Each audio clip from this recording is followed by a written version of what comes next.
That's a geez, you're quick. You're quick, Al. Okay. How do I get back there? I don't know where I am. I've never been in this pub before.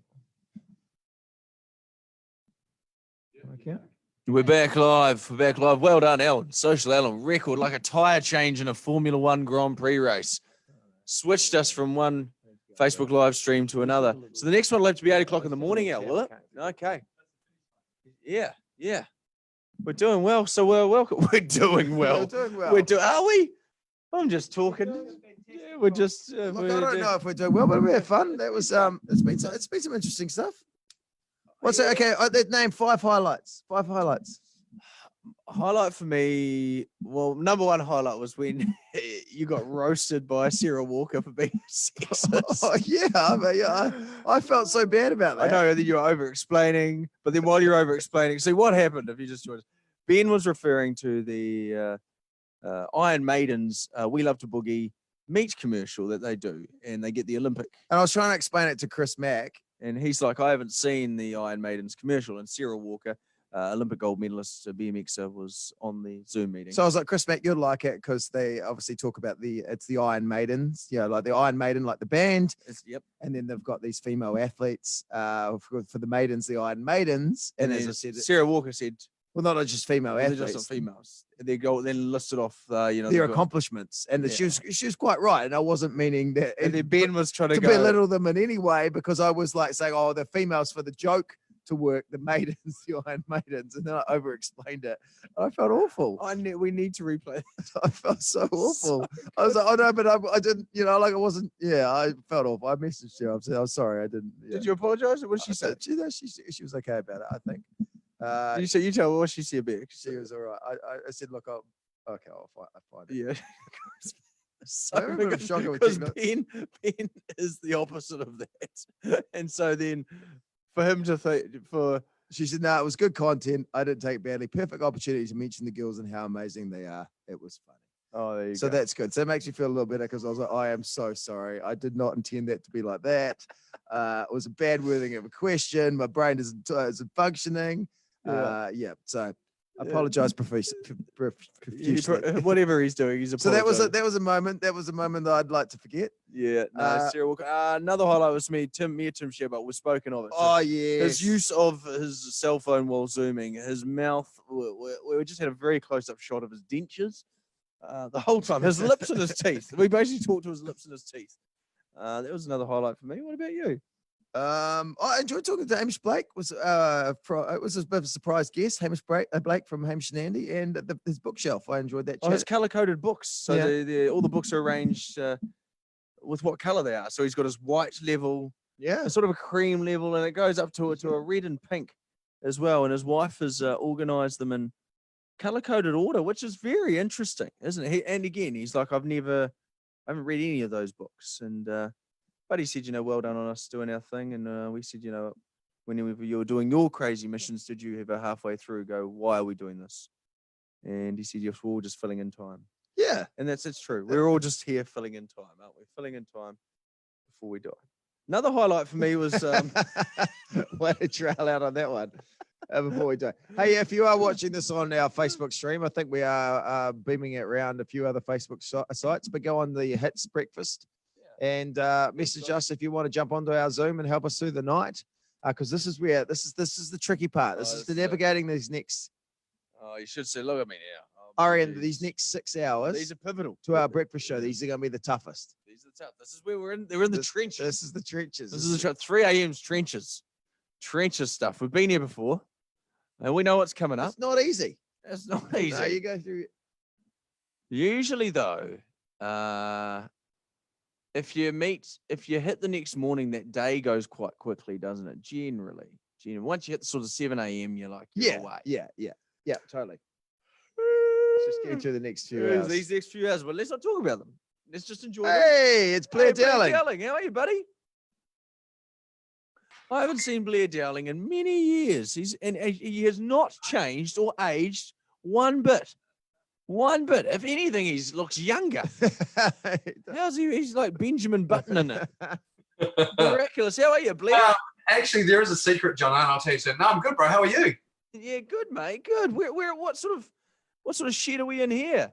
This shed actually. So we live in the country. We live between kind of Hamilton, Lawrenceville, Hamilton, and Cambridge. Yep. So this is actually like a farm shed, and I convinced my wife to let me spend $4,000 on plywood. Of course, initially that's not what the price I gave her, and I managed to line it.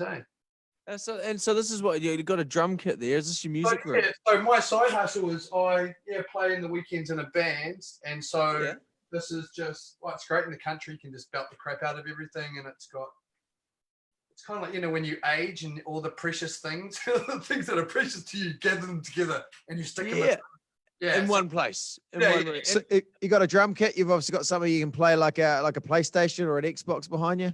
Yeah, that's actually locked down. That's borrowed from work. Now, Blair, hey, Will Johnston, how are you? Yo, I'm good. How are you? Yeah, good. We've got our friend Blair Dowling. He's from Hamilton. He's in a shed with his drums. Yeah, Will, nice to have you on as well. Thanks for staying up late, you guys, for this. We really appreciate it. That's all right. No worries. How do I do this gallery view? I'm boomering this right now. Oh, yeah, the gallery one. There's a lot of tricky little things to do. It's kind of like waiting at the flume ride at Rainbow's End, just waiting and waiting and waiting and waiting. We're climbing at the log and we're climbing up that hill. Yeah, we'll get there. We'll get there. There Once it you is. get gallery view, it changes your life. Are we all on gallery? Oh, we've galleried the bejesus out of this. Oh, beautiful. Great. Holy shit. Why have you got drums, Blair? What are you doing? I don't bring anything. I can't play them. Don't ask me. It's okay. It's 12:30. Okay. Oh, too loud to play drums right now.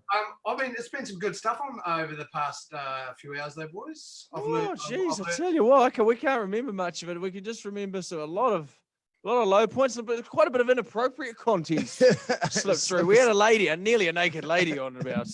Well, yeah, there was a burlesque dancer that someone had organised. She was a good dancer, but I was like, when does it stop? It stop? She stopped at the appropriate moment. Yeah, which was good. Yeah. I enjoyed the story about the getting caught in Whitcoulls. That was really a good highlight. Oh, Jono's Whitcoulls heist. Yeah, got banned from Whitcoulls for fleecing a Playboy magazine, and a very embarrassing moment in my life. Just last week. Can I just say an absolute highlight for me was Winston Peters. Come on. I mean, he was great. He was great. Winston, he's got a knack of when you ask him a question, he somehow is answering it, but he's not answering your question. He hasn't answered anything to do with the question you've asked, but you feel fulfilled. But he's so good at it. Like, he's a seasoned politician. You're right. He just says stuff, and you're like, yeah. You're like, and that wasn't. He's never addressed anything I've just asked. Yeah, he's very good at that. It's very great, charismatic. Every time I talk to Winston, I'm like, you can see why he's where he is. You know, he's a charismatic guy. Because he's sitting there in level 7 of Parliament in his suit and all that kind of stuff. And the last time I saw Winston Peters was at the Tauranga racecourse on the Dunhill Blues and Gin and Tonics. And I tell you what, that man puts back a dart. Yeah, I know. And we heard a wonderful story that the guy phoned us and he was like, well, I was at the races one day, and then I just got talking to Winston. And he's like, oh, do you want to lift home? So he got his prime ministerial car and his driver to take this guy home. And then he's like, he's like, oh, should I come in for a drink? And so they came for a drink, and they were just sitting in the spa, having some drinks, having some ciggies. About an hour and a half later, Winston put on his suit and left. I don't know if that's a true story. It's an amazing story. Yeah. Imagine his skin once he hopped out of the spa. It's already like he's been in the spa. Yeah, crazy. Now, what are you guys doing? Like, you should be asleep. Oh, we don't do a breakfast show, mate. This is normal for us.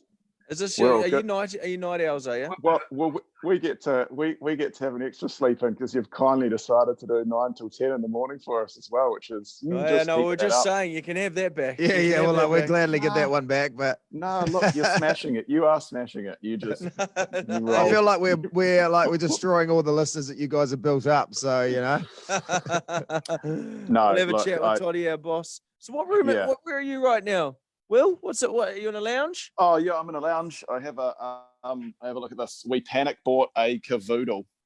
Look at the start of At the start of lockdown, we panic bought like an 8-week-old cavoodle just because my fiance was going to be at home for 8 weeks and she didn't know what she would do with her own company and a garden. So we have a dog. I mean, it's, we panic bought a 15-year decision. But yeah, I know. He did the same with a cat. We panic bought a cat before lockdown. So yeah, but no, it's been good. It's a cool addition to the family. It's kind of cool when you've been there for the last sort of 6-8 weeks. Thanks, Alex. Yeah, it is. It is cool, eh? Like, they get this separation anxiety, though, eh? Let's not have dog chat. The dogs get separation anxiety. Oh, I get it as well. I get all sweaty leaving the house and all that kind of stuff. Oh my God! I don't. I don't. Look at this. We've got acting royalty, John Rhys-Davies joining us. Hey, how are you? John Rhys-Davies. My God. How are you? We're doing all right. How are you? Thank you for joining us. Where in the world are you? Well, I'm in a place called the Isle of Man, which has been described as 70,000 alcoholics clinging to a rock in the Irish Sea. Man. Have you got the wrong meeting? I feel like you should be somewhere else. I feel like I should be somewhere else too. So how are you guys coping? How long have you been up? Oh, too long. Shambles, mate. We've been talking for about 15 hours. John, we just literally 20 minutes ago, New Zealand just dropped from level 3 to level 2. So life is returning to some form of normality as of now. Not for us, though, because we've been awake for way too long. But we've spoken to a lot of people today, John, who have all stood in front of bookcases, but none more. The best bookcase yet, I'd say. Best bookcase award goes to John Rhys-Davies. And you look like a man who's actually read those books. Yeah. Well, actually, I have read a few of them, but I have about 20,000. And I don't suppose I've read more really than 12,000. But some of them are just reference books. I mean, when you've got 52 volumes of the Dictionary of National Biography or something like that, you're probably not going to work your way through them from A to Z. Okay, I guess. Now, John Rhys-Davies, of course, we're in the Lord of the Rings movies. Do you still have a house in New Zealand? Or I do. My wife and daughter are both there in the Waikato in Glen Murray, and yes, and my number one son, having dropped out of Berkeley at the age of 22, 30 years later, is back in the University of the Waikato doing mathematics. All right, there you go. Great place for that. Never mind. Did I say that out loud? Oh, I shouldn't have said that. How were you when you dropped out of Berkeley, John? We're like, what is going on? I foot all the bills for this university. Well, the damn thing is you can't kill them and you can't cut them up small enough to put them in a microwave. John Rhys-Davies, I was in Disneyland a couple of years ago, and on the Indiana Jones ride, and of course you're in that movie, and you are the person that takes you through that ride at Disneyland. You explain what's going on. You're like the boy. I was like, that's a pretty cool thing to be there every day for millions of people to see. It is. It is. Unfortunately, the first 2 times they invited me there, the darn rides weren't working properly. Oh, really? And then the last time I went there, I took my daughter Maya and my wife Lisa, and we got there, and we were given VIP treatment. So my daughter never had the chance to go and stand in line and listen to dear old Salah prattling on and worrying people. And so I think part of the experience she missed. So, but anyway, I'm just an ordinary bloke as far as she's concerned. Oh, you must get a free family pass to very much a Disneyland or very something. ordinary bloke as far as my wife's concerned. No man is a hero to his own family, are they? So the Isle of Man where you are, which a famous motorcycle race happens on the Isle of Man, doesn't it? Happens just down the end of my driveway. We're just on the inner circuit. I'm in a place called Kirkmichael, and they come charging down the hills, and I see them as they're approaching. We're about 300 yards, or 300 meters to you guys, away from a real sharp right-angle bend. you know, and they go. Vroom, vroom, vroom, vroom, vroom. I actually got a Kiwi boy from Wellington. And the helicopter, and there's silence on the circuit, and the helicopter starts up in the distance and comes to pick up the body.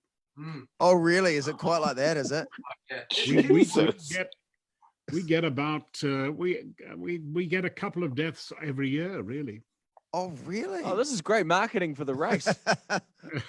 There's a guy from Wellington called Michael. And I mean, it's one of the few opportunities that bikers have to test themselves in one of the great bike road races in the world.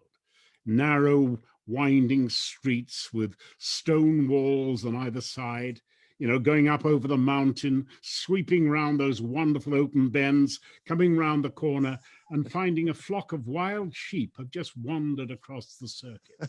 It does introduce a certain pucker factor. Now, you, as I said before, you played Gimli on Lord of the Rings.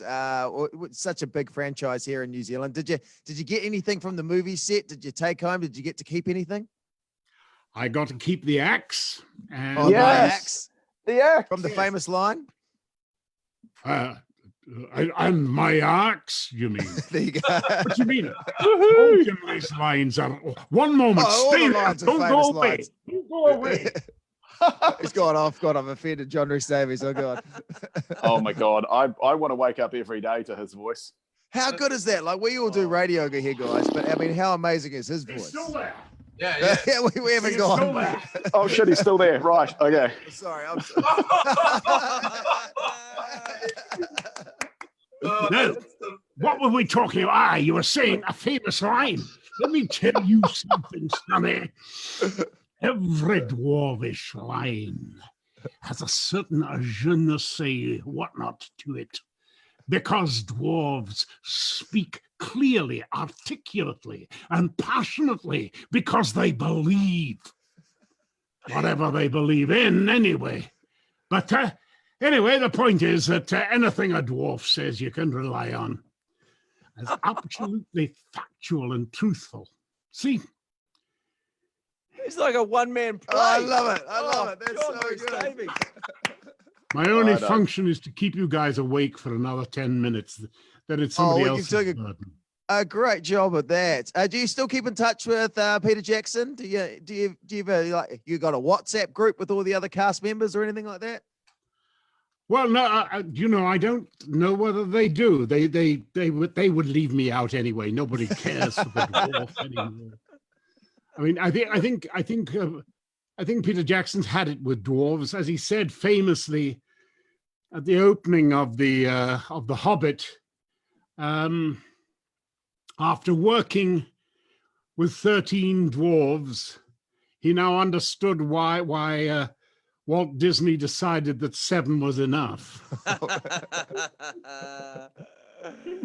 Now, John Rhys-Davies, we love it when people of your stature say wonderful things about New Zealand. What is your favorite part of New Zealand, whether it be a shop you go to, restaurant, location? Well, I love there's an awful lot to admire about New Zealand. You know, the laid-back attitude is pretty wonderful. The extraordinary things that I find about New Zealand are the little pockets of such intensely capable, world-class engineering or something like that. I mean, the whole Weta workshop, for instance, is world-class in every department. I mean, not only world-class, but sets the standard for the world. I have a friend of mine, Steve-O, who lives just up the road in Pukekohe, and he's got his engineering skills are quietly being deployed, I think, in the Moon Lander or the next Mars Lander, and and the Admiral's Cup and stuff like this. I had the pleasure of meeting Mr. Gallagher, Sir Bill Gallagher. Oh yeah, Gallagher in the Waikato. He's a big player in the Waikato. He is. Well, he's a big player in the world. He's the only man I ever met who's actually traveled in more countries than I've travelled in. I think he's only got 4 left or something like that. Hi, Really? Bill, and the missus. No, I mean, and of course, in terms of science, you have world-class astronomers, some really hot philosophers, and I mean, the extraordinary thing is that you find these funny little bubbles in the society, you know, which is sort of fairly rural, fairly agricultural, you know, fairly easygoing.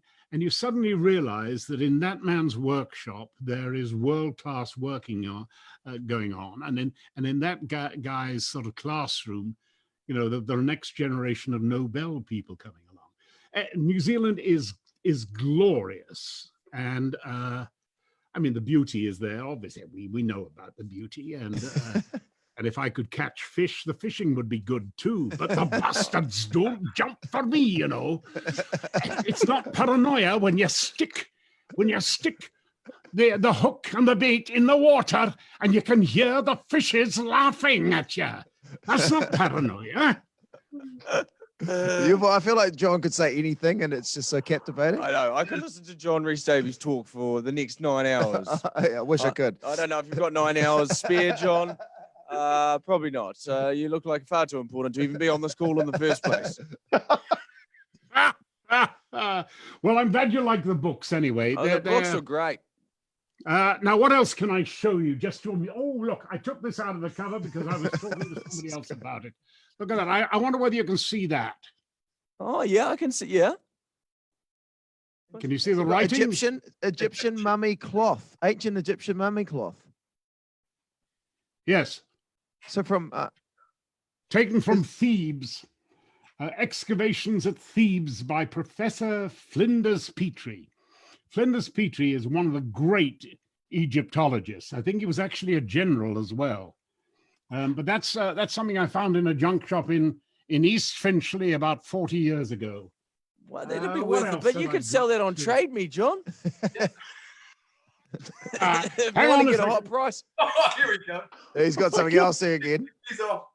We're getting an artifacts tour of the house. Great. John Rhys-Davies. Acting No, royalty. this is amazing. the Look best at way to these. bring in level 2.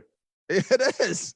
Oh, yes. These are New Stone Age. I mean, you know, sort of fairly recently, about they're probably no more than 4,000, 5,000, 6,000 years tops, but beautifully polished stone axe heads. These are from Scandinavia, they came from. But just look at, can you see the polish and shine on that? Oh, you can. Yeah. I always like you look at stuff and you're like, how did they build all How did they this? make that back then? Yeah. Well, as a matter of fact, I was in a museum in Kiev. Yes, Kiev's got a marvelous museum there. And they had a big granite sort of grounding bowl like that, you know, sharpened like that. And it was about 4,000 or 5,000 years old. And you think, how the heck did they do that? And the guy said, how long do you think it took them to make that? And I looked at it and I said, well, 8, 9 months. He said, no, we think about 5 weeks because we've actually tried it with the stone. And what you do is you put gravel in there, or you put sand in there, and you just keep moving the stone round and round and round and round and there. And that presumably is how they got that lovely polish on that. Oh, gee. I could listen to you talk all day, and everything you say, I'm like, this should be a movie. Yeah. It's like, We should be filming this for a movie right now. Oh, We're gonna right. Well, release hang this. on a second. Hang on a second. he's got show and tell with John Rhys-Davies. Guys, He would this be- is a treat. The That's good. scariest angry dad in the world. Like, I mean, that, This is great. We should cut this up and put it into a movie trailer. Yeah. we It's really like the should. Or best- we should just all get off this call and just leave him to it. Just leave him. Just leave him. Yeah, John can pull us through to a video. Yeah, I'm 9 with o'clock. you, Will. 100%. Why not? You've done 16 hours. You've done your bit. Let him done finish it. What I it. we will really say had is it- had if it the over. hat fits, Oh, is wear this it. from Indiana Jones? Is that the hat from Indiana Jones? Shit. Oh, wow. Yes, indeed. Far It's out. like a tour of a That is why- museum. Yeah. I'm not going to lie. It is a bit like a museum, actually. I've taken so many screenshots of this. More like a junk This room is- right at the moment. If I reverse this camera and you could see all the bits of camera equipment and sound equipment and books and stuff like that, it's pretty painful. But anyway, I thought you'd like the hat. That's all. We love Oh, we mate, love this, you, is, mate. this has been such a great treat to be talking to you. I hope. How is things over there with everything going on? Are you guys in lockdown, or are you allowed to go out and about at the Isle of Man? We're in lockdown, and we've had. I think we've had more fatalities than you guys have had, and it's a relatively small island. And you've been exceptionally lucky, and real credit to the government as well. These things are so crucial that everyone's circumstance is different. Imagine every country as being a different petri dish, with people trying to work out how to cure the condition that they've got. I'm not even sure that all of us are suffering from the same virus. We certainly know that as of 3 weeks ago, there were reportedly 30 mutations in the virus. Wow. And that may be one of the reasons for why some people are lightly afflicted by it. But New Zealand, I mean, if you can imagine Europe as being a hub just there, or the big centers of the world being the center of a travel hub like Chicago, New York, Frankfurt, France, Italy, Rome, London, and things like that. I mean, New Zealand is sort of out there. You wouldn't go to Frankfurt from Rome via Wellington. So that obviously geographically helped you a great deal as well. Yeah. We seem to have the benefit of a couple of weeks to sort of like to see what was happening overseas and sort of make some decisions. So I guess we've been lucky where we've been in the world. Yeah. Yeah, but you make your own luck as well. You realize how luck does play a part and timing plays a part. I saw a calculation the other day, about 2 days ago, that if President Trump had introduced lockdown 4 days earlier, he would have saved half the deaths in the United States. Wow. Jeez. Now, you know, hindsight, you can see these things and say, but when you think of how naturally anarchic and liberty protective the Americans are, you know, any central government telling them to do something, you know, all the individual states and all the individual, and they say, not going to do that if the government has no right to tell me that. Yeah. It's a different, And every nation has a different response. And if you lock down people too soon, they get restless too early and they want to go back too soon.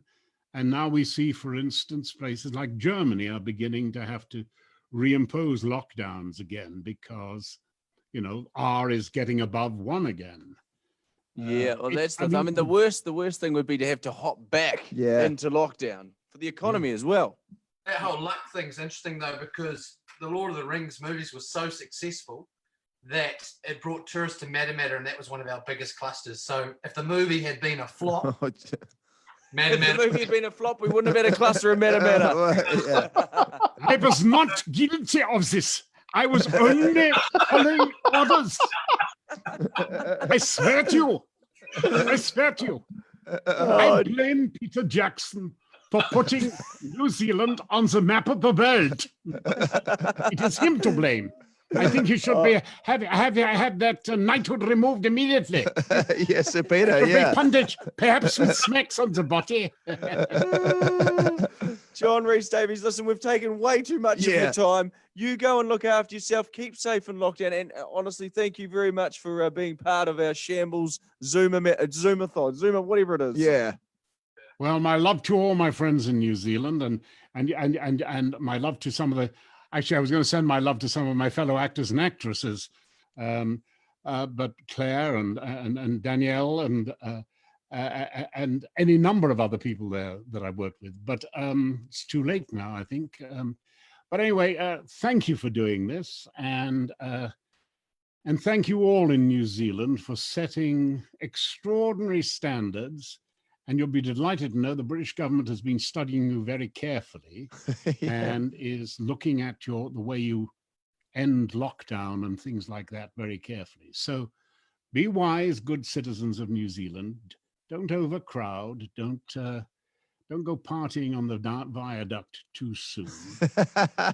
and my love to you all. God bless you. Oh, John Rhys-Davies, thank you so much for your time. We really do appreciate it. That was a real treat. All right. Call me back at 5 o'clock in the morning if you want to get away. We might have to. See you, John. Take care, guys. God bless you all. See you, mate. That was so good. Oh, what a guy. What a guy. I just felt entertained. I felt I should pay for that. I feel like he should have been the voice of COVID-19 for New Zealand, doing all of the announcements that were done. Oh, that was so good, wasn't it? Yeah, wasn't he amazing? Yes. He was just on food, bringing out the props. From Indiana Jones, from Lord of the Rings. Thank you guys for being there through that. It was great. Oh, mate. What a way to start level 2. There we go. Yeah. Oh shit, we had a wee treat there. Debut with JRD. JRD. SBW JRD. Who knew that? When you see these people like him who've obviously, you think you've lived a full life, and you're like, you've done lots of stuff. Yeah, this guy, he's nearly travelled all around the world. He just seems so smart. To everything he says is with such gravitas, like that. It's just amazing. It's like, yeah. I believe you just listen. You're like, yeah. I believe anything. And he's talking about that motorbike race in the Isle of Wight. He should have been at the Hamilton V8s. I mean, that is what a time that is for problems. That motorcycle race, the Isle of Man, that is an incredible race. I'd love to go one day. I don't know if you've ever seen it before, but they race on a street circuit, and they're doing there's no hay bales, there's concrete walls, there's houses. They normally lose a rider most years, and one of the top riders is a guy from Wellington. His name's Bruce Hennessey or something. And he's a legend, man. And there's, that guy, is a guy called Guy Williams. He's a real nutter. He's a great motorbike rider. And he's got heaps of Netflix docos. Yeah, right. He was racing against our guy from Wellington. And I think it was last year, came off and had a massive accident. But yeah, I didn't realize that the guy he was tussling with was Bruce from Wellington.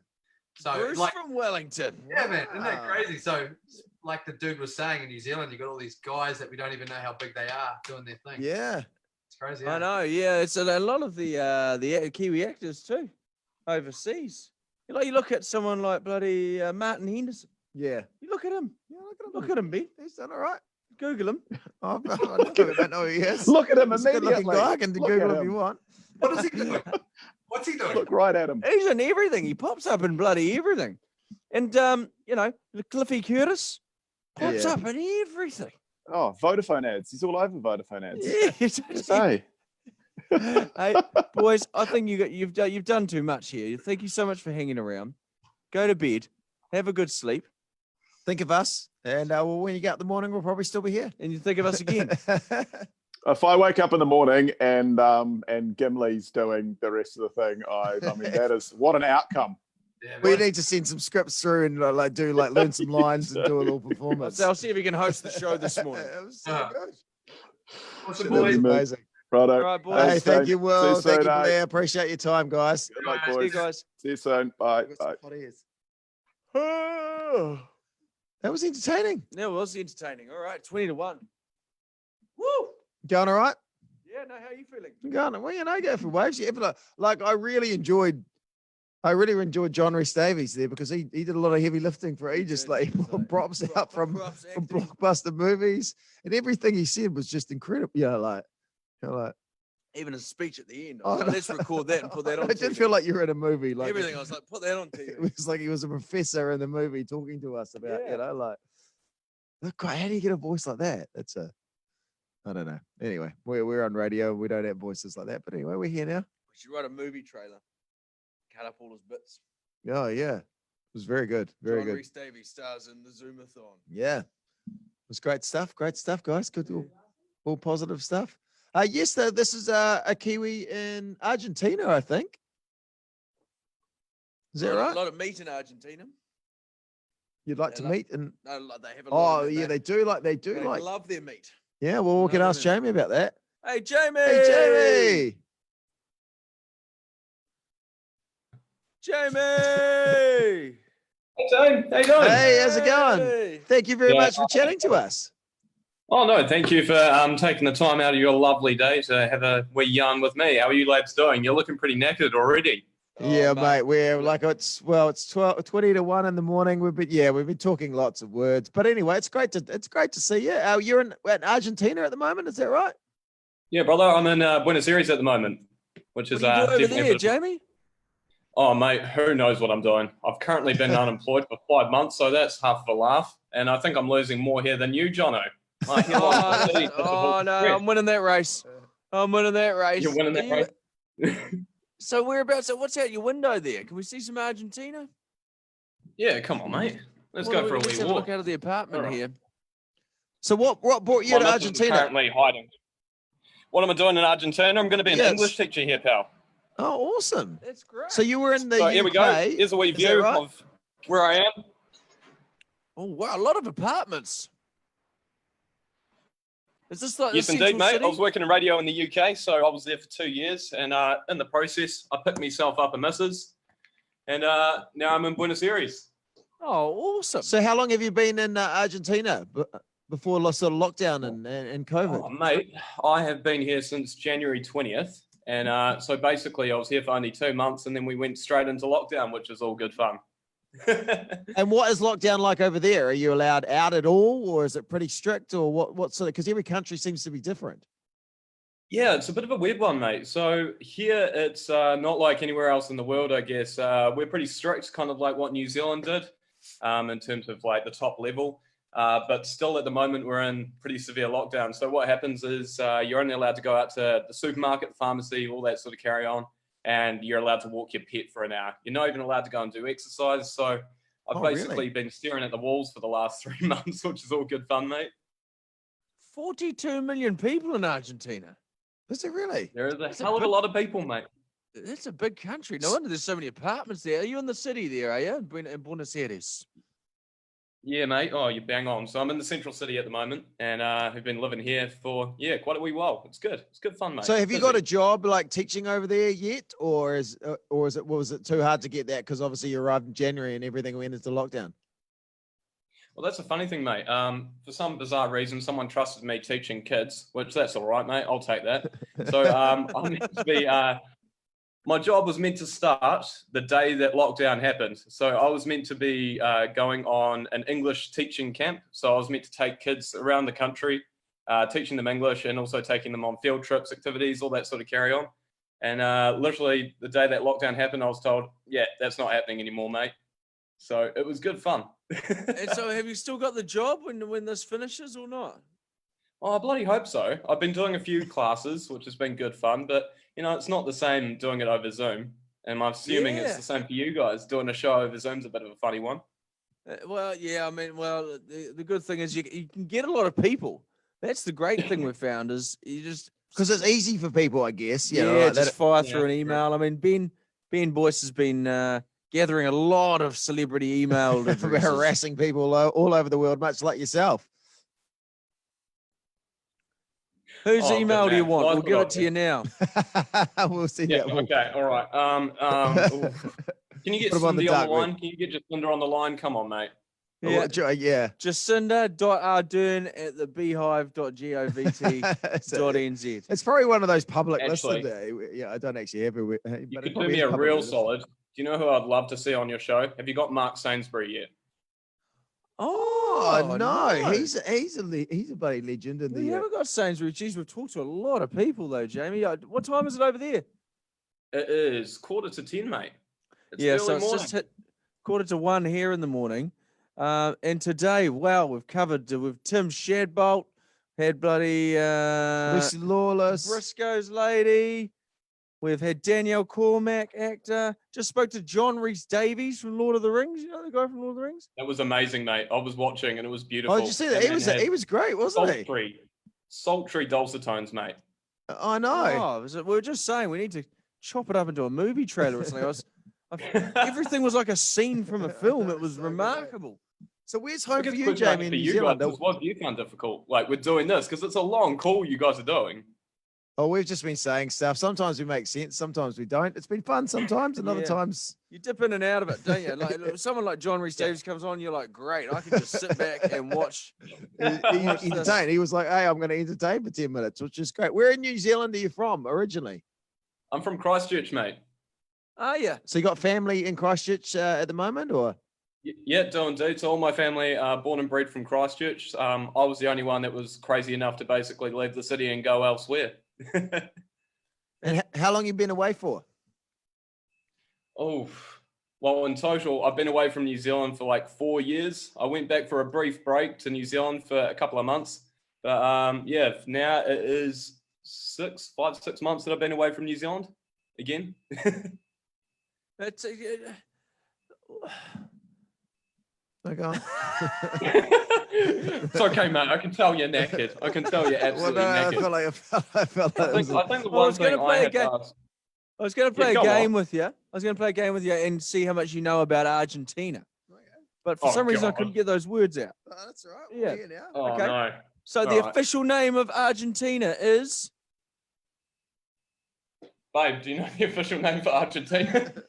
Is that Argentina not its official name? Has it got a special name? I didn't even know that, mate. the Argentine Republic. Oh, Oh, I didn't know that. Oh, no, That we're is all terrible. learning I stuff. should know that, That's mate. good. All right. Okay, the capital.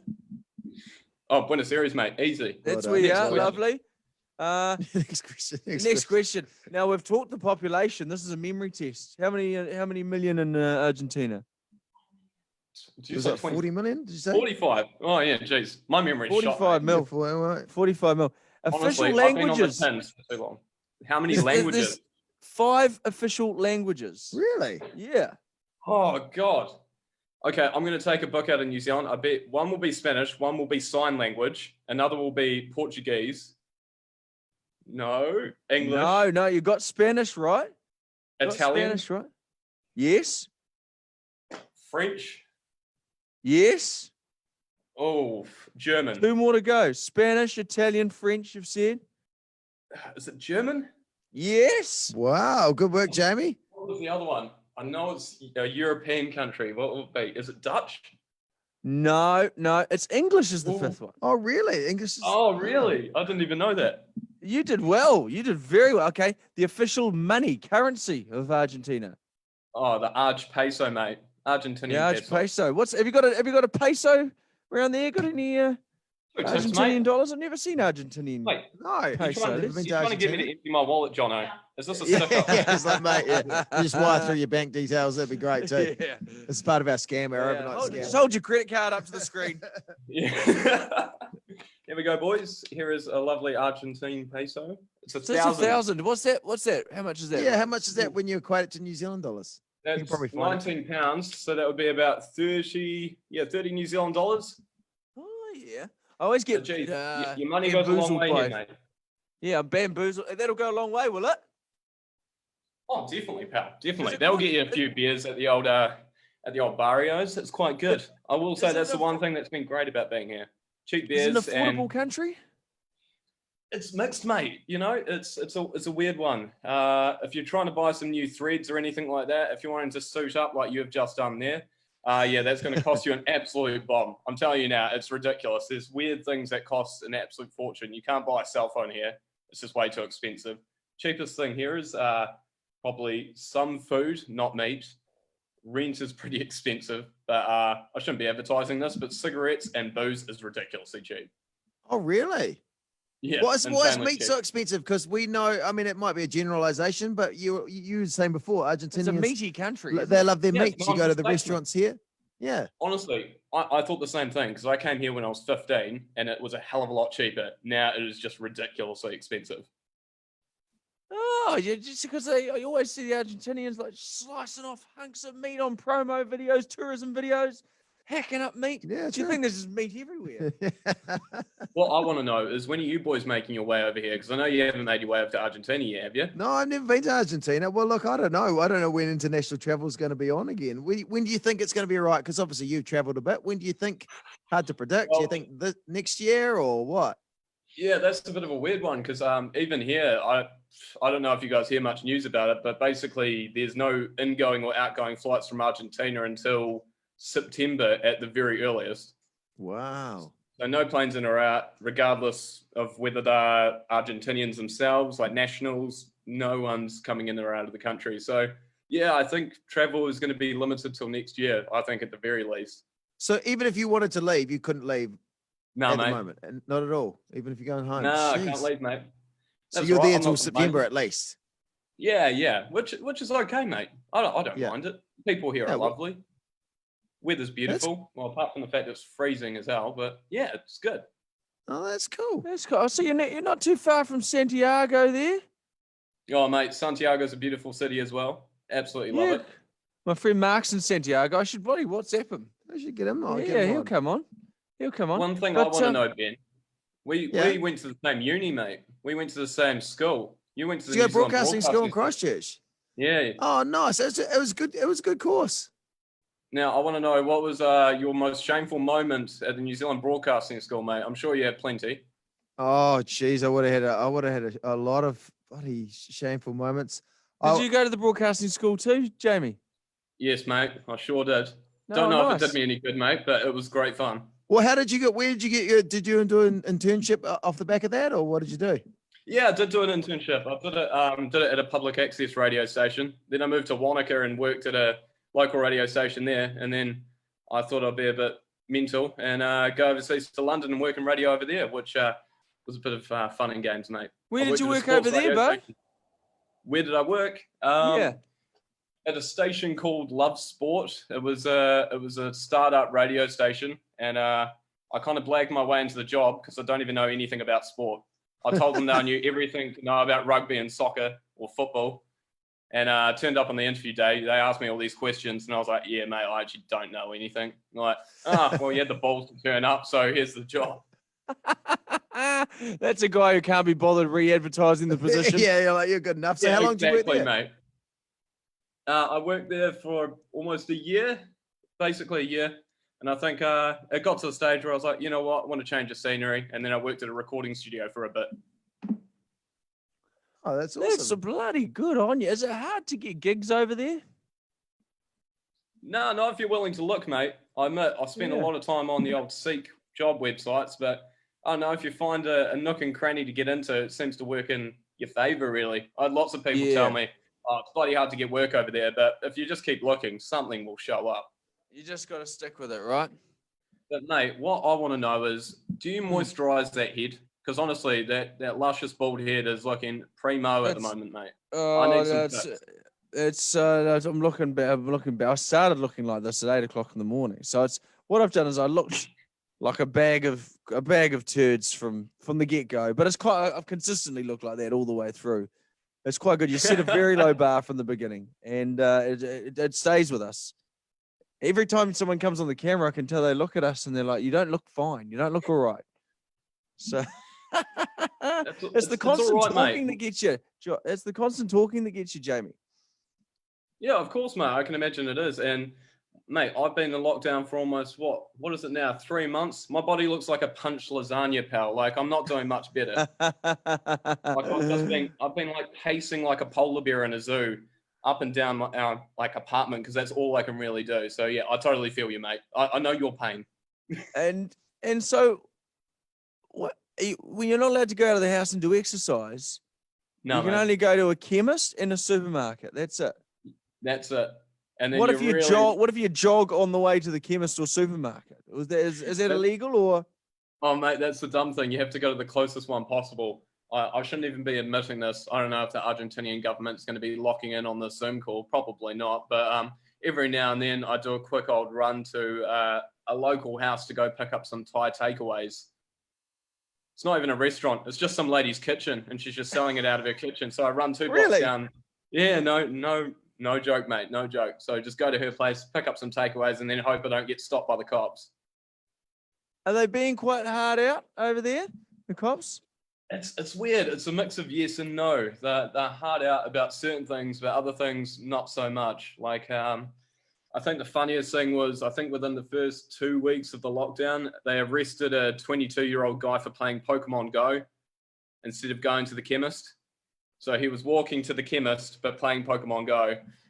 And well, he should be arrested for playing Pokemon Go 4 years after Pokemon Go was a thing. Lock him up, throw away the key. Mate, you got me right in the heart there, pal. Come on. Are you Pokemon going? Mate, it's the only thing I've got to do. He's still playing Pokemon Go. Yeah, and that probably gives my missus a bit of a respite as well from hearing me nattering on and telling my terrible jokes. I'm surprised she hasn't actually booked me over the balcony yet. Our friend Sam was, I think, the only person in New Zealand still playing Pokemon Go. Hey, Ben, Sam Smith, wonderful man, but geez, he loved Pokemon Go. And he refused to stop playing it. Like, he got caught up in the fad, but rode it out and is still riding it out. Jamie's still playing Pokemon Go. Still plays it. Play it over in Argentina. Bloody good. Hey, Jamie, listen, lovely to see you, buddy. Lovely to see. Hey, keep safe over in Argentina. It's amazing where Kiwis end up in the world. And what a lovely guy, Jamie. What a lovely. We're going to shoot off. All right? Oh, mate, I really appreciate your time. You keep safe. Have a goodie, guys. Hey, see you, Jamie. It's Jamie from Christchurch, live from Argentina. How do they say goodbye in Argentina? Oh, we hung up. How did they say goodbye in Argentina? So next we're heading to another radio station interview in the UK. Geez, we're getting some good press coverage over in the UK. We're heading to a daytime host on drive show host. Oh, Virgin Radio. It won't be live, would it? Yeah, I think it won't be drive show. We just spoke to the breakfast show. Maybe they're recording. Yeah. Oh, yeah, that's fine. We're going to head on to. You only do live, do you?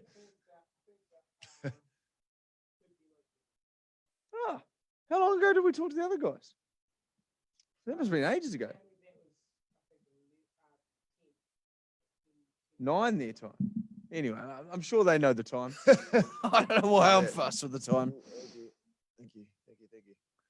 So this lady, here's a little fact who we're going to be talking to. Kate Lawler was the first female winner of Big Brother UK. Really? 2002. Okay. All right. That's cool. Good fact to know.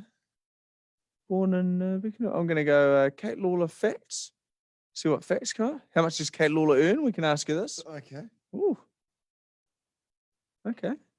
So she does the drive show over in, what'd you say, Virgin Radio? Virgin Radio. We're going to head to a now. Does Richard Branson? Is this like part of Branson's setup? I don't know.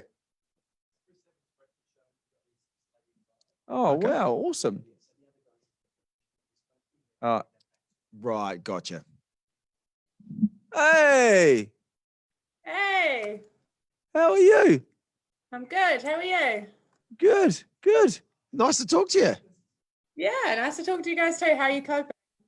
Good. Are you in the UK? Yes, I am in London. How's that working out for you? Like at the moment, it must be a really scary, surreal time. Yeah, it's a bit odd. It's a bit strange, but so you're a Kiwi. Yeah, no, this is yeah. It's a Kiwi in London. Just wow. Yeah. What's Atlantic Productions? It's the company that I work for. So I am lucky enough to still be working at the moment, which I'm very grateful for. A lot of people aren't in that situation, so that's really good. But I am currently working sort of right now. I'm on a break. Tayla, we won't hold you up too long. Tayla is a Kiwi in London. Is this your apartment? Who lives in there with you, Tayla? My flatmate, also a Kiwi. We moved over here together. It's actually our 1 year anniversary of having moved to London in about a week. So that's pretty exciting. And where are you from originally in New Zealand? Palms North. Go Palmy! Yeah. Woo! Put a bucket on your head. I did spend half my life as a Jaffa though, so I'm a bit of a hybrid. Oh, right. But claim Palmy. Whereabouts? Yeah. Claim it proud. Where in London are you? Like, whereabouts is your flat? I'm in West London, so we're down near Acton, which I think used to be a massive Kiwi hub, but now that's sort of shifted a wee bit. So, yeah, we're down in the west, sort of far suburb West End. Oh, so you're one of the world's leading factual production companies. Yeah, we're a film and television production company. Oh, wow. That's good. Yeah. Founded by Anthony Giffen. Yeah. Okay. Is that the Giffen Records, Anthony Giffen? No, it's not. They are two different Giffins. We do a lot of David Attenborough. We recently did some Judi Dench. Wow.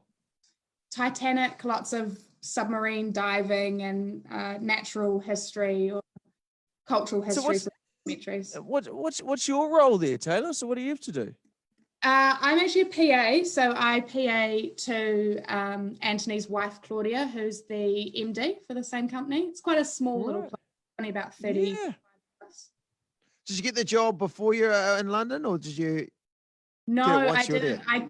I actually got it through a New Zealand recruiter. So a really wonderful, amazing woman that works over here, but is originally from New Zealand. And she works very hard to place a lot of Kiwis in London jobs. And she got me the interview, and that was basically a month after I got here, and I've been doing it ever since. Mate, why are you talking to us right now? I'm looking on the website. They've won 3 Emmys, 4 BAFTAs. You're better than this. Yeah. Tayla, you're better than whatever this is we're doing. What is this? I don't know what this is. Like, this is. You're with a better class of people. Yeah. Like, this is not winning an Emmy or anything, is it? Yeah, no, What, funny. We don't do much comedy or anything like that. So Well, neither do we, really. and so lockdown, you've been in this apartment for how many weeks? we're actually counting on a calendar. So today is day 54 that we've been. 54. Wow. That's is it a big apartment or is it pretty tight?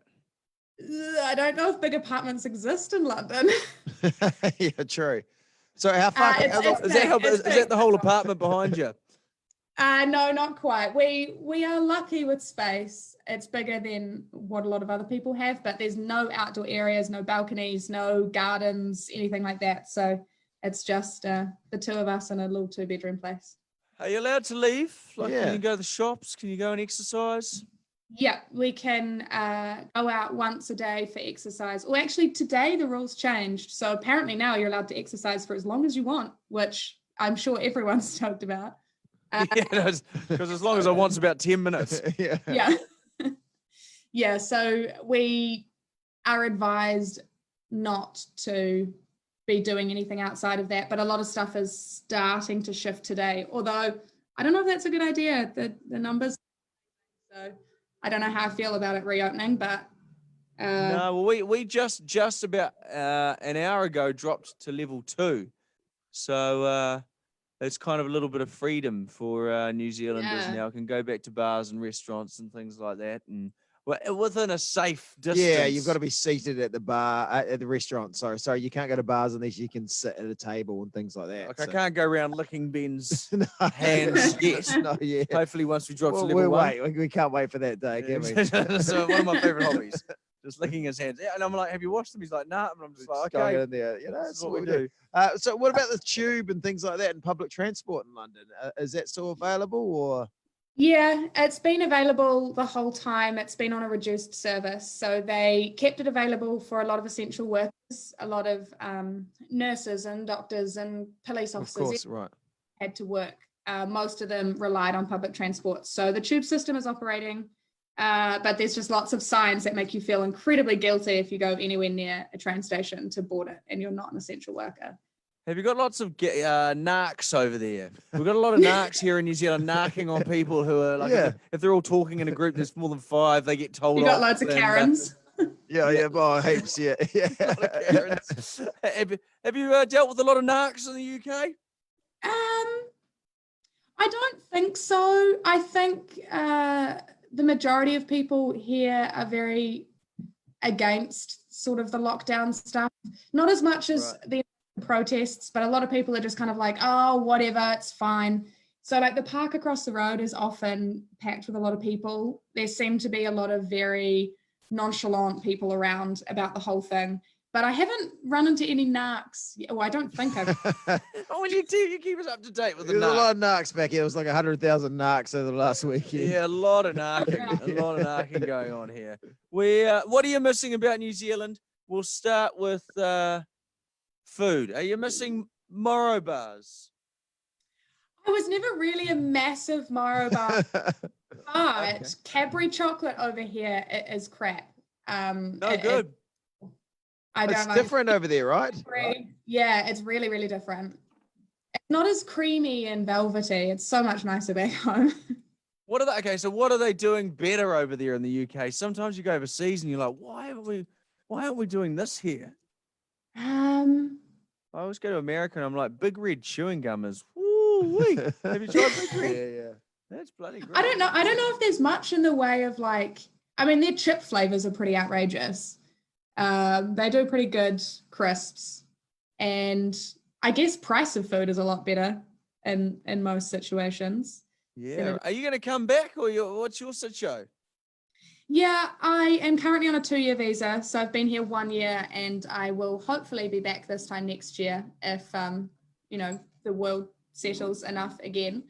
And I'm not entirely sure. I do actually love it here, so maybe I'll stick around, but I know it's up to the government to decide. I don't have a passport, so I might get kicked out.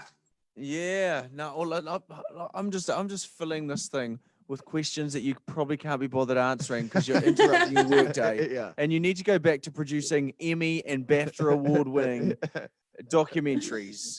So listen, thank you so much, Tayla. Really appreciate your time. You look like a wonderful person.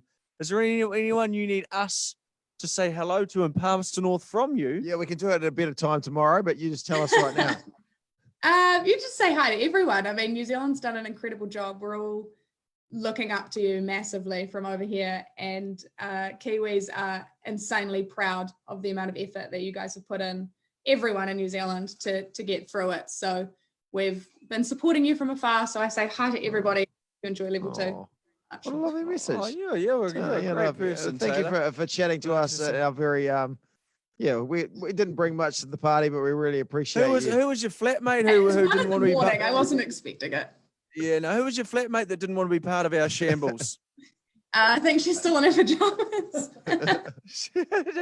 We say hello to her. Yeah. Anyway, and listen, tell her I don't blame her for not wanting to be part of this. No, I don't. Like, if we could tap out now, we probably would. Yeah, I want to leave. I want to leave. Can I come over there and just? Yeah, I'll leave him to it. yeah, you can do that. Just sleep Hey, in look the after corner. yourself, Taylor. See you, Taylor. You too. Nice to chat. See you, buddy. What a great lady. That was Here we great. go, Wasn't it? there's Taylor. It's great She's stuff. doing some stuff. She is. She's really doing doing it. the She's Atlantic really out there doing Productions. stuff. Yeah, I'm just looking on our Instagram. We've posted some great stuff here. What's this here? This is our interview with. That was the most handsome radio show. The most beautiful radio show. It was, the studio was beautiful. The hosts were like So we did. GQ models. Yeah, I know. We did. What was it? Okay, so we're going to some UK radio right now. We're heading to Virgin Radio, talking to Kate Lawler. I've just done some research on Kate. That's how she pronounces the name. Kate Lawler. Yeah. Oh, there we go. Look, it's another Flash Studio looking thing. We just, I feel, we're just filling in time here. Yeah, it's great. Just talking words on our world's longest Zoomathon. If you just tuned in, thank you. Yeah, good. Oh, look, what's this? Is this the studio? Yeah, must be. Oh, this is Studio 17B we're looking at. 17 17B. studios. All right. Well, that's a great question. 17B. It's not even 17A. It's not even the good 17. No. 17B. How you doing? We got to 1 o'clock. 1 o'clock. Where do you reckon we're on the slide down? Is this Jamie? Who we got here? Oh, we can't hear just yet. Audio's connecting. There we go. This is the 15 seconds it takes to connect to audio, and we're live. Hello. I'm just going to Hello, get how's it Taylor going? for you. You're 5 you minutes going? early, gorgeous boys. How are you? Thank you for doing this. This is great. We're great. Let me just take you to Kate Lawler, who is very excited. Kate. We're on. We're live in New Zealand. We are. We're earlier than planned. This is look at this futuristic building you're in. Well, Everything's yeah, like looking into the future over there. I'm going to leave you guys to talk. I'll see you later. Hey, thank you Oh, very see much. you, mate. Oh, look, I like the stars on the wall. It's nice too. Hey, how's it Kate, how are going? you? You're early. Oh, look, we'll wait. Well, but wait, look, we've we're got just nothing to filling in do. time. So you come back to us when you're ready. But yeah, if you mute So I us, just need a packet of crisps, but I'll stop to speak to you guys. You're Oh, treatment. no, listen, no rush. Honestly, we've got nowhere to be, and we're Yeah. in no rush. So you just do what you need to if you do. need to mute us and come I'm back to here. us, just do that. I'm here. I'm ready. Oh, look at that background. You're surrounded by stars. Heard your radio. Oh, look at that. Oh, that's very cool. We've just got a core flute. We've got a core flute. Yeah, no, it's not real stuff. You can't. That's not touch even it. a real television. I had to draw that television. How are you feeling? I bet you're both proper spaced out. Oh, Yeah. mate, it's been a long day, Kate, and just talking absolute bullshit. Yeah, just rubbish. Just A lot of rubbish. Kate. Well, the internet's just catching up over in the UK there. We just got the internet here in New Zealand, so it's Yeah. been a big Maybe week it's for us. it's our internet that's slowing things down. Probably. Can you still hear us, Kate? We were talking to Kate there. Yeah, Kate. Kate Lawler on Virgin Radio in the UK for the world's longest Zoomathon. This is bloody great. Oh, mate, Yeah, oh, it's this the is, UK. we'll be talking to people This is all like over a the. big proper radio station. Oh no, this is great. You know, Great. don't mess it up, mate. No, well, I'll try not to. Getting croaky now, eh? Yeah, Getting well, croaky. it's been a long run. It's been a lot of talking, just saying stuff. Kate, now I'm reading here. Now, you were saying before she won. So what show? Big Brother. So Kate Lawler was first female winner of Big Brother UK. Wow, So we'll talk to her about that. that's awesome. That's really interesting. Do they still make? They don't make the Australian one anymore, do they? How's it coming back, Big Brother? All right, there we go. Hell knows. Hell knows. And We were talking to Kate. Yeah, I Oh, feel it's like coming- it'll I've come back. faded out a little bit there. Oh, that's all right. I'm just gonna. so we're coming back on. Just jump on those legs, mate. Jump on the legs. Go through waves, eh?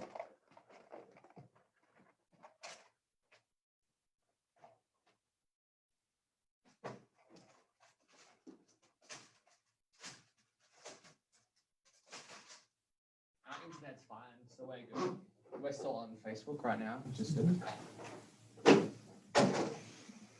Still Facebook? You're talking We're good. When are you going home, mate? I'm not. Are you staying in? It's a long haul with you. Oh, Jesus, Al. Had like 10 cups of coffee. Mate. Coffee. Oh, what's okay? Here's coffee chat. This is what this is the openers. What's That's the good. pod for that one? It's nice. That one. It's flat white. Espresso flat white. That's good, isn't it? Yeah, it's a good time. No, I don't think I'll be able to nail this. We're on air, like we're on air. Fine. We're on air, so we're just sorry. We're about to talk to Kate Lawler at Virgin Radio, and the internet is just frozen a bit there. Ben, what are you up to? Are you trying to do a trick shot? Oh, I don't know if I can. I can't. I don't. I think the angles are wrong here. Yeah, it's just very tough. It's like, yeah, can't even get So we're just chatting away.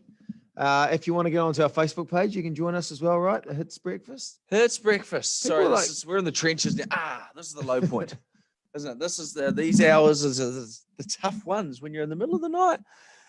Yes. Maybe Someone's I'll waiting. Kimberley Murphy, is that Kate? I'll do it. No, it's not Kate. I'll do it like a, see if I can nail this from. Go, Ben. Oh, close. Try and throw a crunchy in. Oh. That was close. Remember your magic tricks with the cups? What were you trying to do there? Now you've no pressure of an actual magician look, watching. I can't remember exactly how it was. Mm.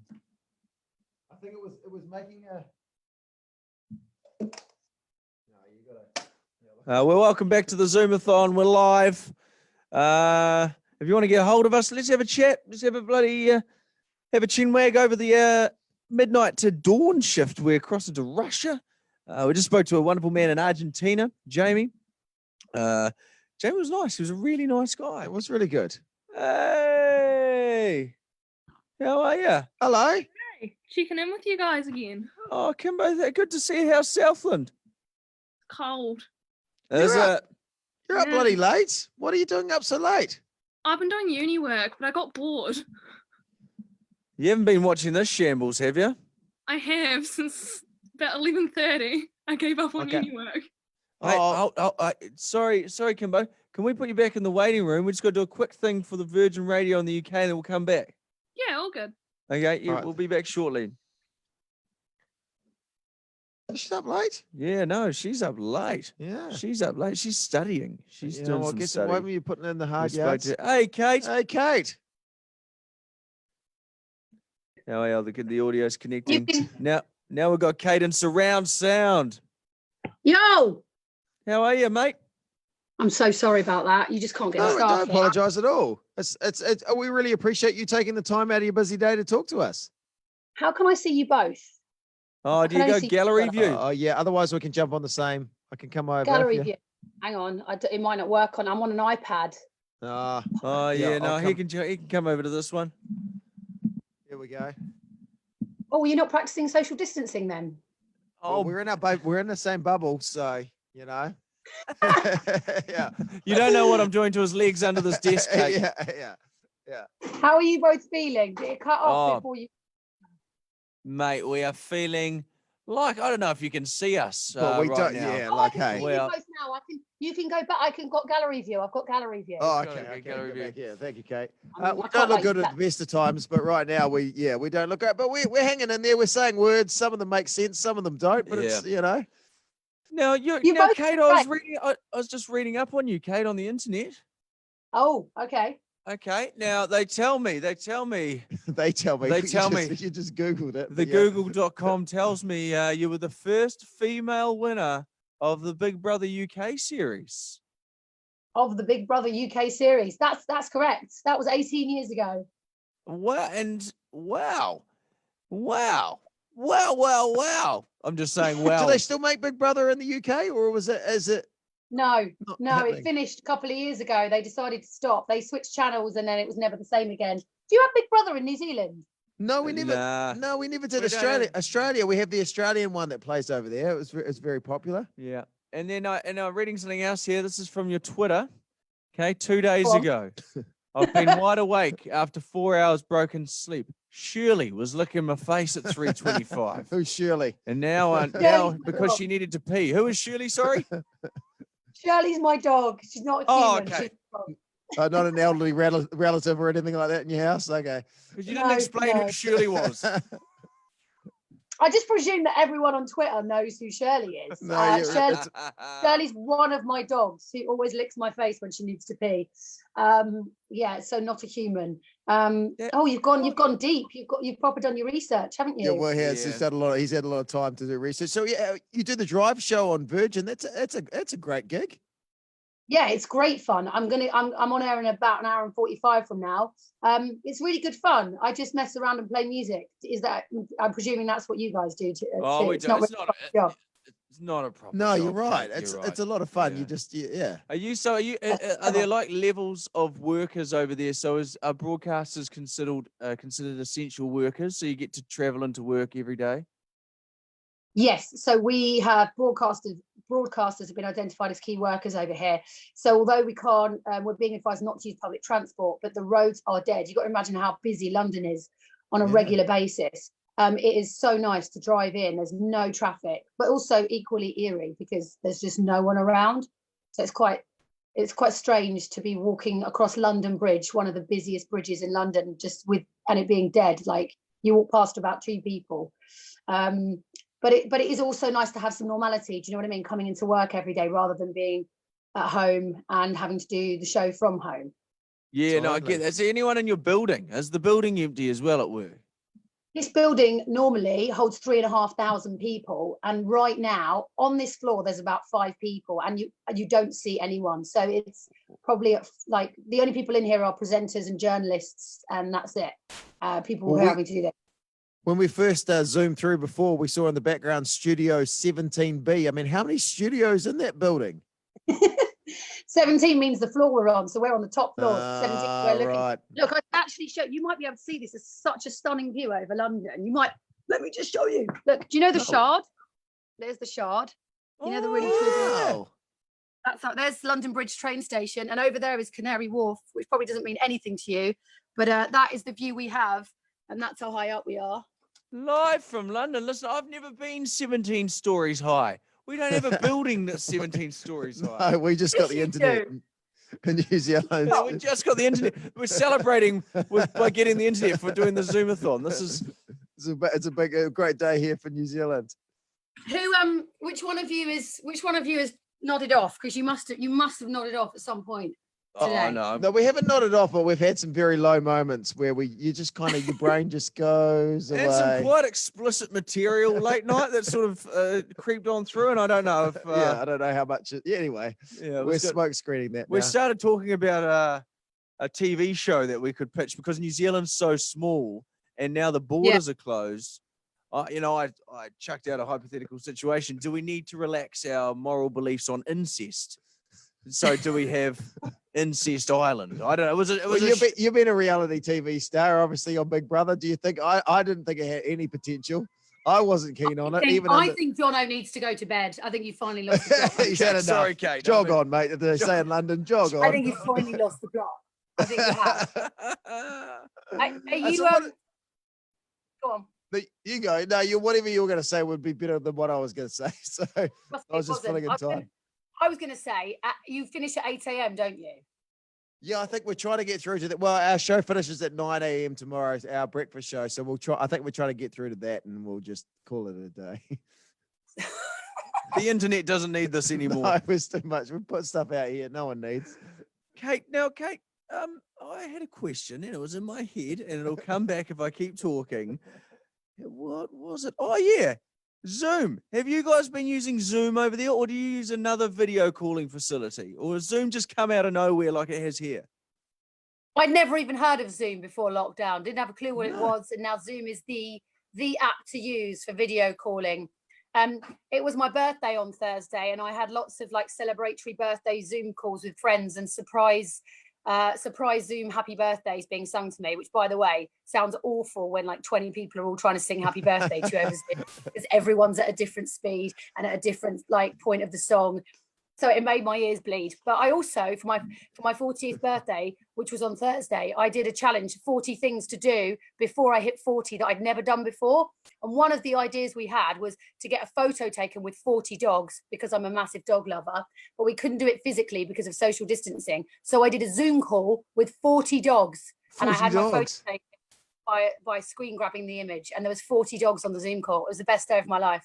Wow. We should see later on if we can get at least 4 dogs on the Zoom call. Yeah, that would be good. Now, I feel like you had to endure a lackluster happy birthday on Zoom. Ben and me are in the same location. We can sing it in sync. We can't sing very well, though. Happy birthday to Kate Lawler. Here we go. Happy birthday to you. Come on. Happy birthday to you. Let's go, Kate. Happy birthday, dear Kate. Happy birthday to you. I feel like we put on an English accent for some reason there, but anyway. That was the best Zoom happy birthday I had this year. Thank you so much. Can we play a quick thing before we let you go? We'll be trying to see what the delay's like. So on the count of 3, we all clap, and we see when the clap happens. So we'll go 3, There'll 2, be 1. some lag to the UK. We'll go 3, 2, 1, and everyone claps. I'll lead it. Okay. 3, 2, 1. Oh, there's a lot of lag. You're about 4 seconds behind. Yeah. Oh my goodness. That sounded to me, we were all in time over here. I know it does, but then it's something we discovered. Anyway, anyway, Kate, you've got more important things to do in your day. Thank you so much for chatting to us. We really do appreciate it. Good work on your Zoomathon. I hope you both stay awake for 24 hours. Good luck. Hey, love your work, Kate. Thank you. Bye, Jono. Bye, Ben. Bye, Kate. Bye, Kate. She's great. She's great. Kate Lawler there from Virgin Radio in the UK. I said I love her work. I haven't heard her work, but I assume she does great work. You know, you always say to people, love your work. Yeah, and they're like, do you? Yeah, and I'm sure she does great work. I'm sure she does. Yeah, she seems like a lovely lady, Kate. So yeah, first female to win. Did you watch Big Brother? I watched the Australian version. They used to have it at Dreamworld. Yeah, they used to film it by Dreamworld. You're right. Yeah. I don't. Yeah, I don't know if they do. Did Dreamworld ever come back from that? I think it's open again, but I don't think it's quite at the same stage there it were was. those images. I'll Google them. The images of Oh, that's right. The Big Brother house. Big Brother house was all overgrown and tagged on. And... Yeah, and people like went through it. I think people were playing paintball and all sorts of, like people squatting in there and stuff, right? What, doing squats? Leg squats? Yeah, I think so. Yeah, I think so. Never skip leg day, mate, They drove all the way to, look at it now. They were quite airy pictures, weren't they? Yeah. Put that up. Show the internet that. Look at that. That is the Big Brother house in Australia. Look at it. Try and get it still. Because it was quite a flash pad, wasn't it, back in the day? Yeah. Oh, sorry. I'll go to images. No, you do that. It's all right, mate. I'm not going anywhere. There it is. There it is. Look at that. Look at this thing. That's the Big Brother house. Here we go. Julian Savea. Maybe I don't think he wants to see the Big Brother house, but maybe he does. All Black Julian Savea, who's based in France. Yeah. Yeah. Bonjour.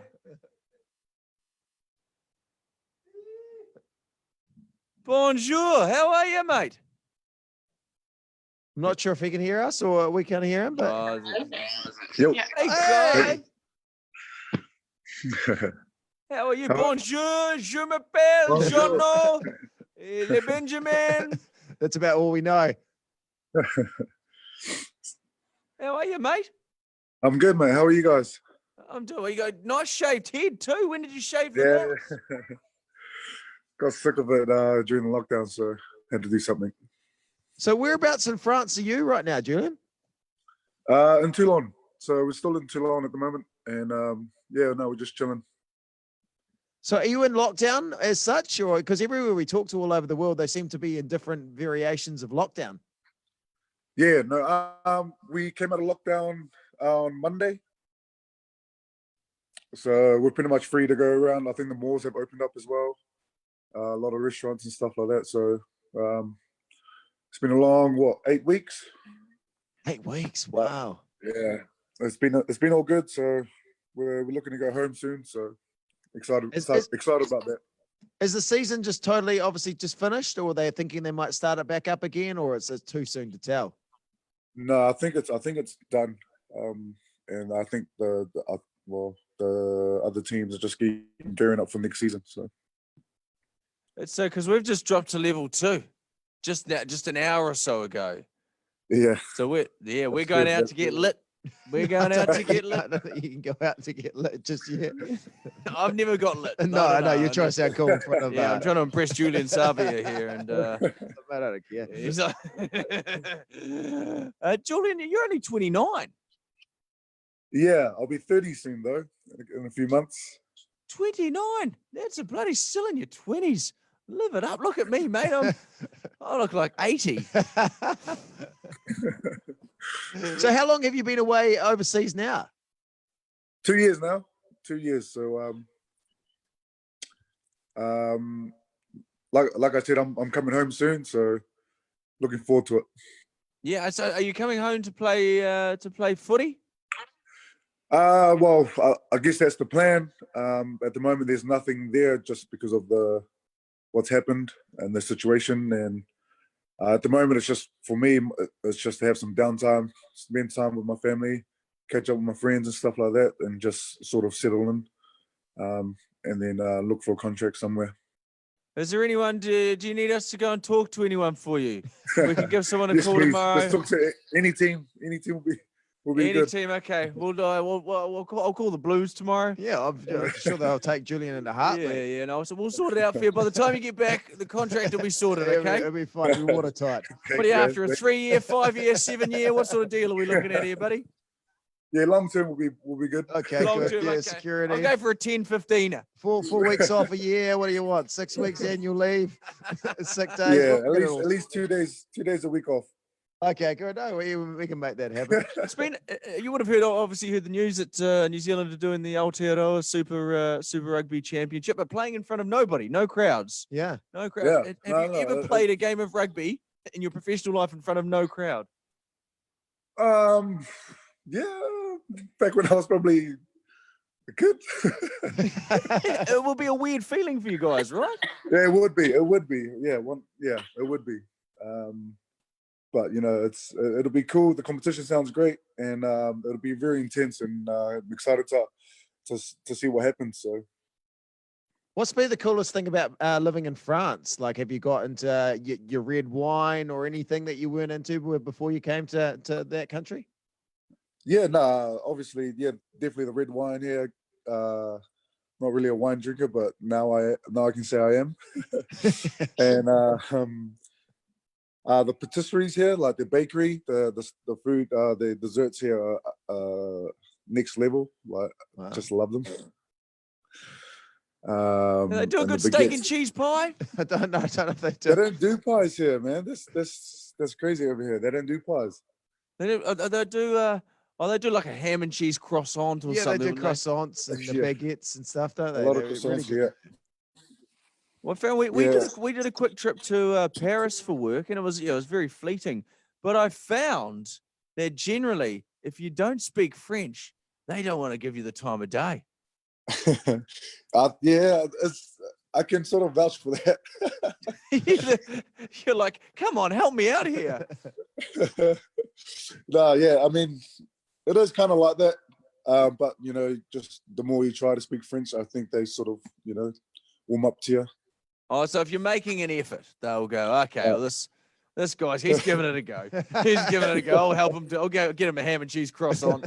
What's it like playing in a team? Because I imagine, you've got people from all over the world. Like, what's it like communicating within a team environment? It's all good. Like, you kind of pick up the little things they say, and you start to sort of understand in terms of the rugby terms. And obviously they have guys here in France that speak English as well, so they translate most of the time. So there's sometimes on the field you're like, I have no idea what that guy just said to me, but anyway, I'll run over there. Yeah, especially at the beginning, it was like, what do you want me to do? Yeah, it was like, well, just to tell you that, yeah, look, hey, you pass it to me, that's fine. If not, that's cool. And so, when are you going to come back to New Zealand? When are you planning on coming back? So we're leaving, or the flights are booked for Sunday. So this Sunday? Yeah. What? 3-4 days? Wow.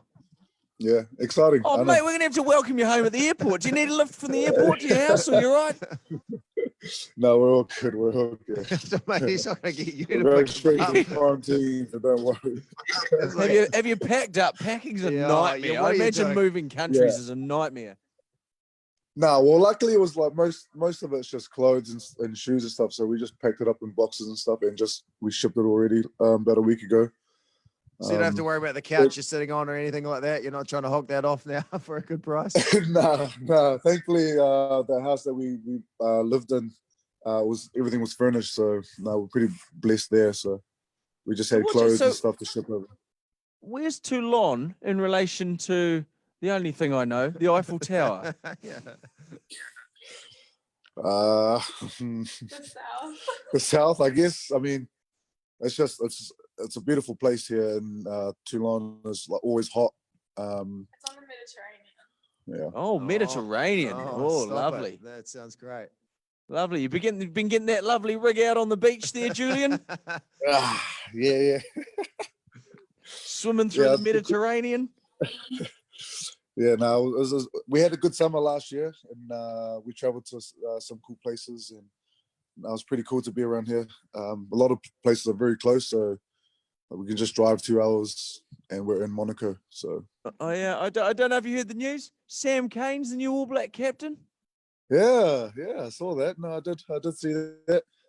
You would have played with him a few games, right? Yeah. When did he come? Yeah, of course. Yeah, I did. I obviously played in 2012. Not sure when he came in, either 2012 or 2013. He came in. Yeah. No, proud of him. He'll be a great leader.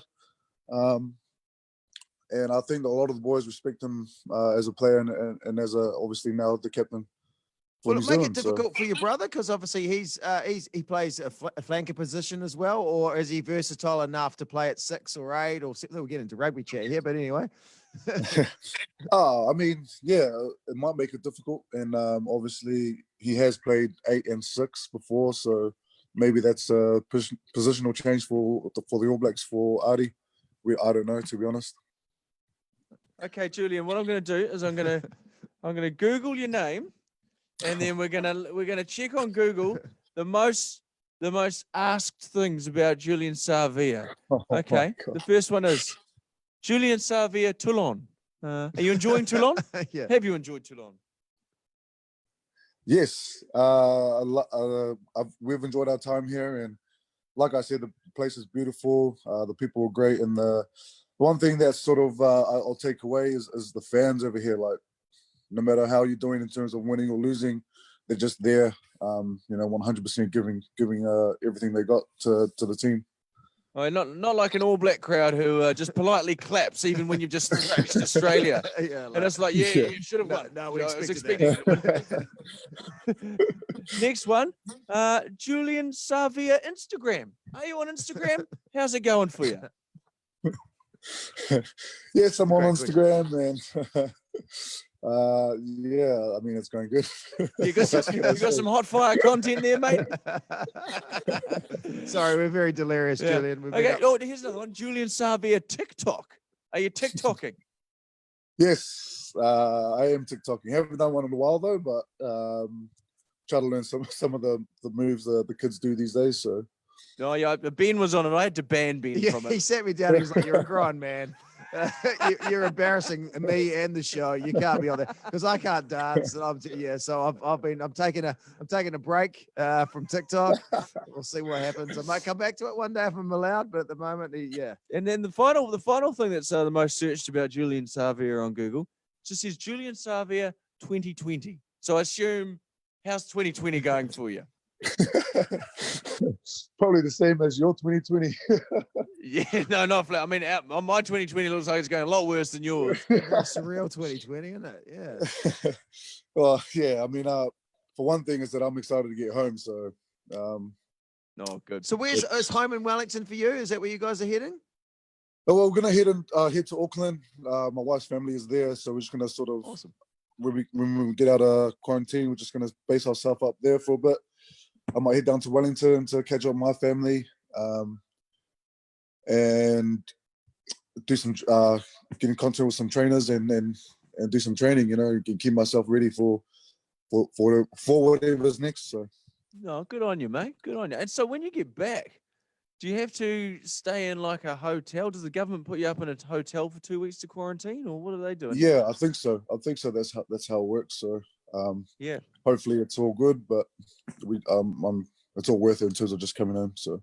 Yeah, no, my friend came back from India and she was in a hotel for 2 weeks. She was allowed out during the day, but you go with a police escort and stuff. Oh, too. really? Oh. Yeah. So whoever your police escort is they're going to be pretty pumped that they're having to mind Julian Savea. And I said your nickname was the Bus. They still call you the Bus? Yeah, I suppose. Yeah. Yeah. That's not a flattering nickname. Don't call me a bus. It's because it was like, well, I guess again, it was for running over people. But how many buses do you want running over people? Yeah. Call me a shark or something. I don't know. Yeah. Hey, Julian Savea, thank you so much for taking your time. It looks like you're really looking forward to coming back to New Zealand. So happy for you. Safe flight, safe packing. Thank you. Felt like you had more to say. I should have done a third one. No, that's right. Hey, I love you. Love you. Love your work and what you do. See you guys. I can't wait to have you back in the country, bud. Cheers. Thank you. Yeah, Julian. There we go. The Zoomathon. It keeps going. Zoom, zoom, zoom. Boom, boom. Zoom, zoom, zoom. I love Julian Savea as a rugby player. He was so good on the wing. Yeah, he was. I can't believe he's only 29. Like, I know. So I was looking at his thing. I was like, geez, only 29. It's funny because the All Blacks, they come in 18, 19. Yeah. And you expect them to. It's like Bieber. We've just seen Bieber since he was. True. Since he didn't have pubic hair. Yeah, I feel like he could still be playing. Now he's got a full bush. He could be playing for the All Blacks, Julian Savea. Yeah, still, He could still make the All Black squad. Yeah, like he's like, and he even can come back now and make the All Black squad again. So I guess he'll play. Yeah. I mean, great. Good on him. Do you had a bit of France time, man? Yeah, come on. Go away with the family, come back. Yeah. But Now, here we go. The Zoomathon continues on 20 to 2. 20 and 3. You hit the 2 to 3. You're deep in there. You're deep in the trenches. What do you think? Yeah. What's going on with you, mate? You tell me. Talk to me before We got hot ears, but it's all right. But okay, we'll go back to Kimberley Murphy. We put her on hold. Oh, we did. Okay, should we go back to Kimbo Allen? Thank you. Social help. There's a team here. We're just the show ponies in front of the camera. And look at me. You don't get more show pony than this. But there's a team here. Very hard. Hey, Kimbo, sorry, we kept you on hold there. No, you're all good. We just had to talk to Julian Savea, former All Black. I feel like you need to get some sleep, Kimberley. Honestly, I'm used to staying up till like 4 a.m. getting assignments done at this point. Oh, and what sort? So if you're up till 4, what time do you sleep until? Kind of depends because I've got a cat, so she scratches at the door at 6 a.m. And if I don't let her out, yeah, well, if I don't let her out and she goes back to bed, then I can sometimes go to 9, potentially 11 o'clock. That's an unusual sleeping pattern, isn't it? I'm a get to bed at 10 o'clock guy. I try. You can't. Well, now with our new hours, we got this job. I'm up at sort of 3:45. Well, yeah, because I used to go to the gym at 10, 11 night. No more. He would go to the gym at midnight. So now I'm having to redo my whole. It's probably right up the clinker. Yeah. I'm getting all over the place at the moment. But it's amazing how we all just stick to schedules. But yeah, see, when I'm back at the hall, I'll be having a shower at midnight. Jeez, you are a night owl. You are, and you're studying criminal psychology, if I remember correctly. That is correct, yes. I can't believe I remembered that. That's really good. good. That was from 17 hours ago. Okay, here's a game we played earlier. People in order. Name the first 6 guests we had. Okay. Well, Kimberley, you're forcing Kimberley to play. No, not Kimberley. She wasn't. Kimberley hasn't been. She wants, but she's been living her life. She hasn't watched this from start. No, well, Kimberley can witness this. Okay. It's a little memory game. Yeah. Okay. Briscoe's lady. Yep. Lucy Lawless. William Whiteout. Yeah. Well done. Harry Jowsey. Yeah. Well done. Simon Bridges. Well done. Michael Hosking. Well done. Yeah. After I start to get a bit lost after Hosking, to be fair. Well, you've gone through a lot of people, so yeah. Yeah, I had no idea who was on after that. Okay, Kim, as a criminal psychologist, let's name our top 5 favorite criminals. Ooh. Can I not play this game? No, you can't. I'm gonna go. I'm gonna lead a charge. These are my top 5. Don't say top 5. Here's my top 5. No. I'm gonna lock in a Ted Bundy. No, prolific. He's on my list. He's not on your list. No, none of these people on my list. Please. He's on your list. Bundy's on your list. Please don't do this. I liked a John Wayne Gacy. Now he was the guy who dressed up as the clown. That's a nice idea. I might do that some stage.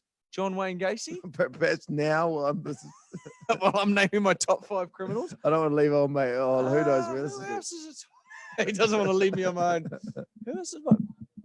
Ivan Milat was Chopper was a good criminal. What about people that were just what about people that just sort of blue collar sort of like money embezzlement and stuff like that? You know, those sort of crimes. Oh, financial crimes. Petty theft. No, we've had fun in that.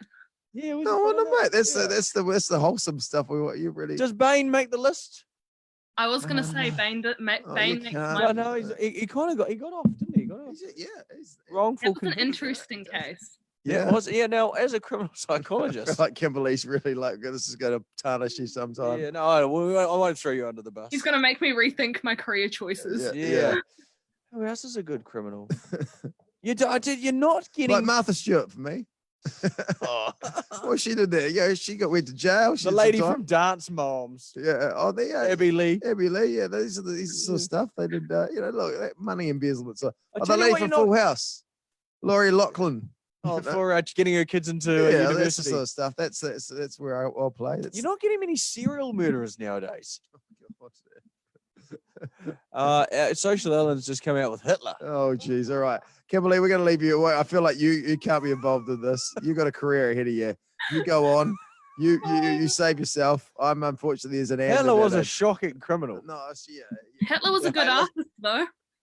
Was he a good artist? Yeah. Did he paint? He did paint. And a rampant meth head. Really? It was jacked up. I don't know. It's They picked him Googled up it. on amphetamines. He never slept. Really? I don't know if you could tell by some of the stuff he was Yeah, doing. well, I suppose it makes a lot of sense. The now, actions doesn't of a guy who never slept. it? All right. Hey, Kimberley, I'm going to let you go. All right. Hey, thank you. Sweet. See you, mate. Enjoy- Have See some, you, mate. have some good sleep. Appreciate your time Yeah, today. good stuff. Now let's go to Hannah. What's that? Oh, Hannah. We've got Hannah now, producer Juliet. Top 5 criminals. We're gonna go. I felt like Kimberley, like I'm here. with She's you. studying. Yeah. Hey. Hey, Hi, Hannah. Steve. How are you? How are you? How's it Hi, going? guys. Nice to meet you. And who else? Hannah and This is Andy. How's it going, Andy. guys? Hannah and Andy. Now, Hannah is the sister of the wonderful Juliet, Yeah. who is produces the show in the morning, the breakfast show. She's not here at the moment. We see go home, sleep, get out of here, save yourself. He was genuinely sent home. She's like, I'm not allowed to be attending this event. I was like, it would be nice to have you here, but fine. We'll just bond. I know with it's a bit Kimberley. weird. We're talking to you without her there, but yeah, I think she did want to stick around, but she's back in a couple of hours. She works bloody hard. She's... What time do you guys get up? I mean, not obviously today because it's 24 hours. We're just saying that 3:45, quarter to Yeah, four about usually. Yeah.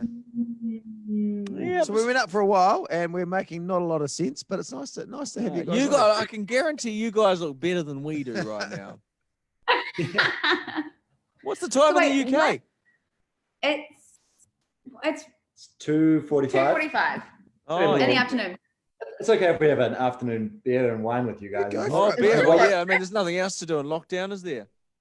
What is time anymore? I know. That's the thing. It's like we're saying you can go. It's like you're at the airport. No one judges you if you drink. You know, they just think you're from an international flight. It's great. So what can you tell us? What can you tell us about Juliet? You know, like we've been working with her a couple of weeks. We love working with her. She's great, but surely she's so positive. Surely there's some stuff going on that we need to know. Yeah. Definitely. Andy, there's a few good stories that we have to share. Definitely. Oh, great. When Juliet Stratford. gets in the morning, you do well to ask her how many bottles of NZME funded Doots does it take before Air New Zealand won't let you on the plane? Oh, okay. Okay. NZME funded dudes. Strap in, team. Bit of background to the story there. I think it Okay, was that's all we need. Okay, we'll write that down. Ben's writing that down. The Doots, I love that. Love that. There's obviously a Doots-based incident. There is a Doots based incident. It also did involve the Christchurch races, which was an NZME sort of funded event, I believe. And unfortunately for the poor Hun, I think she's still of the mindset of maximization of free alcohol and free things. So like she sees something and it's like, I am going to get in there, and that champagne's not going to waste. Yeah, no, Which that's the means- thing. That's the isn't it? Kiwi spirit, right? That's why we're no good at a buffet. You know, It's the Kiwi spirit. we're just like, we've got to get our money's worth. Here. Either that or the poor girl needs a pay rise, fellas. Yeah, no, I think it's probably the latter. Yeah. When you start out in radio, I mean, I was eating curtains and things just to survive. Now, what do you guys do in the UK? Well, we're actually changing jobs mid-pandemic, which is a really exciting time to be alive. So I'm going to work for a tech company called Mapbox, which makes like the Snapchat map and a bunch of other stuff like that. Oh, really? Yeah. Yeah, so they make And then- Snapchat. Snapchat map. The the little map where you have the what are they called? Emojis, Bitmoji things, and you can see where all the maps are and stuff like that. They make the map that goes behind that, and like the map behind when your Uber drivers like navigating in the Uber app. That's all they're doing. That's there. Oh, what? So they're not just using your classic Google Maps, the Uber guys and girls. No, they're not. You'd think so, but Mapbox behind that. Yeah, we're trying to Mapbox. beat There you the go. That's clever. Did you guys know? I've been handed some intel. Does Hannah know about Juliet spewing on a said Air New Zealand flight back from the Christchurch?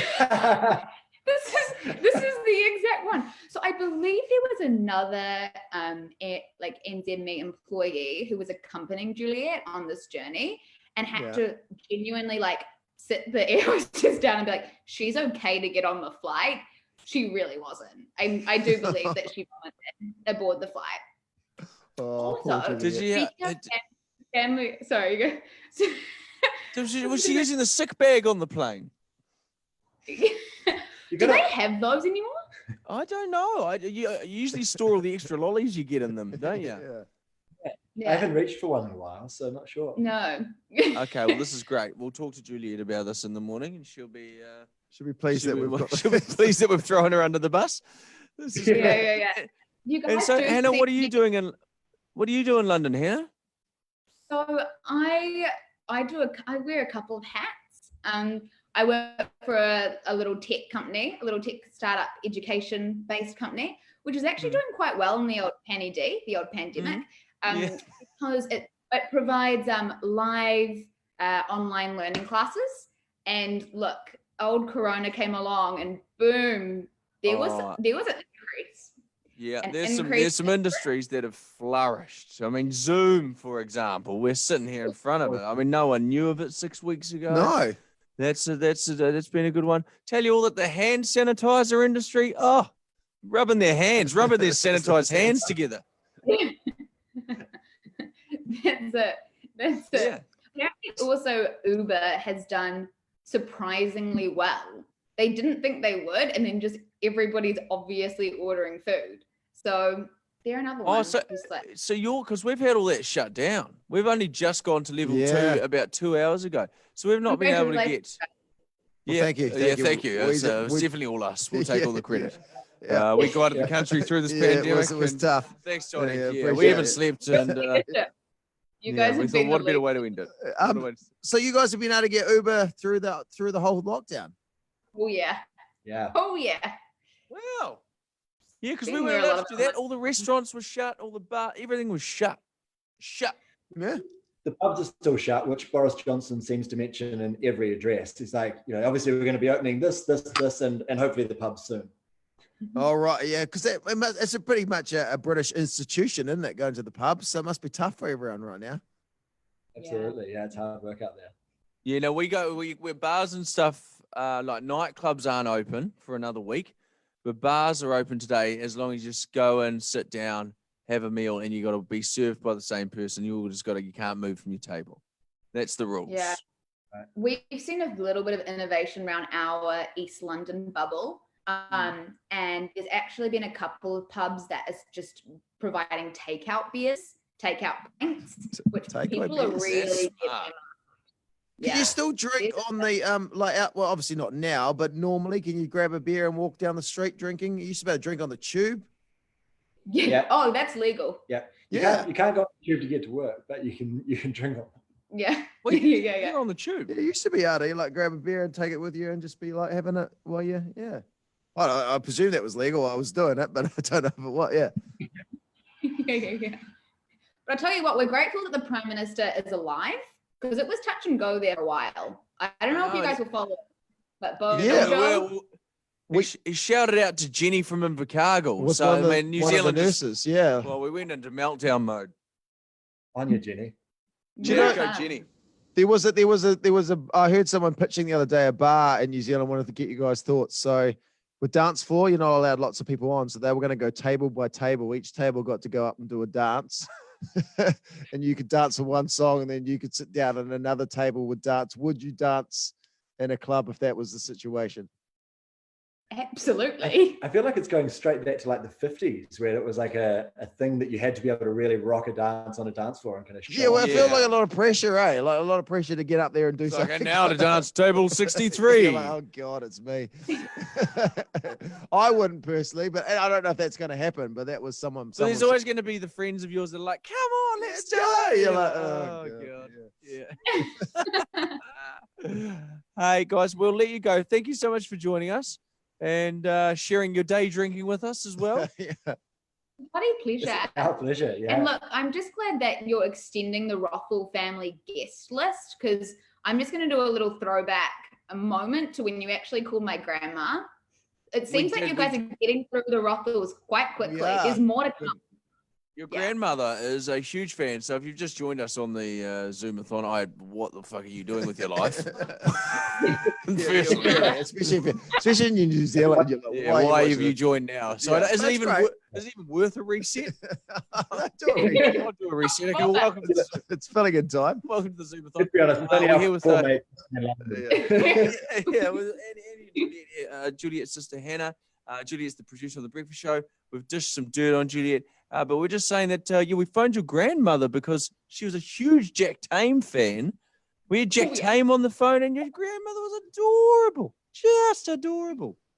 She's a passionate woman, and I'm really glad you got to experience that. Yeah. She actually listens to you guys and Jack religiously. So you actually might be kind of coming up quite close to where her love really lies. You might. Well, we can reach the Jack Tame heights. We can only dream of Jack Tame heights. I know, but Grandma might be one of the 7 people listening right now. Grandma might be here. Listen, Jeanette, thanks, guys. we know you're there. Appreciate your time. You go look after yourself. What's out the window? Quickly before we go, can you show us out the window? Yeah. You can have a London view. This is a nice apartment you're rocking here. Oh wow! Isn't that lovely? That's a rare. You don't get more London than that, do you, Ben? That looks awesome. So Yes, whereabouts in London? Did they say that before? Did I ask that? You're in East London, right? That's right. We're in Hennessey, which isn't the safest of areas, but it's gentrifying. It's gentrifying. Yeah. Oh, it's gentrifying. Okay, just tell me, you're running into what? Bloody heroin addicts and things like that. And... Oh, we saw a near stabbing right outside that window where you just saw. You just looked out at 10 a.m. on a Sunday. There was a near stabbing incident with a knife this long. Oh, jeez. It seems like an unusual stabby time, 10 a.m. on a Sunday, doesn't you it? got to get maybe there's a process system. You just got to get them in. I think we've all had hangovers that make you feel a bit, but I mean, Friday night, Saturday night, those are stabby nights. Yeah, but maybe Sunday morning. Sunday Interesting. Well, listen, keep safe there. Yeah, we will. Thanks, team. Thanks, guys. You too. Lovely to talk to you guys, and hopefully we'll do it again soon. Bye. See ya. But I couldn't stab anyone. No. I'd be like, oh no. No, I'm not a stabbing person. No. You? No, I don't think I could. No. No, No, I wouldn't stab anyone. I like the lulls when we You just reflect, don't you? Let's take a moment to reflect. Yeah. Ooh, yeah. I reckon once we get to what do you reckon, 4? World's longest Zoom meeting. Yeah. We've solved no problems. We've come with no agendas, no. Have we not? No, I've been a couple of stuff. I named my top 5 favorite criminals. Top 5 favorite criminals. Should we put those online? Let's have a poll. Your top 5 favorite criminals. Favorite criminals. No, it's all good. John, as we're talking about favorite character. Yeah. But yeah, no, we're still on. We're still on. Don't forget we're still on, Ben. Oh yeah, I can. Don't check out. No, I don't feel like the quiz games are quite hard though. Do you want to play Jenga? What do you want to do? You want to do anything? Yeah, we can play some Jenga. We can play some Jenga. We can get some Jenga. You go grab it. I'll keep talking. If you'd like to chat with us, you can hop on the Facebook page, and all you need to do is DM us. We will send you the link for the Zoomathon, and we'd love you to join us. Ollie Chick, that name rings a bell. A long time. Yeah, Ollie Chicks. Should we talk to Ollie? Yeah, do that. We play Pictionary with Ollie.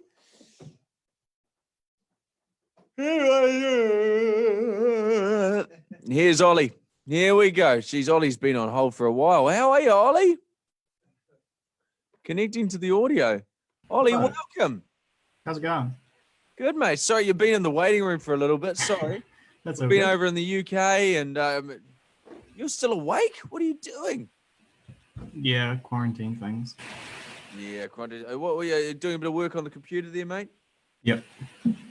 Nice to talk to you. Yeah, as Jono said, you're up blooming late. What time would you normally go to sleep? Lately it's been like 2 or 3 o'clock. All right, so that's okay. There's some night owls out there. I can imagine everyone's sleeping patterns are all over the place at the moment. Yeah. Sorry. That's all right. Whereabouts in New Zealand are you, Ollie? Christchurch. Oh, nice. What's going on? How's lockdown been for you? Yeah, it's been all right. I mean, it didn't come at a great time because I finished uni last year, so now I'm applying for graduate jobs. And a lot of companies aren't doing recruitment at the moment. Yeah, really tough time, isn't it? Obviously, with all the industries. But yeah, what did you study? Software engineering. Oh, right. Whereabouts are you, Ollie? Christchurch. Oh, you asked that? Yeah, sorry. Keep up, Christchurch. It's great. Yeah, sorry. You have got. Oh, yeah, you're off getting a snack. No, I'm okay at the moment. But do you like almonds, Ollie? No, they're my least Not favorite an nut. almond fan. Nah, No, wouldn't more of be a my cashew go-to. guy, to be honest. No, not my go-to. All right. So, Ollie. Yeah. I've got Dave Gibson coming through soon.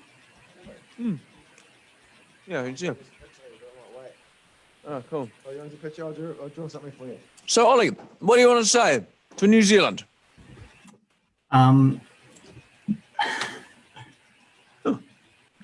That Ben should be keeping up with his child support payments. Ben, you hear that? Keep up with your child support payments, mate. Hey, thank you, Ollie. Hey, you keep safe, buddy. You too. Good seeing you, mate. Yeah, we'll go through to Dave. Dave Gibson in New York or UK? Where is he? He's in New York. I'll come back and picture there. Yeah, come back. We're going to here he is. Here he is. What's up? How are you, buddy? I'm good, man. I'm good. It's good to see your smiling faces. You guys are looking good. Oh, mate, we're doing. Thank you for your positivity, Dave. But we started our breakfast show at 6 yesterday. We've been doing it since, I don't know, what is it, 2 a.m? It's a long time. A lot of words, a lot of talking. Are we talking like 12 hours, 24 hours? I'm not a mathematician. No, I think about 16 hours, maybe. Yeah, 16. Yeah. Looking So it's good. coming up 3 a.m. here. Yeah. And how are you, Dave? Because you're in New York. It must be a really surreal place to be right now. I am in New York. It has been a pretty odd 8 weeks. I went into lockdown pretty early. My job was like, yep, let's do it straight away. Even like when we felt like it was a bit much, we're like this, should we really go home? Is this overreacting? So I've been in my apartment now for over 8 weeks. I mean, I pop out, socially distanced, walk and what have you, but for the 99% of my life is spent in this apartment at the moment. Wow. Because it's such a built-up city too, so controlling the outspread of the virus would be tough, right?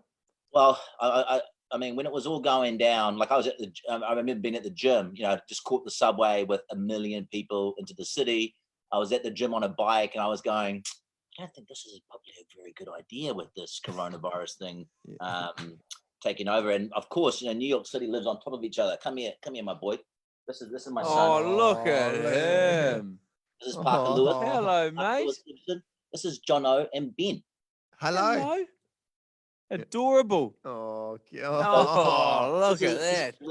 This is a really great part about it is the silver lining is I've got to hang out with this guy 24/7 for 8 weeks.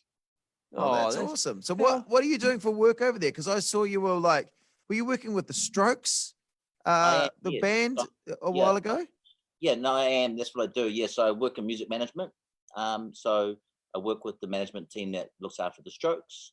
That we also look after an awesome all-girl band from Spain, Madrid, called Hinds. You should check them out. Hinds. Fantastic. They're about to put out their 3rd album in like a month. And I work with Fab from the Strokes, the drummer from the Strokes. I work with a side project called Machine Gun. Yeah. Wow. Oh, that's a bloody dream job for you, mate. I love it. It's really cool. It's awesome to be working with such amazing musicians and such talent. It's cool. Are you still playing much yourself, or just like doing the news, the words finish sentence you carry on? Yeah, word finish sentence. So I'll finish that sentence for you. Thank you. So yeah, playing, like obviously I moved over here and started a band called Streets of Laredo with my wife and my brother, and we toured for 5 years and put out 2 records. That project is on hiatus at the moment, but both my wife and myself are still writing a lot. So I've been writing but not performing.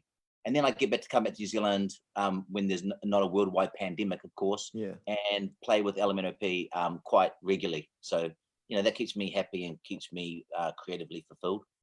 That's cool. Yeah, so when it first happened, the coronavirus, I was like, how long before a radio station does the Verona Corona parody? And it was a race to the finish line. We didn't get there. We didn't get there. Was it on your list of things to do? Oh mate, well, yeah, but we were like, I was like, I heard the song and I was like, oh, someone's gonna parody this. Yeah. And then I heard it on another. I can't even remember what station it was. But I was like, oh, someone beat us to the chase. I don't know if you got royalties for that parody, Dave. You know, like I don't know if I get royalties for my actual songs that I write. Yeah, no, all the parodies were cool. Like there's quite a few ones. It turns out you can rework a lot of Elemeno P songs into isolation songs, and of course, Verona writes itself. Speaking of which, it's my me and my wife's wedding anniversary today. Wow! Who I met in Verona. There's a little fun fact for you guys. Oh, you so did? Was that song about her? It was about meeting your yeah. That's great. So that's if people don't know, that's a cafe in K Road in Auckland, right? It is. It's that's good. It was a pretty popular little haunt of ours back in the late 90s. And how's the guy? Because you say that guy you're dating, in my opinion, isn't right for you. How's he going nowadays? What's he up to? I see him every now and then. Actually, his name is actually Guy. Oh, really? He's a lovely dude. Actually, he's a lovely dude. I felt a little bit bad, kind of swooping in, but she's very beautiful. Hey, now you're married with a kid, mate. Yeah. You're married with a kid. Yeah, now I'm married with the kid. That's right. So how long have you been over there now? I mean, obviously you spend a bit of time at home and then you go back there, but how long has it been now? We've been over here about 8 years now. 8 years, but I get to come back, normally about 2 times a year, which is really cool, really lucky, Did you try and did you have a think, did it cross your mind to escape America and come back to New Zealand to avoid all this? Yeah, it did. It was a very fluid situation, when it was all going down. As you guys probably know, like same thing probably happened in New Zealand. It was like, oh, this is not a big deal. Oh, this is a big deal. Should I stockpile water? Maybe I'll just stockpile a few liters, maybe just 6. So kind of like half started doing that, and then thought about getting out of the city, but then we didn't, and then it kind of became too late because you don't want to be that guy that turned up from the epicenter of a pandemic and be like, hey guys, I'm here. Like a leper. Now, Dave, something we like to do every time we talk to you, you have it in the past. You don't like clearing your emails as much. You have a lot of unread emails. What is the count at the moment? Because last time we talked to you, it was in the thousands, wasn't it? Yeah, cool. Yeah, so we're looking at my personal email. Yeah. Okay. So my work email, 34. Okay. 34,000? No, my work email, 34. Oh, 34. He's on top of the work Okay, good. email. You're on top of that. Good. That's good. I'm glad to hear. My personal email, 12,362. Oh wow. That is that number just keeps on building. There's some probably some really important messages in your life that you haven't got to, Dave. There is actually. I did actually miss an important message about a month ago. It said, "Get home quick." Yeah, it was. Yeah. It was. I missed an important message. I've kind of given up on that email address, to be honest. So, like, what do you do when you get so much? You just it's a full-time job just to get through the spam. A full-time job to spam filter it up. It's just a job that I'm just not interested in. Yeah, no, fair enough. And sometimes things just get away on you so much. You're like, well, I'm never going to get on top of that. Yeah, you're right. Yeah. Do you skim through it? Do you see it and then go without clicking on it? You're like, oh, it's there. But sometimes I'll go a couple of weeks and not skim. And then once you've got a couple of weeks without skimming through, then you're just stuff is deep. It's just stuff is deep in there, Can I share my screen? Yeah. It's always a dangerous game. Let's have a look. There's a cute bubba you got there, Davo. Okay, look. So here we go. Okay. Look at this. 12,000. Oh yeah. That's just a work email there. But you got an email from Jacinda Ardern. Oh look. Oh, I think that's like. Oh, I thought it was a personal email. Hey, I do have personal tweet, direct messages, tweets from her, and Facebook messages before she was Prime Minister, of course. Oh, that's awesome. Because we're mates, and she's a good woman. Yeah, she's doing a bloody great job navigating us through this. These times. Look, a couple of ones from my dad are normally just kind of like warning me about certain things, warning me about, you're very, I love how you just plastered this out here for all to see. Yeah, I wouldn't be doing this. A lot of spam coming through there too, Dave. Look, some wave. That's what I mean. Look at it, man. Let me see if I'm just trying to find anything that's decent, like Bank of America. No, you're right. Yeah. It's keep coming back. Yeah. Yeah. You checked a couple there. There's my there's one from Fab from the Strokes. Yes. Oh yeah. It's no biggie. You haven't even looked at that one, have you? Like I say, but my work email is good. That's. Oh, you're onto the work. Yeah. That's I mean, yeah, we showed that to someone in the office the other day. It gave them anxiety. I did. Yeah, the fact that you're work emails all matters now.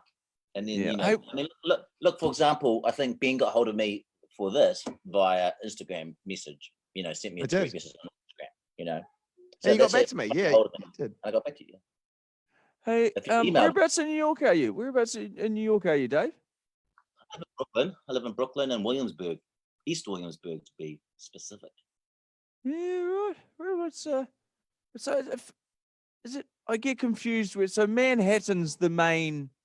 That's the main island, main center of the CBD and stuff. We call it the city. It's like kind of out of the city, and so I would take either the Manhattan Bridge or the Williamsburg Bridge to get over there, or the subway, which I haven't caught for 8 weeks now. I actually haven't caught an Uber or a subway or anything for 8 weeks. Just been walking around. It's so crazy. Are the streets dead? Is there no one driving on them? Yeah, they were completely dead. I've started to notice a bit more people out and about lately. People are getting a bit antsy, And of course, the president of the United States just keeps on saying it's kind of fine and it's all okay, and drink some bleach and you'll be sweet. Inject some dead oil, you'll be fine. Yeah. Well, Dave Gibson, thank you so much for chatting to us. We really do appreciate you taking time out of your wedding anniversary day to talk to us. Oh, hey, it's my pleasure. It's my pleasure. It's all about. And you guys make cute babies, so keep on doing that. Yeah. Thank you, and good luck, guys. Man, it's going to be a long. We're here. We're doing some stuff. Stay safe, though. I really do mean it. Stay safe. Awesome, man. All right, thanks, guys. See you, David. Hey, take care of yourself. There, Dave Gibson, Elemeno. Can I just pull you up on that? I wasn't going to do that there because we're wrapping up. Stay safe, man. Stay safe. I know. I feel like safe. in my head, just stay safe. I go, I've got something to say, and then midway through, I'm like, no, stop talking now. Stop talking. Safe. The worst ones where I go questions, and I just don't. Yeah. You've got Jamie Curry ready to go too. Jamie Curry. Let's bring in Jamie Curry. The wonderful Jamie Curry. I haven't caught up with Jamie in a long time. Hey, Jamie. How are you, mate? Connecting to audio. She's connecting to audio. How are you, Jamie? Jamie's there. Did I get it right? How you got it right? You're on. Good. I was worried. How's it going?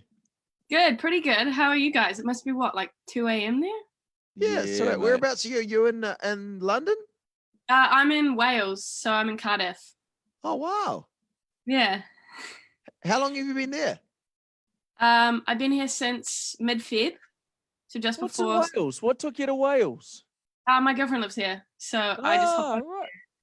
Yeah. So whereabouts in Wales are you? Don't have to get into details of exact streets and stuff, but whereabouts are you? Cardiff. Oh yeah. Awesome. Yeah. They like dragons. Yeah, they in do. Wales. They do. Yeah. Yeah, they do. There's lots of dragons. There's lots of weird words. Like their language looks so funny written down. It's like XYZ. The words are random. Oh, when they've got place names, they've got like the world's longest place name, which is yeah. I don't know if that was offensive. Yeah, probably offended all different cultures there. I think Laura learnt the name of it once. Yeah, was that guy Taron Egerton, the actor's from there or something. I can't say it, but anyway. Yeah, but how you been, Jamie? Pretty good. Just kind of been inside for the last 7 weeks, along with everyone else. I know. So is lockdown everywhere we talk to all over the world? They're doing different versions of it. So what's happening in Wales? So basically, we've just been told to stay inside for the last 6-7 weeks. Nothing's open apart from the supermarkets, and you're allowed to go out for exercise like once a day. and also obviously social distancing. You're not allowed to meet up with anyone else but your household. So it's been a lonely 6 weeks. Yeah, I can imagine. Did you think about coming back to New Zealand, or you're like, no, we're going to stick it out here? I did, just in case, anything happened with my family, but I thought, no, I'll stay here with my girlfriend and be brave. Nice. Oh, good on you. Good on you. And now I'm reading here, you went to bloody Antarctica. Yeah, I did. That would have been probably 4 years ago now. You just filmed in Antarctica. That's crazy. Did you fly down like an Air Force Hercules or something? Yeah, on one of those, I can't remember the name, it's been too long, but one of those big grey, like, the big grey planes. Yeah, the big grey planes. And you like sit on the outside, and then there's like a helicopter like in the middle of the plane, and you're just sitting there. Wow. So I'm imagining no reclining seats or no in-flight movie. No, it's literally like a deck chair, and then you get given a paper bag, and that's your online your food for the flight. Oh, so it was like a Marmite sandwich that the army's made or something. Literally, it was like you got some raisins, you got a sandwich. It was like a packed lunch. You're like, did anyone tell me about this? Because I could have bought my own lunch. Yeah. So how long were you in Antarctica for? I can't remember. I think it was about 10 days, just because our flight was cancelled for a few days. So, because for some reason it's dangerous over there with the weather and stuff like that to fly out. So I think it might have been 10 days. Because how long's the flight? I think 5 hours or maybe 3. So we're not that far, are we? We're not too far from Antarctica. No. But we're not. Jamie's further. Yeah, and what do you pack? Obviously, you want to pack some nice warm socks. Well, yeah, you pack because they said for us we're not allowed to do any washing, so we packed underwear for the whole time, socks for the whole time, just casual clothes to wear around the camp, and then they supply you with like all your thermals and your clothes and jackets and stuff for going outside. And because it's so dry out there, you don't really sweat. You don't feel as gross as you would normally, so you can wear the same clothes a few times. And so, is there like an airport in Antarctica, or you just land on the ice? I mean, yeah, it is an airport, but it's like just on the ice with like one building and penguins. Wow. And what's in the camp? Sorry, we're getting really hung up on this Antarctica thing. This wasn't why you probably wanted to chat, but what's what's in the camp? So it kind of feels like a school, but it's all connected. Like you don't have to go outside to get from one part to the other. It's all connected by like a hallway. There's a cafeteria, there's a doctor's nurse thing, there's like the quarters where we sleep, that's all blacked out because it's 24-hour daylight over there. Wow. There's like a computer room, there's like a library. It's literally like a school pretty much, like if you sort of put that in the middle of Antarctica. So when you say 24-hour daylight and sunlight, there's no part of the day that even looks like or feels like evening? No, it's like the exact same all the way through. Like we went over to the American base and got really drunk at their bar, and we're walking back at about midnight and it's like daylight. It's very confusing. That would do you hidden. You have to really like focus on the time, otherwise you could be up for like a day and a half and not know. Yeah, I never knew that about Antarctica. This is the place we should have been doing the Zoom thing over there. Yeah, and so what are they doing in Scott Base? Now, what's their job there? Oh gosh, I'm probably going to summarize everything that they're doing over there and make it seem a lot simpler than what they're actually doing. But the air is really fresh down there, so they do a lot of the testing for climate change and figuring out what the weather's going to be like in a few years, or what climate change is going to do to our planet.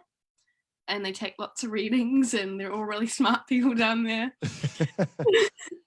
But no, yeah, it was really cool. I basically just did a whole segment about climate change and what's going to happen and what they're doing down there and how we can help and be smarter. Oh, that's awesome. Now, Jamie, you were like one of the original, sort of social media people that, became famous for being on social media with Facebook and stuff like that. You must look at people on TikTok now and go, oh yeah, I kind of led the way for that.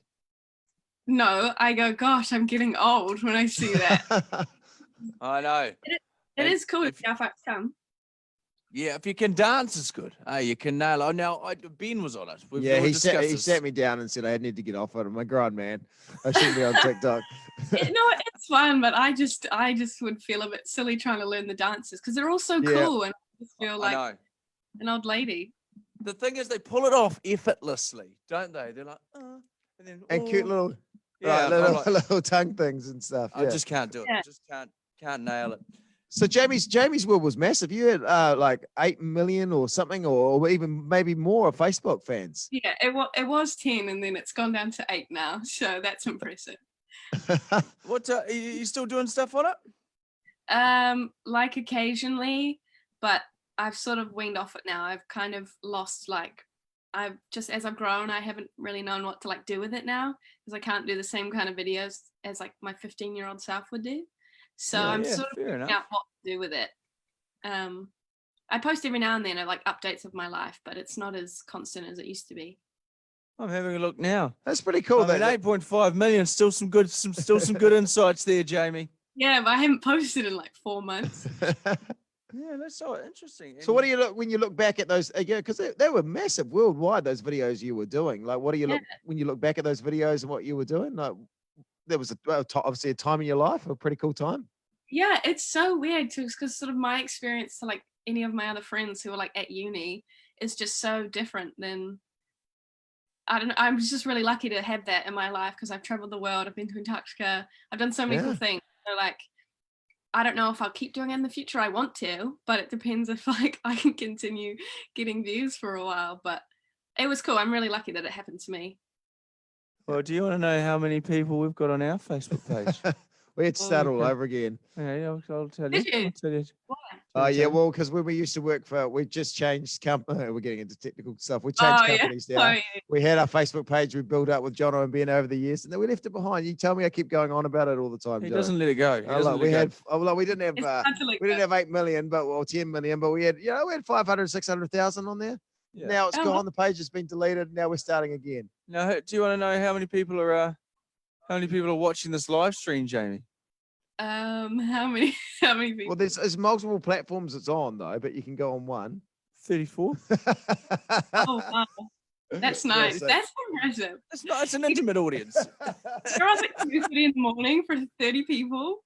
With social distance. No, it's on a couple of platforms as well, but that's on one of our pages. Yeah. Wow. Yeah, no, it's 34. 32 now. Oh yeah, just the two people have been offended by what you just said. So what Jamie's like, why am I here? That's good to catch up with you, Jamie. We haven't seen you for a while. So what are you doing over there at the moment? Just in lockdown, pretty much, I imagine. Yeah, I'm doing absolutely nothing. I should be making content, but I've just lost all motivation. All I've been doing is just cleaning and sitting outside drinking when it's sunny. You've done a wonderful job at your rack in the background there, the jacket rack. They all look very nicely hung on the coat hangers, don't they? Oh, thank you very much. I went to is that something you've been tending to? Can you show us that nice colourful one, just a second in with the stripes? That looks like a nice. Oh, that's a nice jersey, isn't it? Yeah, that is nice.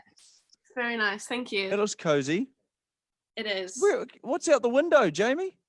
Oh, it's disgusting. This is my view. Oh, okay. Well, and it's full of rats. Full of rats? Yes.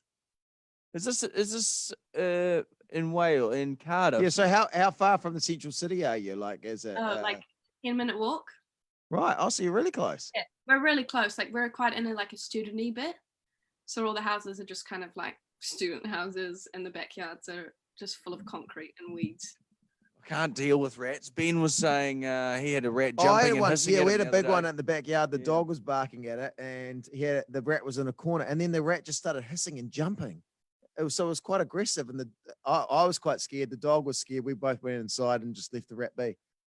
Yeah, they're horrendous. We can hear them every all through the day, all through the night, just squeaking and talking down in the rubbish bins. It's disgusting. Rats, they've got a newfound confidence, these things now. They're just kind of they're supposed to be scared of us. Yeah. They're not. Yeah. They're not. If anything, they're angry at us. They're angry at us because we've trapped them and killed them for many years. And they're like, hey, buddy, enough's enough. Okay, we're just as cute as cats. Yeah, well, it's funny how rats. Anyway, yeah. Now, you're from Napier originally, Jamie, Yeah. in the Hawke's Bay. When's the last time you were home? Well, when I left here, so like the 10th of February, I left home. All right. Yeah, I moved back in with them just because when I come over here, I didn't know how long I was going to be here for. I don't want to rent out a place for 6 months Yeah. and not be there. But yeah, I loved it. I had a vegetable garden over the summer while I was there. It was massive. It was massive. And I just grew a shit ton of vegetables. You could grow a good vegetable garden. Oh, I I imagine. yeah, I don't have the patience. Yeah, no, it does take part. What did you grow over summer? Some carrots, peas.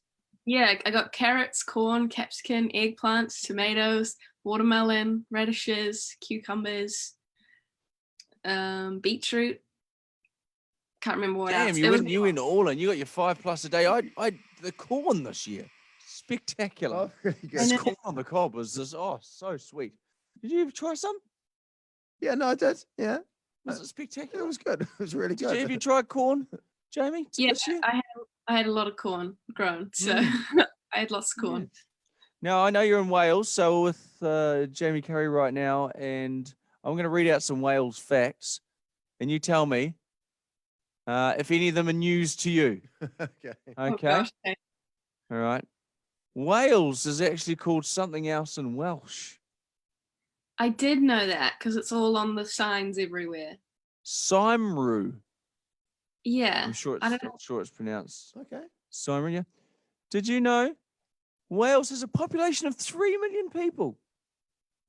I did know that because we Googled it for the coronavirus to like freak ourselves out. Just break down the numbers. Yeah. Yeah. Okay. So yeah, slightly smaller population than New Zealand, right? Yeah. Cardiff is the largest city in Wales. I figured that, but I wasn't sure. Yeah, but it's not news to But Jamie it Curry. also acts as the capital, Cardiff. Well, it doesn't act, it just is the capital. Doesn't pretend to be the Does capital. a great job acting as the capital. Yeah. The country of Wales is said to contain more castles per square mile than any other country in the world. And you're obviously clearly living in one of those castles now, Jamie. Yes, my castle is amazing. It's one of those many lovely castles out there. What's your partner do in Wales? She's at uni. She's an illustrator. Oh wow. Yeah. So the room's always full of drawings and art. Are you near the Millennium Stadium in Cardiff? Not really, but it's not that far. It's just sort of just so you know, it has the largest rectangle roof of any stadium in the world. Oh, The wow. largest rectangle roof. So it's fully. Oh yeah. They're reaching. They're reaching with the largest rectangle roof, aren't they? And here's the final one. Who'll tell you who else is reaching?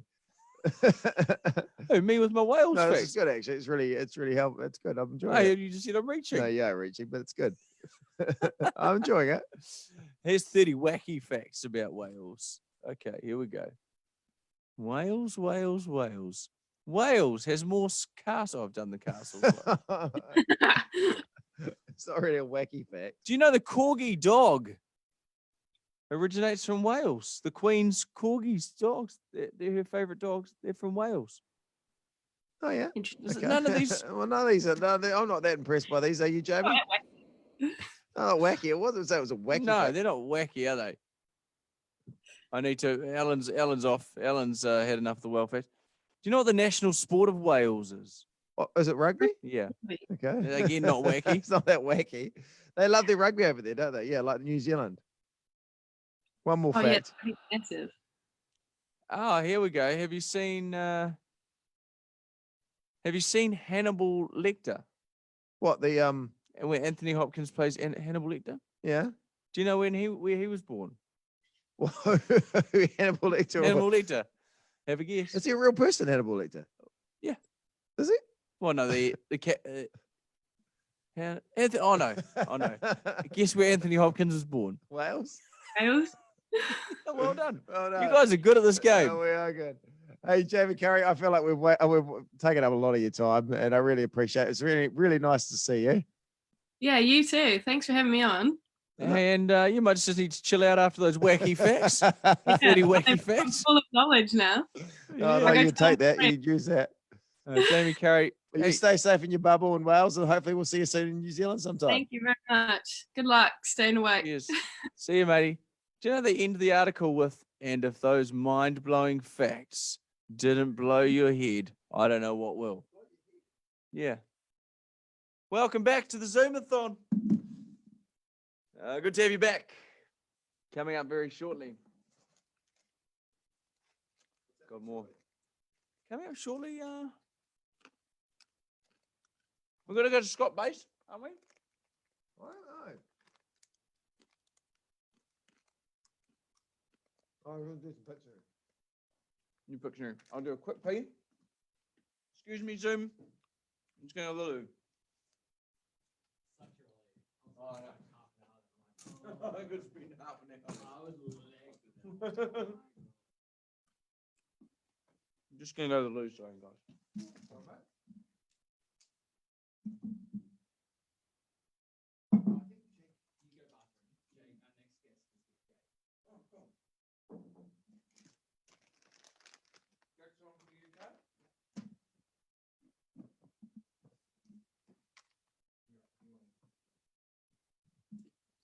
So I keep forgetting that the live stream, but we're still rolling, aren't we? Even when the interviews aren't on, but it's just happening. So it's are we just simulcast on the one now? No, we're going 30. Oh, 30 Facebook pages. Oh, jeez. Well, there you go. So it's Jono and Ben Zoomathon.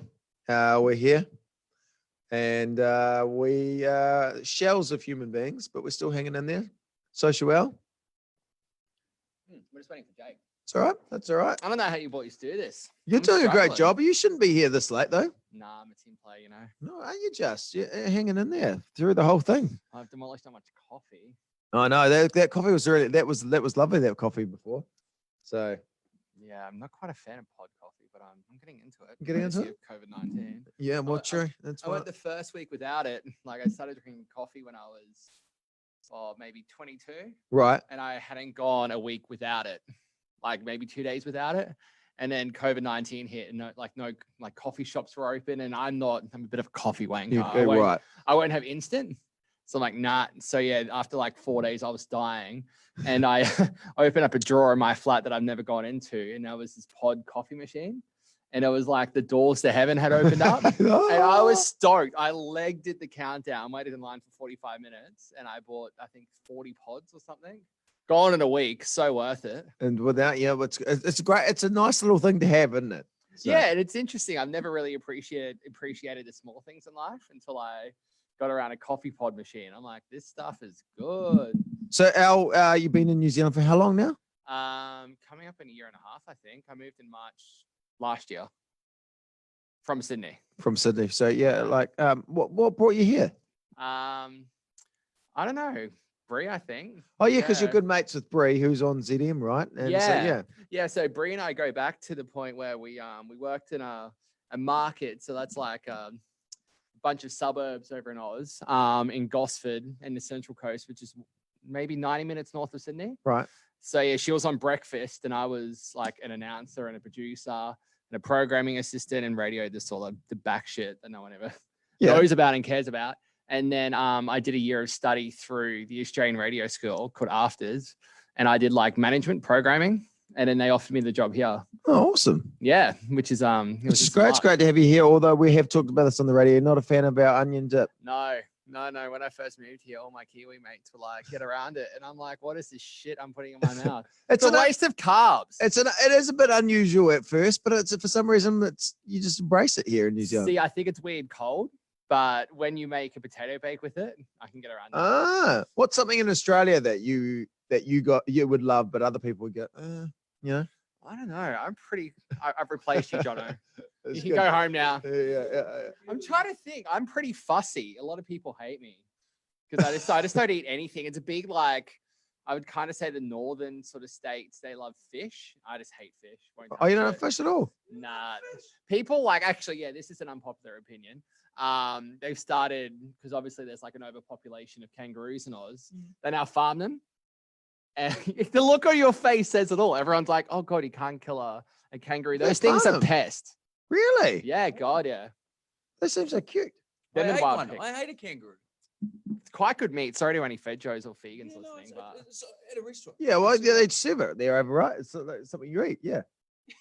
it's tough. I don't It's a know tough, what- rich meat, but it's quite good. Get a kangaroo roast. Is it good? Yeah, so good for you. And it's like healthy, I'm pretty sure, as well. Yeah. It Just seems marinate weird. the shit out I of it. always find it unusual, like what animals people, it's okay to eat and what you don't, you know, like it's. It's, yeah. And it's you know, so other much. countries are like, there's some countries like in India, the cow is sacred, which I understand, but we're here, we're like, over hey, here we'll go for it. munching on cows. Yeah, but then other they're like, oh, you couldn't eat the horse, but you know, like it's. Yeah, like what? And I And don't. then I'm we're not like- saying it's right or wrong or whatever you believe in is. There's some countries that eat cats. Yeah. And we're like, yeah, and we're like, how do you eat cats? Yeah, well, which seems wrong to us, right? dogs. People Yeah, eat dogs. and wrong again. Wrong. It seems wrong to us, but it's yeah. It's funny how different cultures can eat different animals, but then frown upon other cultures. Eating for it, yeah, eating it. yeah. It's really interesting. Hey, Jake. Hey, Jake. This is Jake Hennessey in the UK. Yeah, he's in the UK. We met Jake at a Camp Edge party a few years ago. Oh, how many years ago was that, Jake? Well, this is mute. I think have we got him? Have we got a mute Jake or is on he mute? mute on? Oh, just turn your audio on there, Jakey. I know we got. I think have we got a problem now, Ian? Are we offline? Maybe. We're going to hook up to Jake very shortly. It's the Zoomathon, zooming around. Sorry, Jake, we're just trying to hook your audio up, mate. We're gonna head to the UK. I've got you now. Can you hear me? Oh, loud and clear, Jake. Gotcha. That was annoying. Jesus. Good morning, gentlemen. How are you? Oh, we're doing well, bud. How are you going? Yeah, not too bad. Not too bad. Just quickly, by the way, I don't know if you heard me a few moments ago from my voice wasn't working. I've got a friend Laura who's trying to join the call with us as well. It's a bit of an occasion. So can she get accepted into the call from us as well? Oh yeah, we'll put her on. Can I let Laura in? I'll go there and I can. There you go. This should do something. Is Laura in the UK as well, or is she in New Zealand? No, she's up in Scotland. So she's in the UK. Oh, hey. Hopefully, Laura's popping in. Hey, Laura. Hi. Kia ora. Good. How are you? Good. Where are you travelling to? We're in Scotland. We were at TGI's getting food. Oh, what's the lockdown like in Scotland? Are you allowed out? Obviously. No, not really. We're breaking it right now. But gentlemen, the reason I actually wanted to get Laura on the call is because she's currently sat with our friend Regan, and it's Regan's birthday today. So I was going to see if I could get you two to sing happy birthday to her. Oh, mate, absolutely. So is it your birthday, Regan? It's mine, yeah. I'm Happy Regan. birthday. I'm Regan. What? Oh, you're Regan. Yeah, hi. No, it's me. It's me. Shut up, Leah. Okay, well, listen, Ben's in the toilet. When he comes back, we will sing the crap out of happy birthday to you. Absolutely amazing. How are you guys getting on anyway? You stressed out? Oh, yeah, no, we're just rinsed. Look at it. I look like a piece of bag of rubbish. Hello. Are you on the There you go. radio? The radio. Yeah, no, we're on the radio. Yeah. What's your TV show? Hey, oh, sorry. I think it's just a fire alarm going off here. Laura, that's a touchy subject. Hey guys, now, Yeah. when are you all meant to be at home in Scotland? Yeah, but it's my birthday. Oh no, fair enough. You got to go out and enjoy your birthday. Well, we just went out to get some food delivered to our car. So. Oh, is that what you have to do over there? You have to wait for the food to come to you. Yeah, they came over and put it in the boot of the car. They won't even hand it to you. Oh well, yeah, we've just 3 hours ago dropped down. I don't know how you guys are operating over in the UK. We dropped down from level 3 to level 2, which means we can basically go out again. We're not. Yeah. I think we're not level 4 or 5. We're the worst. Like we're the worst in Europe right now. We're not doing well. We've got an absolute idiot running our country. Yeah, we've not got a defender. Laura, this is on We're live not, like- Facebook, by the way, yeah? Oh well, it's true. Vote Boris out. It's like on Facebook. Fuck Boris Johnson. Right, is he? Up, Nicola Sturgeon! Come on! Is he coming back yet, or what? I'm not really fair. Ben, oh yeah, we're going to sing this happy birthday. How old are you turning today, mate? 27. 27 today. And we'll, Yeah, I'm a pensioner now. Oh, now Jake, how long have you been in the UK, buddy? Well, I was living in New Zealand for 5 years, but I'm only back here now for 2 months. Probably back here for a while though. So yeah, I'm working full time, and due to circumstances, being here is a little bit more feasible for me at the moment. Yeah, that's great. So are you allowed to leave the house? You've had to stop work or what? I'm working from home, so that's all right. But yeah, not really allowed to leave the house unless you're allowed to see one member outside your house now from a social distance space. So yeah, it's not great, but we're getting on. We're surviving. That's the thing, eh? It feels like they're having to make the rules up as they go along, which is understandable. Yeah, well, they're just trying to adapt, I think, and I think we're doing all right. But everyone's got very different opinions to it, so we just have to deal with it and get on with things, I think. Ben's come back from the toilet. He looks lighter. He looks. He's frantically brushing his teeth as well. I don't know what went on in there, but he's come back with a banana and a toothbrush in his mouth. And you need to give him the lowdown on what we're about to do. Whose birthday is it? So Jake's joined us up with his guys, friends. from This is London. Laura, and this is Regan's birthday. Regan. Yeah, Regan. Yeah. Regan's birthday, correct. Regan's now. Regan wants a happy birthday. They're in Scotland. Oh wow, she's really getting all around the place. I'm actually from Canada as well, so you're getting even further. Oh, from Canada. This is, I tell you what, this is murdering our Wi-Fi. We're going to upgrade our plan. Okay, so what are we doing? We're singing happy birthday? Our monthly data's gone Yeah, anyway. no, Okay, all right. So we're going to sing happy birthday to Regan. Okay. That's her birthday. At 27 years old today. Okay, great. She said she's now eligible for the pension. I don't believe you. Trust us. It's downhill from Look, here. if you're eligible for the pension, I should be retired. Okay, here we go. Happy birthday to you. Woo! Happy birthday to you. Woo! Happy birthday, dear Regan. Happy birthday to you. Hip hip. Hip hip. Hooray. Hip hip. Hooray. For she's a jolly good fellow. Fellow. She's a jolly good fellow. And so say all of us. Hey, so say. Going in the loop. Thank you. Hey, happy birthday. Now they're just waiting in the car park getting some takeaways. They're going to get dropped in their boot. Oh, is that what happens? They drop in the boot? Yeah. That's Handy. cool. It is handy. What are you getting? What's the takeaways? You probably asked this. I've come in late previously on. No, what just happened? TGI? TGIs. What is TGI? Yeah. It's quite like an American kind of. They do like. Diner restaurant. Oh, is that Yeah. TGI Fridays? Is that the American? Yeah. Yeah. I've been there before. Yeah, it's good. Kind Kind of like a hard rock good. sort of vibe. You know, you Yeah, get some kind of. burgers, that sort of stuff. We Yeah, got- it's good. Yeah, we got Jack Daniel's chicken. Oh, nice. Oh, nice. Good on you. You guys, what's the time over there? Is it like 3 o'clock in the afternoon or something? Yeah, quarter to Yeah, 4. 4:45. Oh, 4:45, right, on a Tuesday. Wednesday. Wednesday. Oh, they're behind us. We've had. Oh, we're a day 11 ahead, hours yeah. behind, gents. Yeah. Do you know what's quite funny about this as well, gents, is that you've I don't know if you remember, but I actually spoke with you, Jono, on Instagram about getting some more people to come on the show for you as well.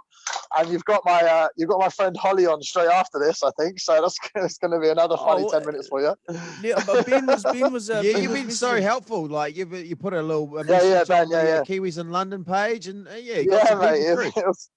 It was quality, man. It was quite funny actually seeing how many people wanted to respond to it, but you're still loved over here, so oh, that's very nice. Well, not so much back here, but that's good that people over there, but yeah. You know, the irony is, do you guys know Roman on Capital FM? Yeah. Yeah. No. Oh, he's Yeah, tidy. He is tidy. We spoke to him this morning. Oh shit, they're a good-looking breakfast show. What's that? Sorry. I have his number. I didn't get his number, but I can track it down for you. I'll track it down for you. Yeah, he was hot. Like the whole breakfast show, we spoke to the three of them, and they just like, geez, they're good-looking people, weren't they? They were. We look like bags of shit, but they look great. You know, is that why you're not coming on the screen, Ben? Yeah. Oh, can you not see me on the screen? No, you're not on the screen, mate. Oh, I've got a screen, but I'm over here as well. Do you know what? You might have to sing Happy Birthday again so she can see you singing it now. Oh yeah. 3, 2, 1. Happy birthday to you. Woo! Happy birthday to you. Woo! Happy birthday, dear Regan. Happy birthday to you. Yeah, she's a jolly good fellow. She's a jolly good fellow. She's a jolly good fellow. So say all of us. Hey! How come my screen? I've got a little screen over here. How come I don't bring it to there? Regan's a great girl. Happy birthday. I remember when I first met her, and she was in the back of a car waiting for some Jack Daniels chicken. Yeah. What more could you want in a woman, really? Hey, listen, lovely to meet you all. You all keep safe during lockdown. Try not to catch the Rona. Yeah, no, we'll try. That will be good. Yeah, Jake, you were in Miami, weren't you? Yeah, I was in Miami when New Zealand closed their borders. So I'm lucky I didn't catch it over there because they got it pretty bad whilst I was over there. Yeah, America's been hard. So what? You had to go to the UK, and now that's where you've ended up. Yeah, so I had to come back here, and for due to the circumstances for work, I'm working full time back here. So it's all right. I'm settling in, and we're good. I don't mind being in London, so it's fine. Missing New Zealand, don't get me wrong, but can't complain. Oh, good on you, mate. What a lovely gentleman, and nice to meet you guys as well. You look after yourselves in Scotland. You look after yourselves in London too, yeah. Jake. And keep safe, guys. Thanks very much, guys. Have fun talking to Holly. Oh, see you guys. It's lovely to talk to you. See you guys. Keep safe. Bye. Love you. Bye. Bye. Love Bye. you too. There we See go. you guys. There was Scotland and the UK. Oh, there we go. I think we're bringing the world together. Yeah. It's quite on Tinder. Oh well, I mean, we're getting a whole lot of Holly's coming through very shortly, which is their friend. You got a lot of bananas.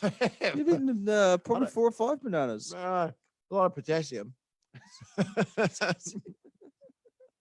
don't know why I keep going for the bananas. A lot of potassium. I mean, it's a good. I never feel like a banana, but when I have it, I'm like, oh yeah. I was just like, I'll have a banana, but are you a big banana not consumer? normally. I feel like bananas are they're kind of like avocados. You get a very small window to eat them. Yeah. You want to you buy them green, and then within 10 minutes they're rotten. They're rotten. They go rotten quick, and then you're always like, oh, we'll save these for banana cake.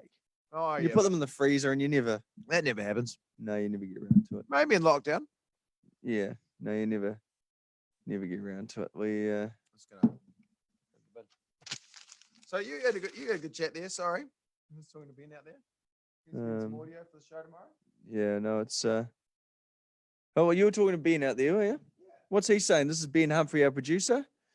Do we need a bit of a plan for the radio show in the morning? Maybe. Because I don't know if 3 hours of us. He's got a lot of replay content. Great. Yeah, so I'm afraid he's probably just get a list of all that. Just do that. Put a bit of a run sheet together, and just so we've got a plan. Otherwise, we're just going to be bouncing from. It's 3 hours of a lot of. Yeah, we can have bits and pieces. You're right. Yeah, this is radio chat. No, it's all right. It's good to have this chat. We're gonna do a breakfast show in the morning. We won't be in a great Put us state. on, coach. Put us on. I feel drunk. Yeah. Yeah. No, this is And I haven't drunk. Well, I had like that much of the wine and the wine tasting, but it was a sip really. So 3 o'clock in the morning. 10 to 3 in the morning. So this is the low hour coming up. Yeah. 4 o'clock. You can We pick did it that back one. up. We were talking about this the other day. We did bumper cars. We drove them around for I can't remember 30 hours or something. And there was a period of like I remember that bleak time. Was that 3 to 4? Yeah, there was 3 to 4. And we didn't talk. Yeah. And we just drove around and we passed the ball to We're gonna each stop other. doing these. Okay. Oh, okay. Enough of this. Enough of this thing. Okay. It's just these short things. Okay. We should have done the world's shortest Zoom So, call. okay, That well, would've- the next time we'll do it. All right, well, we've done one this year of an overnight thing. This is no, we do no. Yeah. Well, we'll do something else. Yeah. Why don't we do face masks? Yeah, face masks. Oh, we got face masks, don't we? I think we are hoping to get some face masks. Yeah, we got some face masks. Try and cash in on the not cash in. You say COVID, cash in. COVID thing. Now we're going to go through to Holly, who joins us. Hey, Holly Abraham, friends with Jake, who we were just on the call to. Now, is your camera on mute or are we on mute? It's probably a good thing if we're on mute. I think someone's on mute. I don't know. I think. Oh, you might be on mute. Might need to turn your. Can you hear us? Might need to turn your mic on there, Hol. We're just live for the Zoomathon. A lot of what we have learned is, no matter where you are in the world, yeah, no matter how old you are, no matter what your profession, everyone has an issue with turning on the mic. Oh, yeah, because you've got to manually turn it on when you get let through, right? Which is quite good. No, still can't. There we go. Oh, this she's is good. gone. There we No, go. but usually they'll come back with sound. Oh, really? This is what I found. They'll pop back. You've become a bit of a Zoom expert. Yeah. Although not quite getting the pop back that I was hoping for. Yeah. She'll come back. They'll come back. They always come back. Yeah. They always come back to the Zoom. What are we? Yeah, I reckon. Yeah, once we get to about 4 or 5 o'clock, we're fine. Yeah, we're not fine. Well, we need to be on for the radio show. Like, you need to be concentrating. You know. Yeah. This is a good time to mentally check out. Yeah. Yeah. Yeah. Yeah. Good time to eat almonds. Yeah, that's why I was brushing my teeth before I had some nuts, and then I brushed my teeth. There we go. Hey. Hey guys, they're still on mute. Maybe we've got a problem here. Oh, here we go. Audio's connecting. Oh, she's connecting to Holly's the audio. coming. Holly's coming. There she is. Hello. How you guys? You all right? All right. This is Brian and Kelly. Hey. Hi, Brian, Kelly. Hi, Holly. How are you? Are you all New Zealanders? Yes, we are. What part of the UK are you in? Pardon? What part of the UK are you in? We're living in London. Lockdown in London. Lockdown in London. Is it a spacious apartment? Are you starting to get on each other's nerves? No, thankfully we actually still like each other. Yeah, at this we've been point. doing well. Yeah, I know we have been. We've been having themed weekends every weekend. Yeah. All right. What's the theme weekends? We kind of go since we can't travel anymore. We kind of bring the travel to our flat. So we've been to Italy. We're going to Japan this weekend. We're going to the USA in a couple more weeks. I mean, we're really doing the round the world nice. trip. Interesting. You chose Italy as your first country. Quite a I know, controversial yeah. one. Do you want to go? Because we were meant to be in Italy, and so we were like, oh, well, let's just go there, but not catch the virus. Yeah, no, A it's lot an of amazing country, alcohol. Italy. Yeah. They had rampant problem. Oh, I know. I felt Jeez, bad. what went wrong there? I don't know. I think they got a very older population, haven't they too? Yeah, they do. Yeah. So they got affected by anyway. That's stuff we're saying words. That's good words. What do you guys do in the UK? Kelly and I are both teachers. I was at school today. I literally just ran home. Oh, so is school still going over there? Technically, yes, it is. It's open for the children of whose parents are key workers. Right. But I'm high school, so we don't have anyone there. So I don't need to be at school, but Kelly's primary. Yeah, I'm at a primary school. So today I had 6 reception kind of kids that I was looking after. And so do you have to like wear a mask and things? I mean, you're supposed to.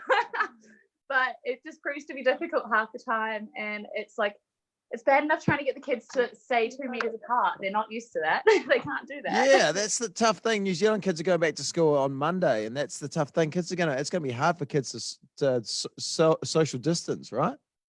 It's like every 2 minutes is just like 2 meters, stand back, space. I know, and then you have to get them bloody sanitizing their hands too, which is going to be a night. I mean, that's not what you're paid to do. Well, see, I think at our school, we're not meant to give the kids sanitizer with alcohol in it. So we've got some alcohol-free sanitizer. It does nothing. Oh, really? So we just have to get, we have to get them to wash Get their the hands. alcohol stuff. No, we can't. We can have it for us as the staff, but we're not allowed to give it to the kids. I guess well, but it's not really giving the kids alcohol. Anyway, I'm not part of the board I know. over there. These things confuse me too. Let's do a Zoom meeting with the board of trustees. We can We'll sort get them this on. out. Yeah, we could sort this out. That'd be interesting. And so, whereabouts in New Zealand are you all originally from? I'm from Morrinsville. Oh wow. Oh, yep. Auckland. And we're from Auckland. Yeah. Jacinda Ardern, was she Morrinsville? Yeah, Jacinda Ardern's She was. I went to Morrinsville College where she went as well. Oh, did you? Oh, yeah. She used to work in the fish and chip shop in Morrinsville. I've heard. Yeah, I'm pretty sure she actually came and spoke at Morrinsville College when I was there, when she was like kind of first starting out in government, and Oh, yeah. I don't remember anything of what she said. She told us a wonderful story that we spoke to her on the radio, and she was starting out as a politician, left-leaning politician, but a lot of her family being from rural New Zealand, National Party supporters, and so she was doing a public speaking event at like a agriculture and field days sort of thing in Morrinsville, and she was getting heckled. And going, oh, are you lefty? And it was her grandma. Yeah. Oh my god! Get off the stage, you call me. So how long have you guys been in London now? 2 years. 2 years. I've only been here nearly a year, so I'm still sort of a fresher, really. Crazy time to be there. It must I be know, it's like weird. It is. And like, we don't really know how long, we're going to be in this for, because July at the earliest. July earliest. Wow. And it's already been what, 2 months? Yeah, it's been 7 weeks, is it? Yeah, so So exciting. what is it now? It's May. You've got another 6 weeks at least. That's a long time. So many countries to go around the world. Yeah. You've got lots of theme nights to go to. Yeah. Yeah. We just keep I see getting Banksy swung by the flat, obviously. Did he do that piece in the background? Is that a Banksy? Oh, it's a classic. I thought it was there actually. It's a Hollywood classic. No, it's a classic. It's a Briar classic. That is cool. That's awesome. Thanks.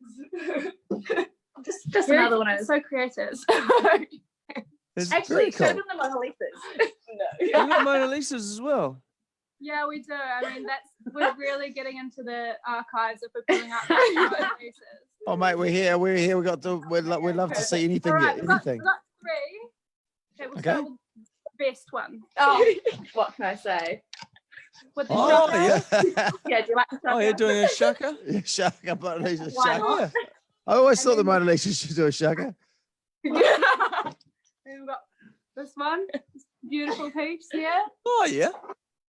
Yeah. So, yeah, okay. I like that one. I like what's your favorite? I don't know what happened to my one. And that one's more like the Briscoes lady.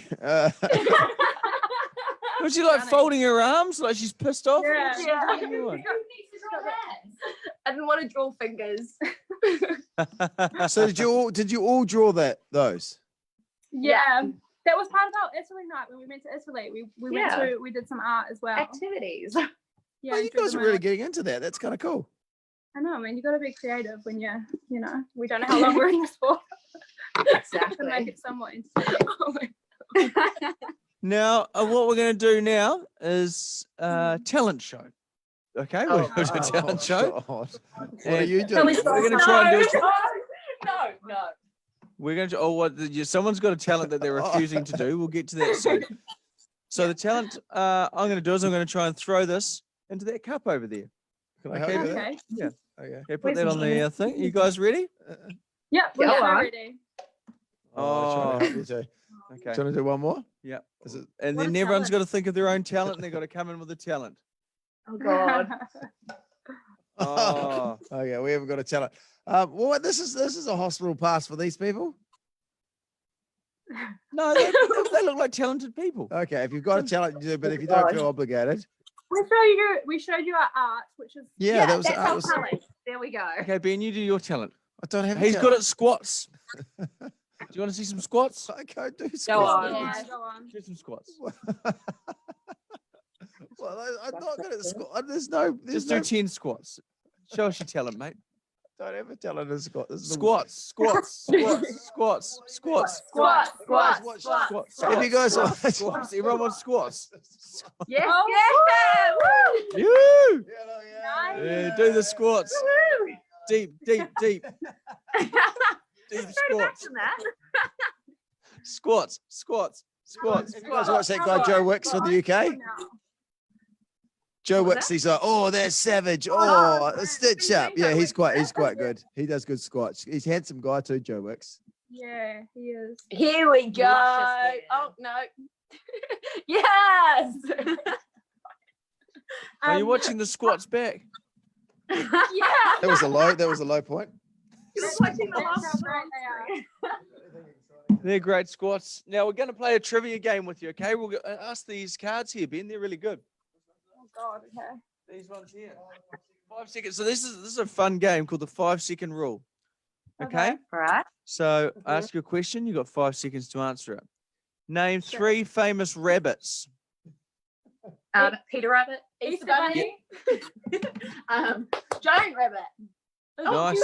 Bugs Bunny. That's good. Oh, Yep. that's good. Name 3 types of bags. Handbag. Yep. Backpack. Backpack. Yep. Fun bag. Fun bag. Well Yeah, done. Good work. That's good on the bags. Okay, this is a tough one. Name 3 brands. Name 3 brands of wristwatches. Oh. Rolex. Apple and Fitbit. Oh, gee, you guys are nailed it. good. Name 3 famous Anns. Anne Hathaway. And Frank. Anne Hathaway. Yep. And The third one. who's another Anne? Oh God. Is it Princess Oh, Anne? Princess Anne, Anne. Anne Marie. Oh, I was yeah. thinking. You should know. We should know. We live in London. Name three people who would wear hats. Oh, Mad you mean Hatter. like Yeah. yeah, Mad Hatter, like a policeman? Yep. Yeah. Yeah. Train driver. And Yeah. Yeah, good. Yeah, no, good. Hey, Juliet. Hey, Juliet. You're in here way too early, Juliet. We spoke to your Hi, sister. Juliet. Now, name 3 green things. Grass. Yep. Trees. Yep. A lime. Yeah, great. Well done. Now, you guys are bloody good at this game. Listen, I feel like we're just really sucking up valuable time Hey, in thank your you day. guys. It was so good to chat to you. I love the Yeah, you paintings. It was a too. highlight. Pardon? The paint. He loved the paintings. The paintings He's- was a Oh, the highlight. painting. Yes. Yeah. That's how, Thank you, that's thank our you. talent that we That's a great Yeah. talent. Hey, guys. And I think the squats the were a squats highlight. will live on in all our memories. Oh, definitely, highlight. Yeah, thank you Good guys. squats. Too nice. Hey, I lovely to talk to you On guys. point. You stay safe in London, all right? We'll hopefully talk to you soon. Good luck. See you guys. See you guys. Wonderful catching up with the Kiwis. Now we've got a friend of ours. Yeah, Nic Sampson, actor, comedian, and philanthropist. Philanthropist. Okay, Charity. How are you, Juju? Juliet, you're here. We spoke to your sister. Yeah. Good. She's great. She was Good. great. She's like, ask her about the well, yeah. dudes. We got some conversations to have. We haven't heard much about it. Hey, there's Juju. You didn't get much sleep, Juju. Oh, did you? Jeez, you've been gone for a while. Doesn't seem like it. So we're just waiting on Nic We've been here. Sampson. This is producer Julian. Hey, buddy. Nic Sampson. How are you, mate? Ah, good, mate. How are you? Good to see you. Oh, it's Nice to see you. Yeah, Nic we worked with for many Yeah. years, and then he disappeared out of our hearts all of a sudden over to the UK. Fled. How are you, Nic? Oh, mate. Oh, well, I'm great. It's it's tea. I'm having my tea. I'm feeling great. How are you guys? Oh, we've been better, but hey, it's great to see you. It's great to see someone we know and to pull us through the next sort of 10, 15 minutes. Yeah, God, what an honor to be chosen for the 3 a.m. slot. It's long been a dream of mine. It's a prestigious slot. It's it's prime time somewhere in the world, Nic. Who have you had on? Who have you had on? Oh, so far? geez whiz. Let's go through it. We had That'll eat us 10 minutes. No, we've had a lot of, we've gone right around. We had Winston Peters, we had the Briscoes lady, Lucy Lawless, Derby, Rhys-Davies. Yeah. I love that you put the Briscoes lady before Lucy Lawless. The Briscoes lady opened this. We opened things up with the Briscoes lady. Tim Shadbolt from Invercargill. We've been speaking to all sorts. All Blacks. Incredible. It's been fun. It's been fun actually. Hamish from Hamish and Andy joined us. Oh, amazing. Yeah, it was got a lot of people in front of their bookshelves. Of bookshelves. John Rhys-Davies, who of course, he was in front of his bookshelf, and he's amazing. He's amazing. Did he have some good books? Yeah. John Rhys-Davies, yeah, he did, and he like put on a movie for us. He was bringing up props, his Indiana Jones hat, and then he came out of his Lord of the Rings He hat. came in his a Gimli and mask from Lord. Oh, with his helmet from just incredible, and it was like I feel like I should be paying an admission to see this. Yeah. Well, that's the beauty of this is celebrities are so much closer to us now. Yeah, I know. Well, see Ben's been pestering the likes of yourself. Yeah, I have. I'm sorry, Nick. On social media to come on this. So, can I apologise on behalf of the show? I literally have nothing else to do. Well, you guys, we just hearing before, you guys in London have been in lockdown for what? 6 weeks now? Is that right? In a way? Yeah, it feels like forever. 6 weeks? Yeah, that sounds about right. Who's in your bubble, I've Nic? definitely got what's that, mate? Who's in your bubble? Do you call it the bubble over there? It's just my bubble. We don't actually say bubble here. We don't actually say it. We say household, I guess, but it's me. I wish we said bubble. Bubble makes more sense. But it's just me and my girlfriend Alice and our elderly cat Helen. Oh, so you've got a cat. You're quite established in London, obviously, with a cat. Yeah. But she's an old cat. But who buys an old cat? I do. Do you like? No, I don't want any of these kittens. Give me one that's near the finish line of life. Yeah, I want one with health problems and riddled with health issues. A mangy old cat. That's a what? Look, we don't know how long we're going to be in London for, so let's get an old cat.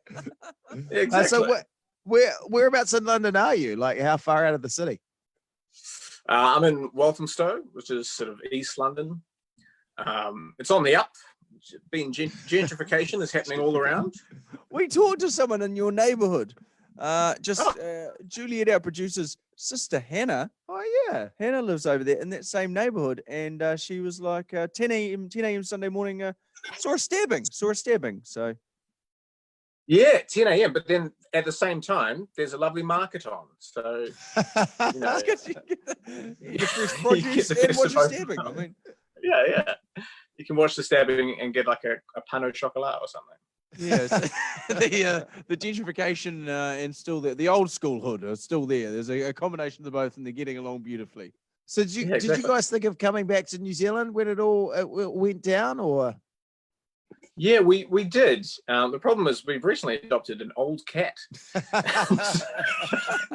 so we're kind of stuck here. Part of you must have been like, oh well, we could leave it here and just see if it survives until we come back. Yeah, exactly. I might be coming back later in the year for a bit, but we did. I mean, God, it looks so good over there. You guys about to step out, start kissing and hugging each other.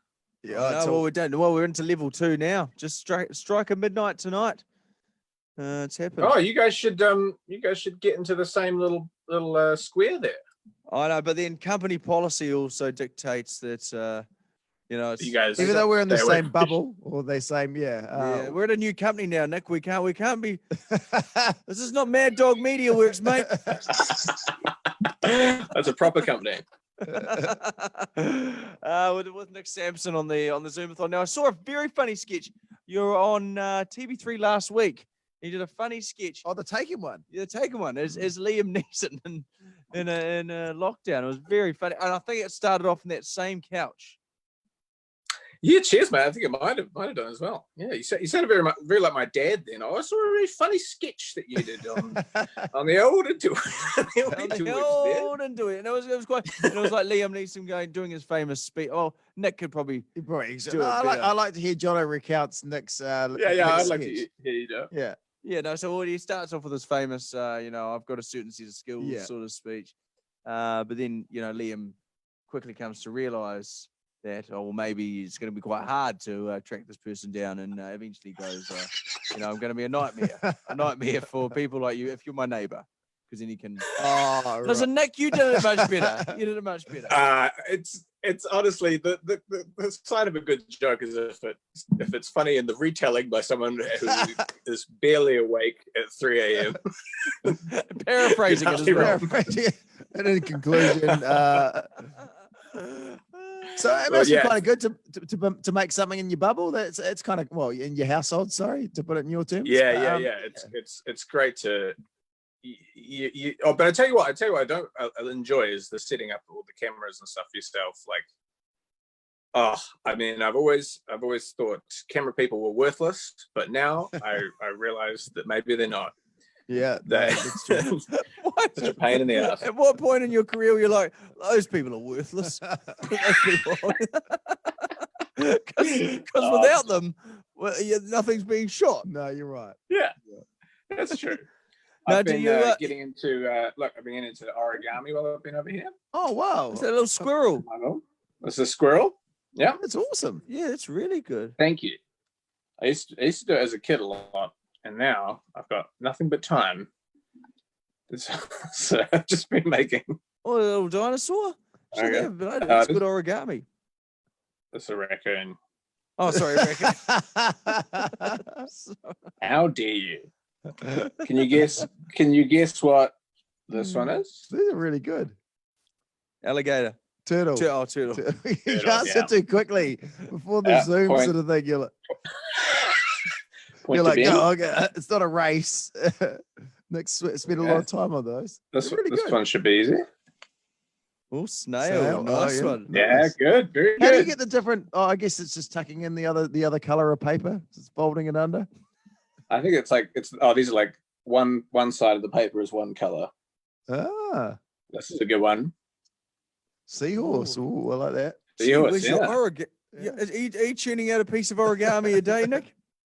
We've been in lockdown for 6 weeks. Been having competitions over on my girlfriend Alice's Instagram. Yeah. She's been holding weekly award ceremonies for the origami. It's a lot of fun. Now we're gonna we'll play a little bit of game with you. Ben's gonna grab something here. He's keen on his props, and he's coming with a lot of props. And what are you grabbing a thing for Nick? Oh, did you want to do the 5-second rule for Nick? Or Pictionary? Logo game's good. Nick, you'll like this. This will bring back some memories. The logo game is we hold up cards, and they are logos of famous New Zealand brands. And you've got to tell us the brands. Yeah, no, it's a really fun game. The concept, you're like, how have they made a board game out of this? But you get some much. Is it an actual game, or have you guys? No, it's an actual game. Someone's made this. I don't know how sales went. So you not only get here you go, supermarket taglines. Here you go. See how well our policy, New Zealand's lowest food prices. It's Pack and Save, isn't it? Well done. Well done. Yeah. Shop smarter. Countdown. Well done. And Yeah, Every Day a Jesus. New World. That one's in the title. Okay. No way of knowing. I guess we'll never know what that one was. Okay. It usually flows a bit smoother than this. Okay, these are all ladies' names. Okay, a range Okay. of frozen desserts. Sarah Leigh. Oh, well, there you go. Nice. There we go. A hummus and a dip brand. Oh, Lisa's. Yeah, he's good. Fast food chain, also a woman's name. Wendy's. Yeah, so he's good. And a cake mix. Oh, Betty's. Yeah, very, gee, that was a curly one too. Okay. Now, Nick, you may have left New Zealand, but he hasn't forgotten our brands. I take them with me wherever I go. They all have a special place in his heart, don't they? This is making me deeply homesick. I know. Hang on, well, you banter away. I'll find some good. I'll find some cards. Now, Nick, many people are watching right now. All 31 of them.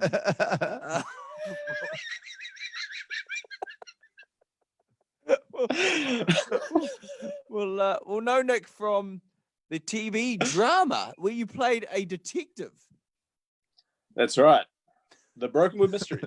Brokenwood was the show. Now, is that played If I in know the anything UK? about Brokenwood Mysteries fans, it's that they love to stay awake till 3 a.m.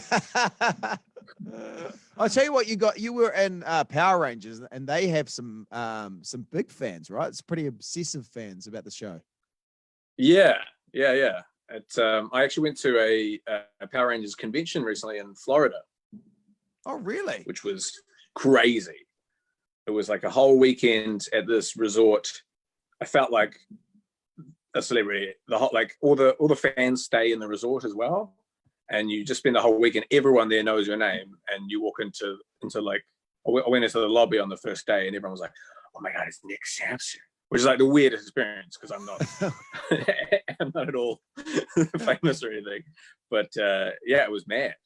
And so, what do you do? You have to hang out all weekend with these Power Rangers fans. Yeah, get up close and personal. They just hang out. They all dress up as Power Rangers. They come around and tell you a lot of stuff about your show that I'd forgotten because it was about 13 years ago. Wow. So they'll just be like, did you know about your Zord doing this? We're like, yeah, I definitely remember that. You don't have to dress in costume. You can just turn up like yourself. Or they're the ones in costume. Yeah, they're the ones in costume. I just dress like a cool, normal dude, like a celebrity. And what, they get you to take photos, sign some things, and just have a chat? Yeah. There was this really, like, you just chat with them. They're very intense people, a lot of them. And a lot of them are really cool. Like, the fandom is just, because you don't really have it in New Zealand, but the fandom over there of Power Rangers is quite something. I remember like the first morning I walked into the lobby, and there was this girl. She was maybe like 18, and she was with her parents, and she was like, "Oh my god, it's Chip, the yellow Power Ranger!" And she ran over and she gave me a hug, and her parents were like filming her like reaction, and I was like, "Oh, are you coming to the convention today?" And she was like, "No, we can't because we got to go on a cruise, and we can only stop by for like an hour."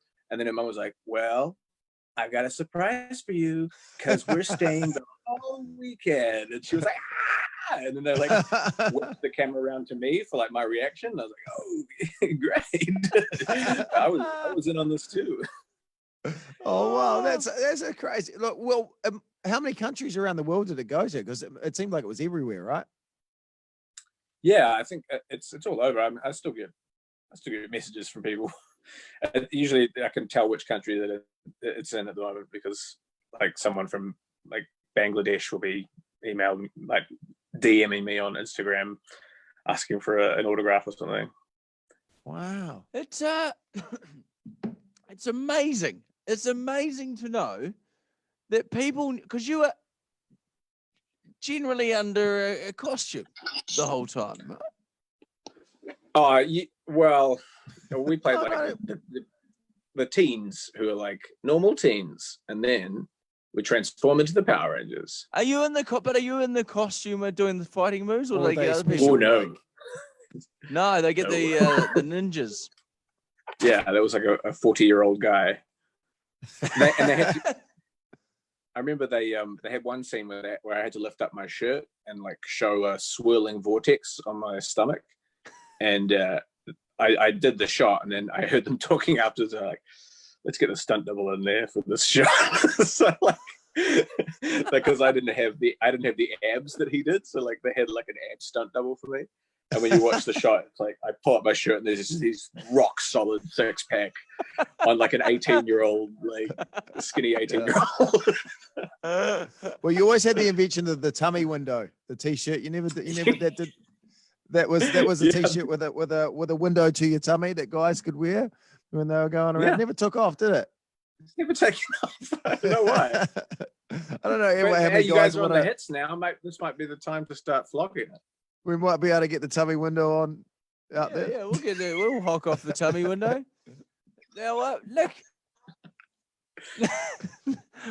Yeah, mate. Yeah. You've got everyone's attention.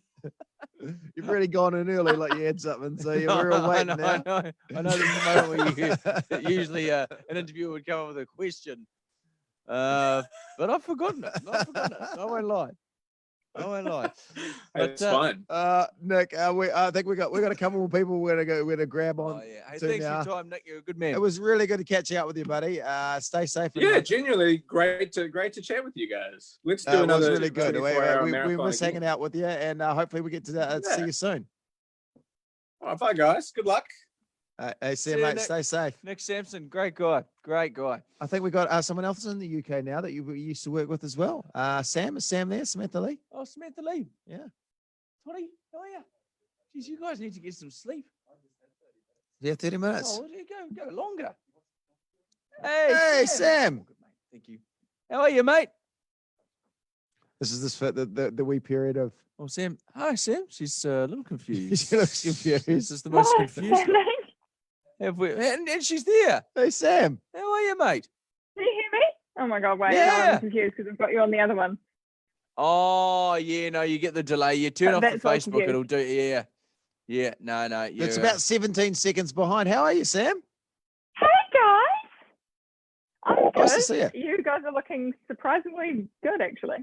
Well, Nothing. look, let's be honest. You've seen us in some strange states before. We're not looking great, but anyway, we're hanging in there. I can only see you, Jono. You're in an ironic. Oh, twist no, of you got to actually go not on grid. using Can the you go on slide grid, type. Sammy? How do I do that? Up the top, there should be like a thing Oh where yeah, you okay. you go. You got Ben there? Yeah. Hey mate. We all Hey, how's it going? Nice to see you. So whereabouts? And you're in London, obviously, but whereabouts? I'm in South London with the rest of the New Zealanders. I didn't branch out very much. We've had spoken to a couple of East Londoners. Yeah, anyway, 2 people in East London Who have where you they say found it's in been East gentrified. London? Nic Sampson, friend of ours, Kiwi guy, And Juliet, who works Anna. here, her sister is over there as well. Oh, nice. So how long Good have thing how you long ran you up been with in me. London now? You've been there a couple of years? Yeah, 2 years. Sorry, can we swear? No, it's it's probably some of the best content. What is it? It's 3:22 in the morning. If we can't swear at 3:22 in the morning, when You can we guys got swear? the guy from the Chase. That's friggin' legit. How did Yeah, you do we that? we did a quiz with Sean Wallace from Chase. Forgot about that. Yeah. Why don't we tell Nic that before Nic to see what some of the highlights and we Oh, yeah. yeah, forgot. We yeah. kind of it all just blends into one because we're sort of catching up with people 10 minutes at a time. So you're like, oh, that's right, we had that. So that was pretty cool. It's no 40-hour interviews or whatever the Deadpool Ryan Reynolds thing Oh, was when we just tomorrow keep, yeah, well, I don't collection. know. Jono said before, and it was a good point. He's like, why do we keep doing this? And I didn't have an answer. No, there's no reason. There's So- no good reason. No, I mean, but poor old Sam, she's got better things to be doing right now. But are you in lockdown right now? Has this news gotten to you guys? We've had a total cluster. Like, no one actually knows what we're doing technically. You're kind of allowed to meet up with people, but you're not. You're now allowed to unlimited exercise, but people who are training for the Olympics don't do this much exercise, so I don't really know. Oh, so have you left the house? Yeah, I started biking. All right. I started biking. Just I now I've been bike during the over Tour to de see my, France. to see one of my best friends in North London, which is nice. And so, what are you doing for a job over there? I'm still on the same sort of stuff, so still do PR, but it's for film now, and there's no films happening. So it's safe to say I'm doing nothing. Oh yeah, But it's a I'm sad doing time for great. all the industries. Yeah, because we used to work with So I was Sam supposed over to be here. doing James Bond. Oh, you're meant to be doing. Oh, really? Mm. And that's been pushed out a year or November. so. Right. Mhm. That's a crazy. That's like, there's no one that's unharmed from this. No. Hey. No industry, you mean? You know, like, no industry that's unharmed from Yeah. this. Everything. You name an industry, and I'll tell you if it's harmed or unharmed. Hand sanitizer. Whatties. Whatties? I can't answer that one. I don't know how they go. Yeah, I haven't seen the box. Why'd you come in with whatties, Sam? Canned foods, always good. That was good. That was good. Yeah, no canned foods. Now you've worked with some pretty cool people over the years. Not us, but You two cool. included, naturally. No, but yeah, like you've hung out with Ed Sheeran and the like when you used to work for Warner Music in New Zealand. Who's the coolest person that you've hung out with? Always you, Ben. that was what I was saying. Always before. be, yeah. I was saying, no. Did you email Sam that response? I'm going to hit you with who's the coolest I know, one, and you just come back with make it Ben. feel natural. And I'll say Ed Sheeran just so that we put Ed Sheeran out there, so everyone goes, "Oh, maybe it's Ed Sheeran," but no. But in all seriousness, like Ed Sheeran, Jason Derulo, 21 Pilots, all those sort of people. Yeah, when they were rolling. Oh through my New God, Zealand. Jason Derulo. I've forgotten about that. We were talking about that before. Yeah. Really? We were talking about earlier on today, actually, on our radio show, how he came over for Edge Fest. We were on the Edge, and we travelled around New Zealand, and how he was on a Jetstar flight with us. We thought that was pretty cool. Yeah.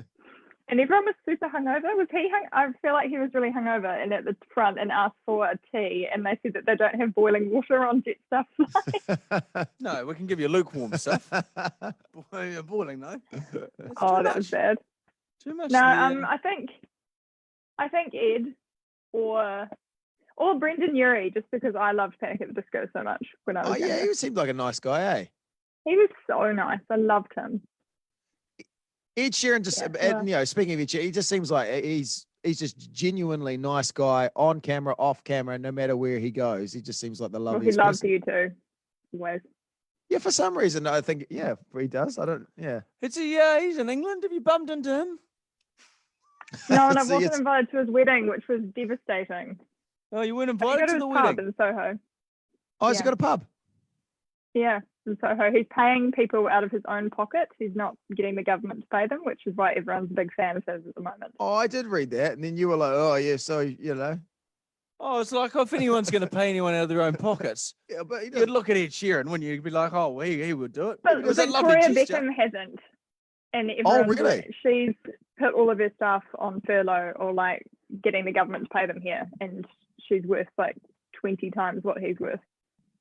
Well, listen, Beckham should be digging deep into her pockets, shouldn't she? Mm-hmm.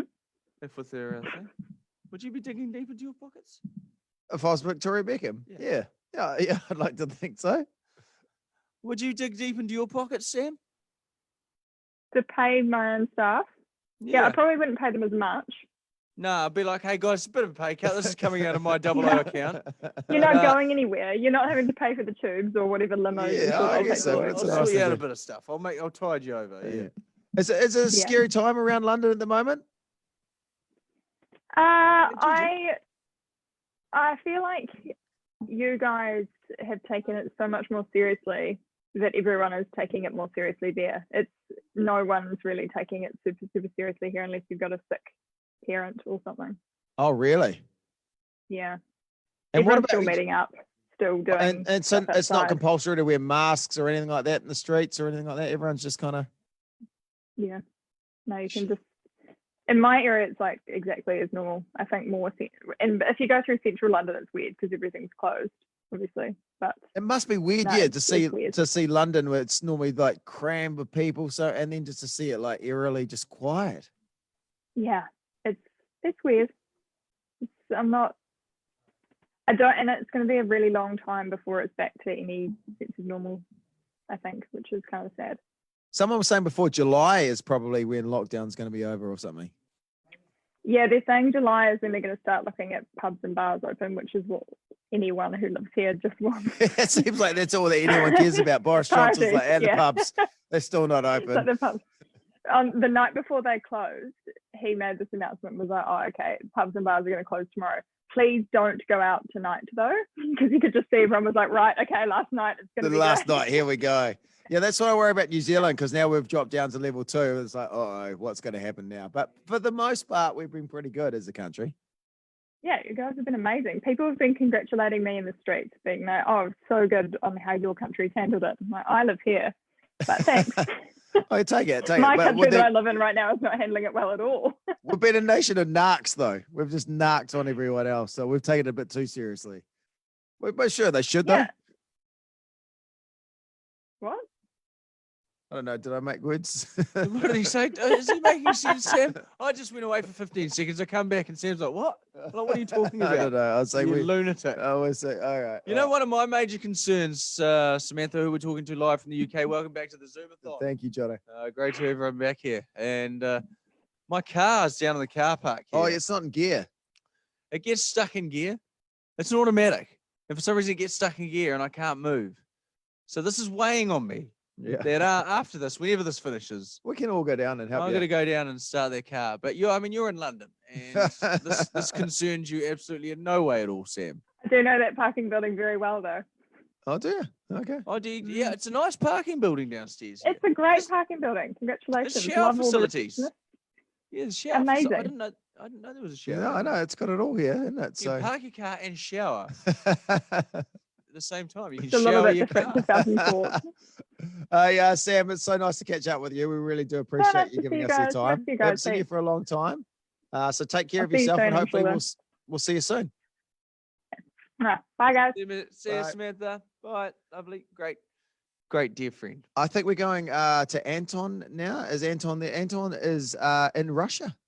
In Russia, we're going live to Russia. I think so. Biggest landmass in the world, the Russians. And I did find some facts about Russia early on today, but they've slipped my mind. Oh, yeah, that's right. You look it up. So we are hoping to. Hey! Cheers, guys. Hey, how's it going? Well, I'm good. How are you guys? We're doing all right. What time is it in Russia right now? It's 6:30 p.m. Oh, thank you for chatting to us. I mean, 144 million people in Russia. 144 million. Shit. Yeah, that's true. So, how long have you been live? Oh, mate, way too about 17 hours now. Yeah, it's really, it's not great. It's not great, but I appreciate you jumping on. So how do you know Anton, Ben? So I met Anton when in Spain, we were both interviewing people from a couple of movies, like Ryan Gosling and Jack Black and stuff like that. And we went out we were like, hey, you're like, want to go out for dinner? I was like, yeah, why not? So we went out for dinner. The first night we were in Barcelona. Yeah, that was pretty much it, as far as I remember. Yeah, it was nice. A nice time. And now I've harassed him. He's been one of the many people I have harassed on social media to come on the show. Now, have they been using Zoom? Have they been using Zoom in Russia, Anton? Sure. Yeah. All over the place. All over the place. Suddenly, there's like yesterday, no one even heard about it. Like the very day we started having all this self-isolation stuff, everybody's on Zoom. Everybody's both with their background pictures from Zoom. Yeah, I like your background picture. It looks very, very fancy. Yeah, just got it yesterday. Thanks. Yeah, it's nice. What is it? Is it like the interior of a nice Russian mall or a hotel? I have no idea, dude. I just like yesterday I was reading some stuff on the internet and some dude like posted the link to the collection of Zoom backgrounds. And I was like, how convenient. I can use one of them for the call with you guys. Yeah, no, it's a beautiful background. In Russia too. We also have some specifically Russian stuff like this. Let me show you. Oh, here we go. Switching up the backgrounds here. Yes, here we go. Well, it's like a stairwell. Is it a stairwell to an apartment block? Yeah, that's like the entrance to the block of flats. We call it Podъезд. Podъезд. But yes. Is that quite a traditional look? That? Yeah, absolutely. Like this is the best picture that represents Russia. I mean, Commonwealth. Like, how has Russia been with this whole pandemic at the moment? Like, are you guys in lockdown? Do you have to stay at home, or are you allowed to go out to work? What's going on? Yeah. So I believe we're currently on the second place when it comes to the cases, like overall number of cases. Oh, really? Yeah, it's getting worse. It's actually getting worse, and I believe the U.S. is on the first place, and then it's us, and then it's Spain. So all those countries that had it worst in the beginning, like China, Italy, Spain, they are having like they're doing better right now, but we are actually doing worse. So as far as I remember, we had somewhat like 10,000 cases daily. 10,000 cases daily. Wow. Yeah. That is insane. That is. Yeah. And so you're all told just stay inside, don't go out, can't do exercise. Can you go shopping? It's kind of weird. So they do say that here in Russia we have very strict laws usually, but their strictness is overcompensated by the lack of necessity to do them, to live by them, if you know what I mean. Yeah. So they sound very strict on the paper, but in fact, like, you don't have to do that actually. Yeah, I see. But what I admire about Vladimir Putin, your president, his shirtless horse riding. Oh, yeah. Have you seen him shirtless on a horse? That's a powerful image. He's got a good toy, good rig on him too. He's muscly. He looks good. Yeah, I'm not sure I can talk about him right now because you know, what happens to me yesterday, what happens to me tomorrow. Yeah, listen, I won't get you to say anything bad about Vladimir Putin. No, we're not saying bad at all. We're positive. If anything, I'm saying I wish our don't say Prime Minister. I can't say our Prime Minister because she's female. She's female. But our politicians would go around like that. Yeah, well, it's a good look. You don't see Trump fanging around on a horse shirtless, do we? But wasn't that one of your politicians who said that you should stay home and play video games? Was it? No, I don't know if it was us. No, it might have been. Well, our Prime Minister Jacinda Ardern, she's done a wonderful job navigating us through all this. We literally a couple of hours ago just dropped down to level 2, so life goes back to we can go out to restaurants, go out to bars. You have to sit at a bar. You can't mingle with other people. But yeah, life is getting close to back to normal. So, well, as for Russia, we are supposed to stay at home, and everybody says so, and you just like stay home, stay safe. But the system that controls it is kind of lame, and also especially in some regional cities, not in Moscow or St. Petersburg, lots of people are ignoring it. Oh, really? They're fed up with sitting at home. And you do know we don't really have lots of nice weather here in Russia. The joke is that we have 9 months of winter and 3 months of summer. Right. Yeah, so as it's May, it's the middle of May, and we're actually having some good weather, and telling people to sit at home while you don't have that much of a good weather during the year doesn't really work. So lots of people ignore the ban. Lots of people just, walk in the parks, run, jog, go shopping, go grocery shopping. It works for some people, but it doesn't work for other people. What But about as your for job? me personally, yeah. Are you working at the moment? Can you work from home in your work?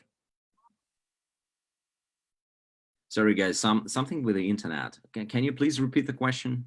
I was just saying, your job. Can you work from home or at the moment? Yeah.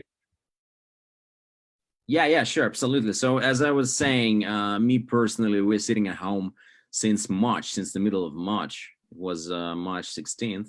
So I haven't been leaving home for 8 weeks. Wow. That's apart from, getting outside. Yeah, apart from like getting outside in the late evening where there's no people at all, or just like one or two or three of them. But a couple of days ago, we finally left Moscow. And now I'm in the other city of Russia with my relatives. But before that, we spent nearly 8 weeks in Moscow at home. Moscow's the And capital. I don't believe we're getting out till the end of May. Yes. End of May. Yes, I'm just saying. That's maybe off a Wikipedia page that I'm reading. That Moscow is the capital. Yeah. But so not out till the end of May. Wow, Well, okay. Now I'm going to play a game where I read out fascinating facts about Russia, and you tell me if you've heard of this fact or not. Okay, we did this before with Wales. Okay, let's do that. Okay, this is. Are they fascinating facts? Because last time they weren't that fascinating. I've got to say. No, go on. No. So I'll try and find a fascinating one. Okay, here we go. Chicken's foot soup is a traditional delicacy. Sorry, guys. There's something wrong with the canal. Oh, there you go. Have you got us now? Right, Anton's been smart. He's like, I don't want to play this. This game. Yeah, I'd back out if I was him. I think we. Oh, we lost no, Anton. we might have lost Anton. There we go. He's gone. There we go. Well, where'd Anton? Great way to, well, anyway, chicken's foot. You tell me, and I'll see if I know them. Okay, chicken's foot soup is a traditional delicacy. No, I didn't know that, but I have. But I just told it to you like 5 seconds ago. Well, yeah. But you said, did I know that before? And I didn't know that. There are some places that eat chicken's feet. So I guess that's one of the places, right? Here's one. Giving flowers to... Oh, look, he's back on. Do we get Anton back up? There we go. There we go. It must have dropped off recently. Giving flowers to residents can be a delicate point of etiquette. You should always make sure you give flowers in odd numbers. What do you mean? Unless going to a funeral when even numbers are the rule. That's interesting. Get Anton on to explain. Oh, I'm tired. Yeah, I was sitting through that, and I was like, and it was just me, just going. Ooh. Yeah, it hits you in waves, isn't it? Yeah. Can have a shower, one of us before. Oh, tired.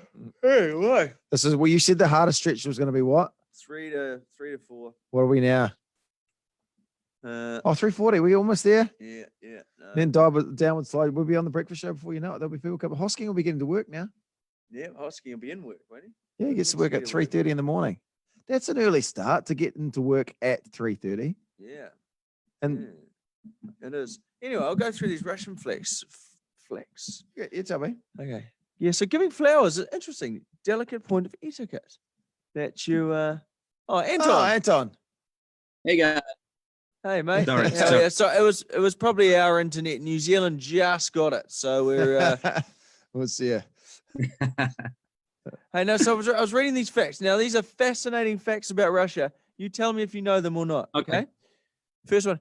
Giving flowers can be a delicate point of etiquette. We should always make sure you give flowers in odd numbers, unless you're going to a funeral, when you give flowers in even numbers. Yes, that is true. That is really? Absolutely true.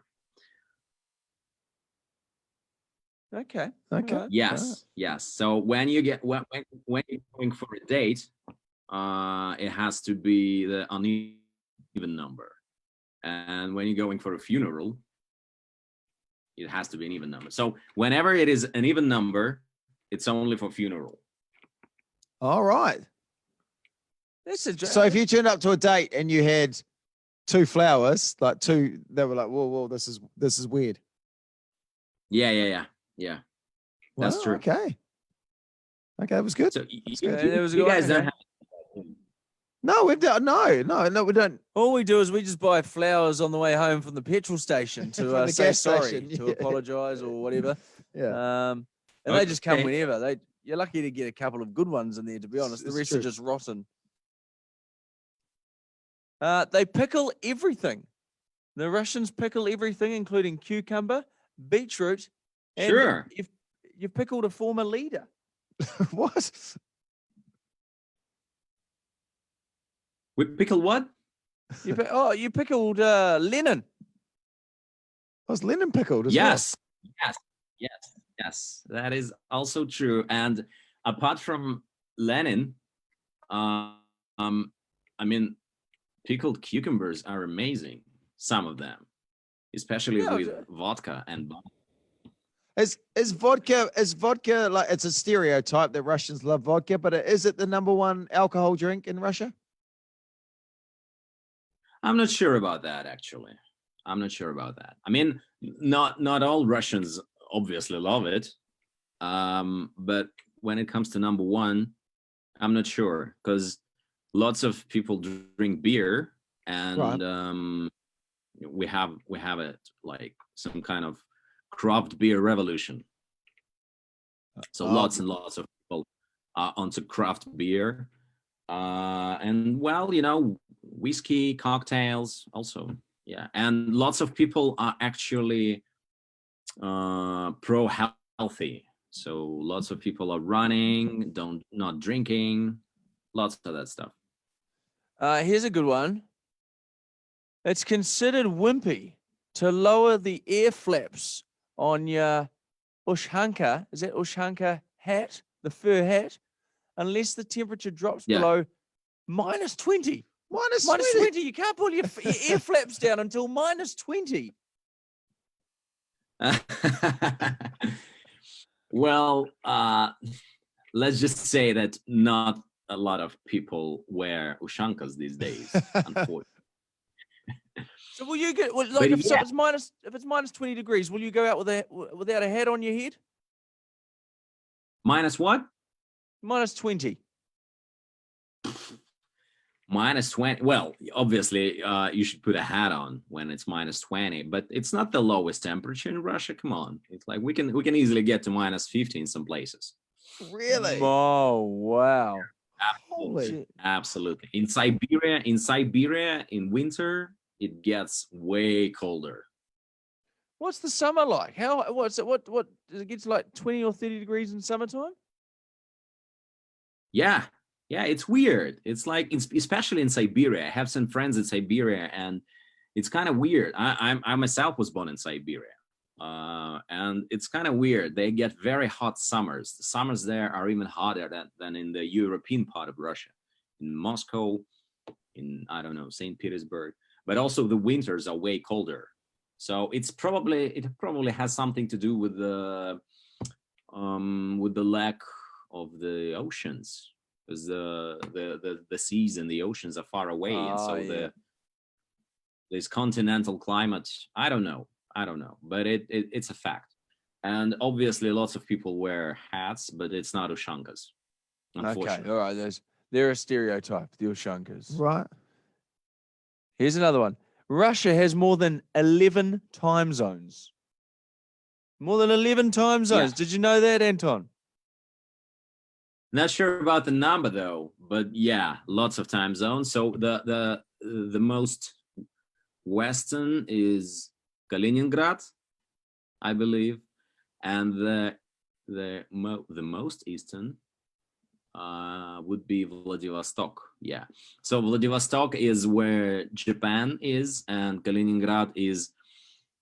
It's kind of weird because it's Russia, but it's a separate thing. So there's some other country between Kaliningrad and Russia. Oh, right. Yeah. There's a whole nother. Oh, far out. Oh, we're learning stuff. Well, Anton, thank you so much for joining us. Sure.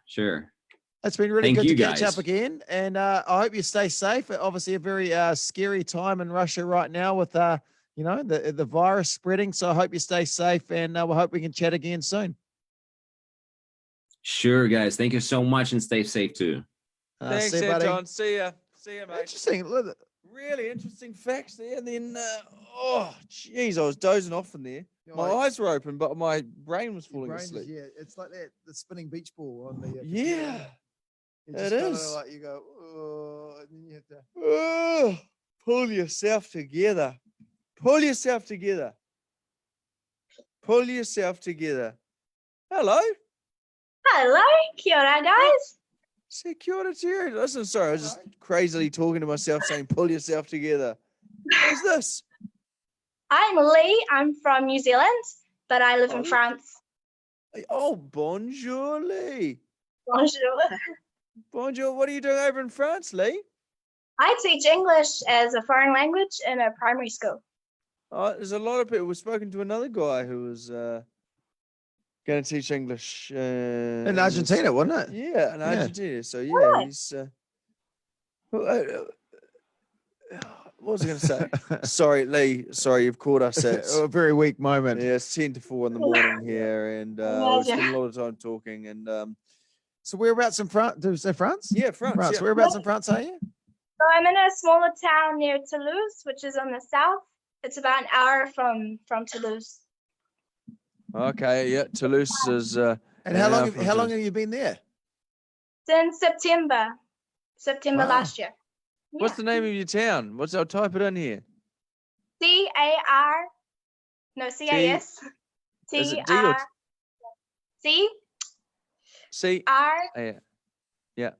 no, I've messed up. Oh my gosh. C-A-R, no, C-A-S. Oh my gosh. C-A-S. That's all right. E-R-E-S. Yeah. Cast. Yes. Oh. Oh. Oh, yeah. I feel like you haven't got it. Oh, and I've clicked on carcass, which is. Tell us about the carcass.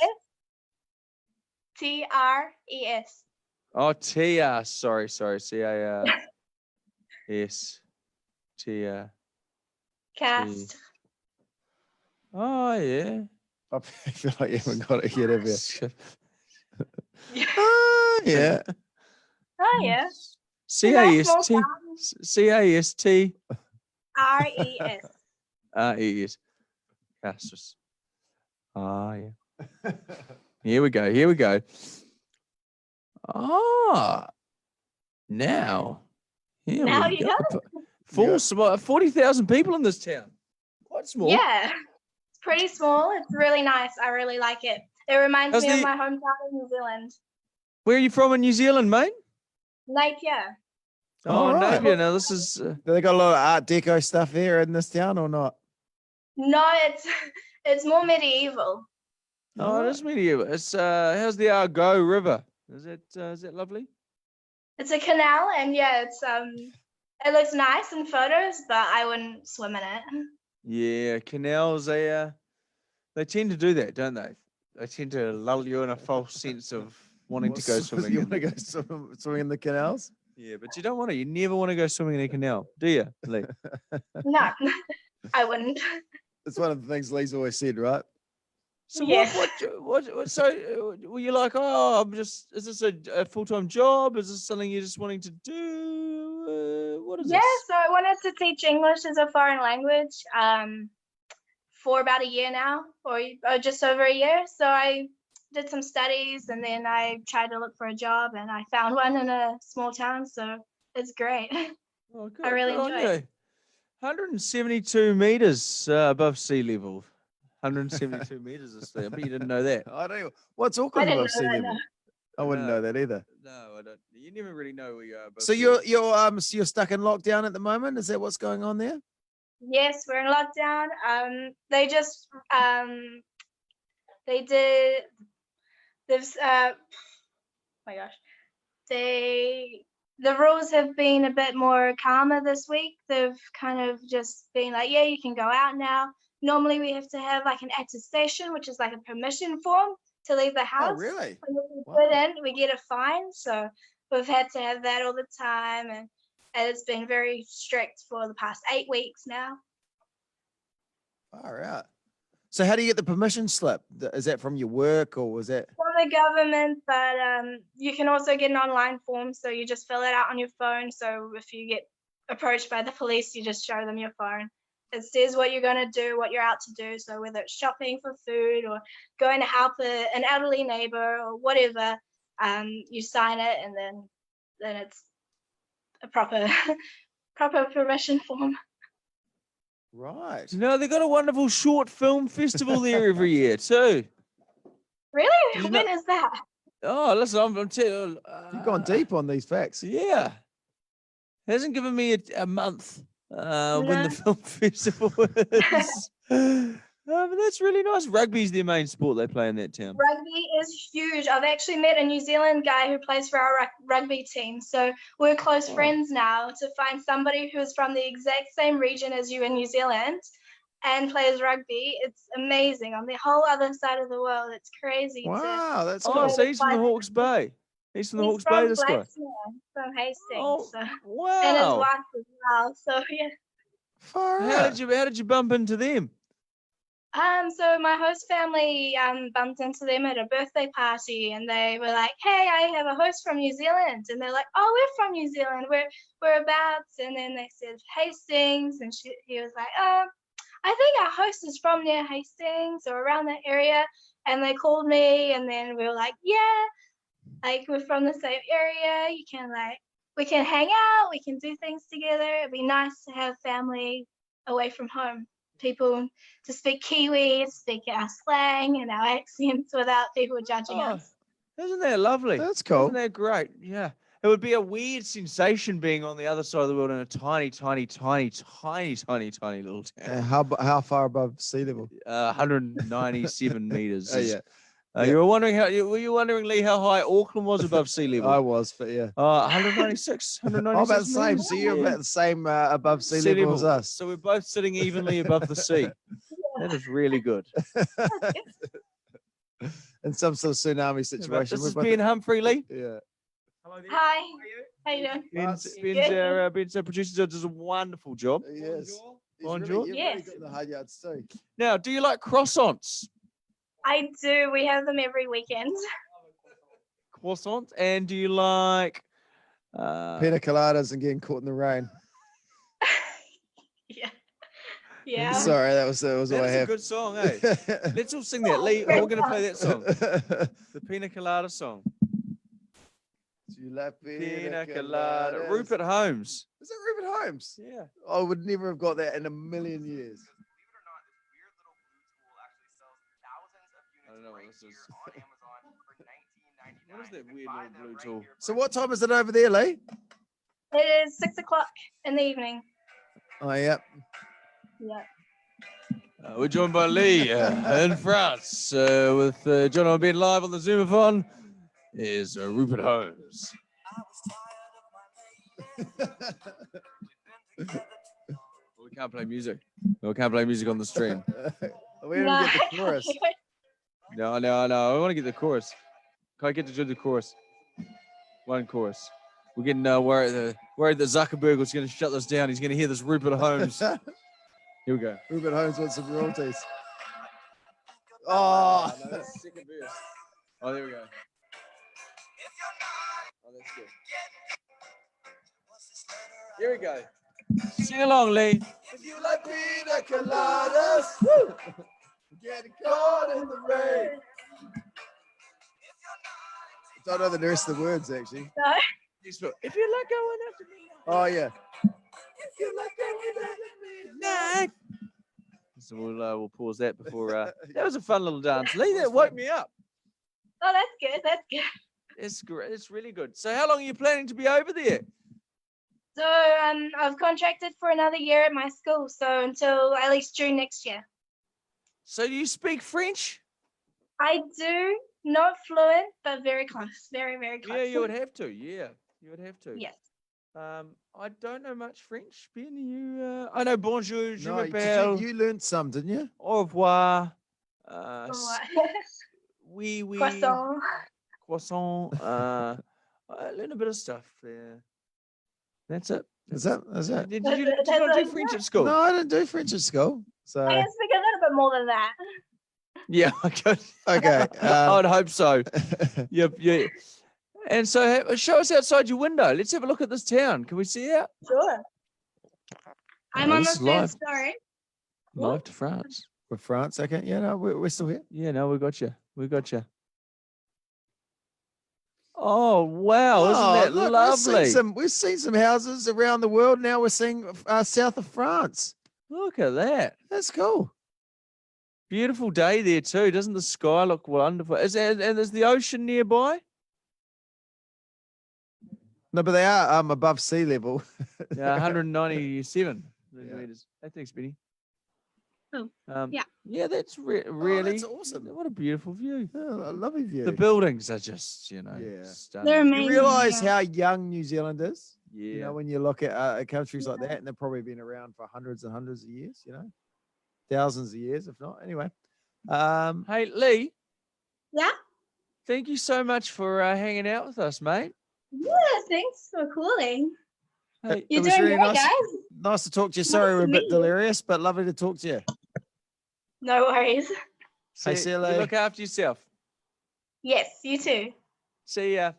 Bye, Lee. There we go, Lee Lee. was lovely. Lee was lovely. It was lovely. Everyone's been so lovely. Welcome back. Oh, look, we got It's the behind the scenes warts and all documentary. like How do you think it's going, Ben? what?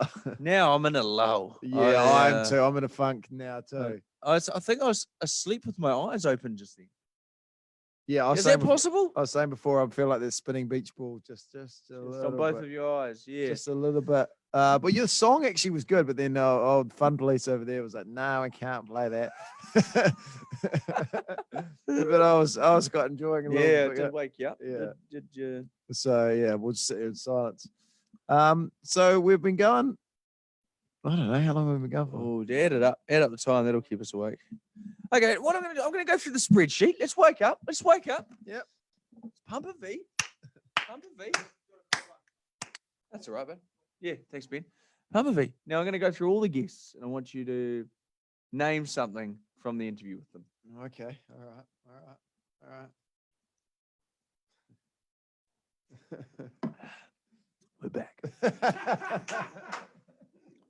We're back. We're back. I was going for a bit, but we're back. We're back. He's back. He's Yeah, back, baby. we're He's back. back. Okay.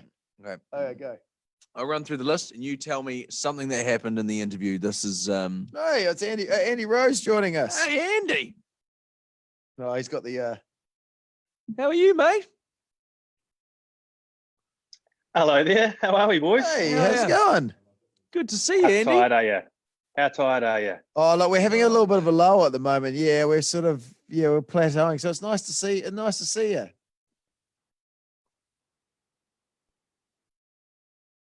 Andy Rowe, ladies and gentlemen. Oh, the internet might You have guys, stopped. nice to hear from you guys as well.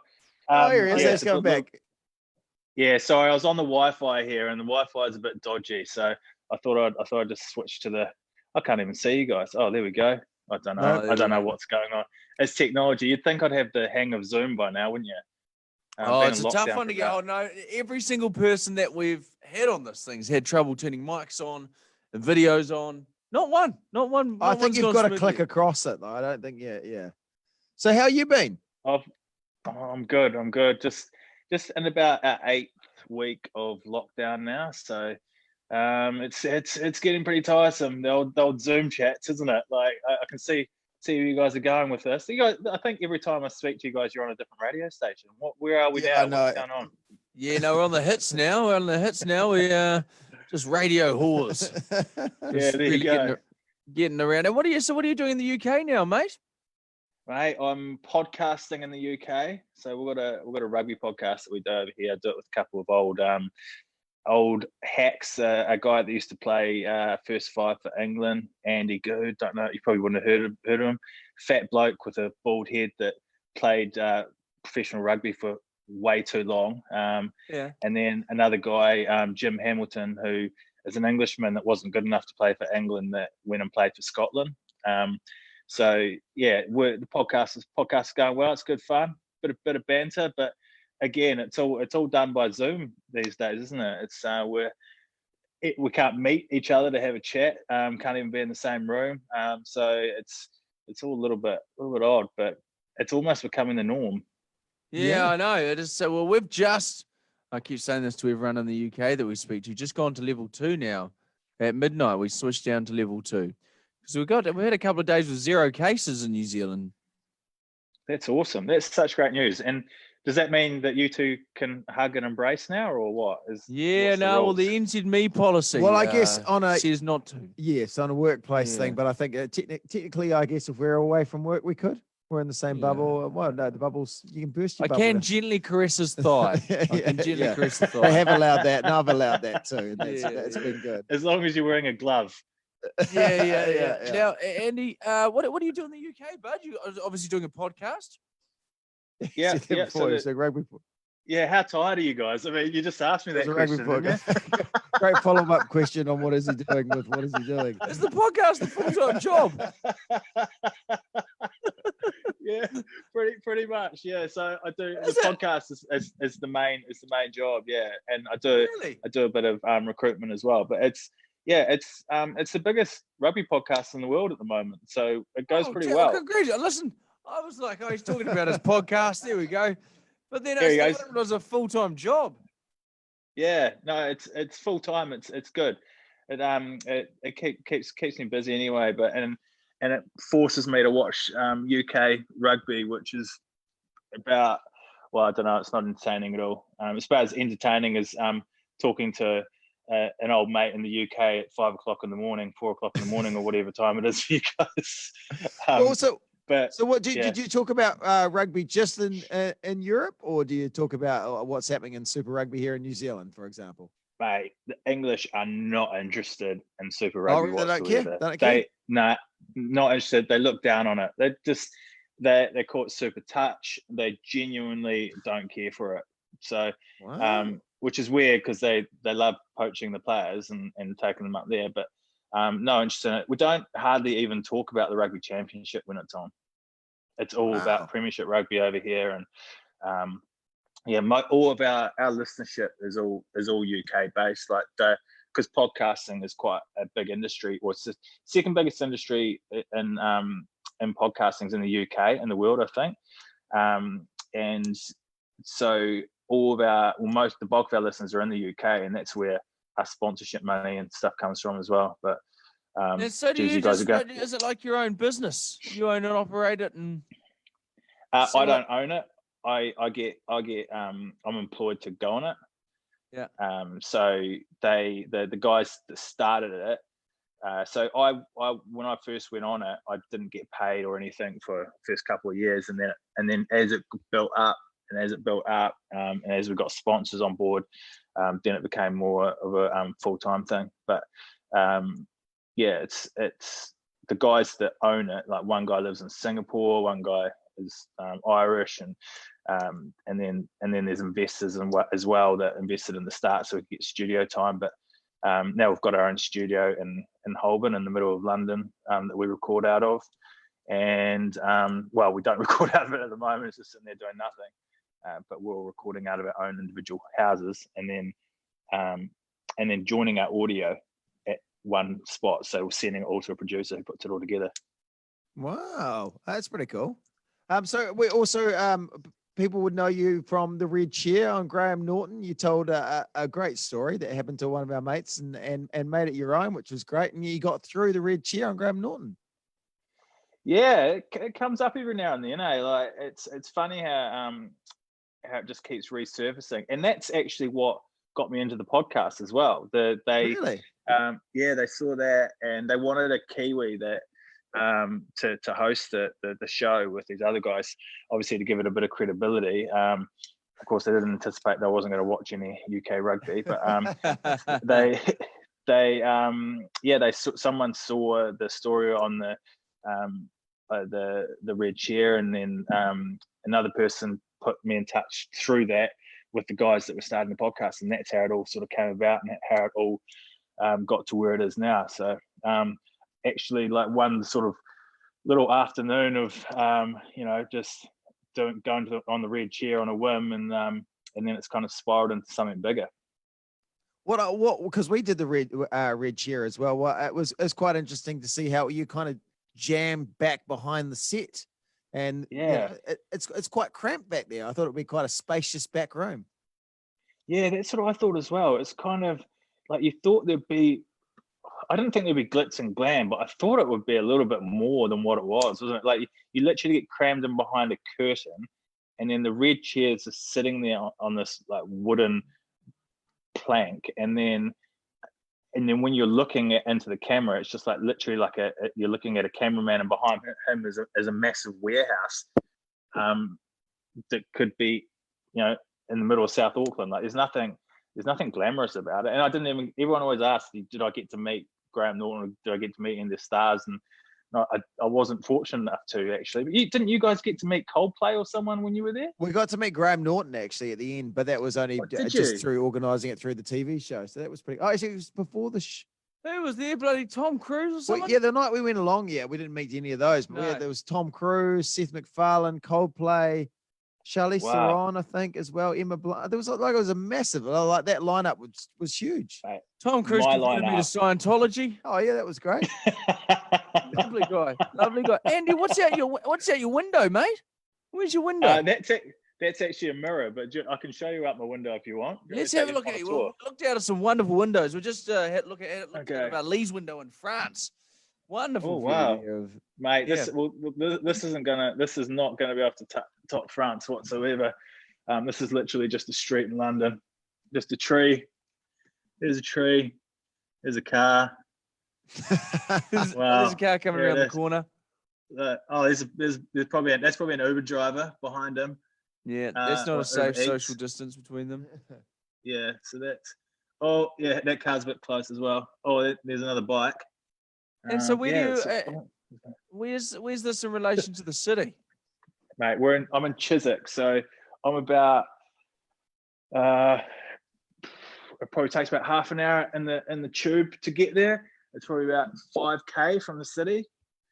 But not going in the tube at the moment because it's so there's no social distancing going on there at the moment. So no, don't blame I saw some videos there this morning, and it's just the tubes are rammed, so I reckon we're going to see another spike in the UK. Oh, so there's still heaps of people on the tube at the moment, all the essential workers and stuff. Well, we just changed level, or not levels.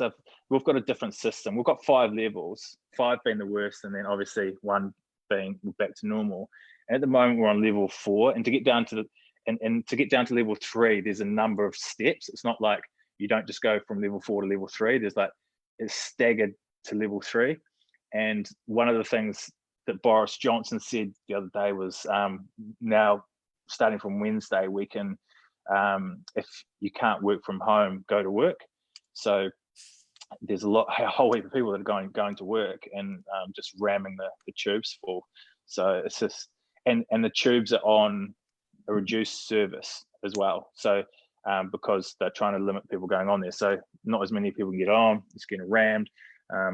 It's just, I reckon it's going to spike again here. That's the fear, isn't it? You go back and it just takes one little cluster and you're away. Yeah, mate, I know.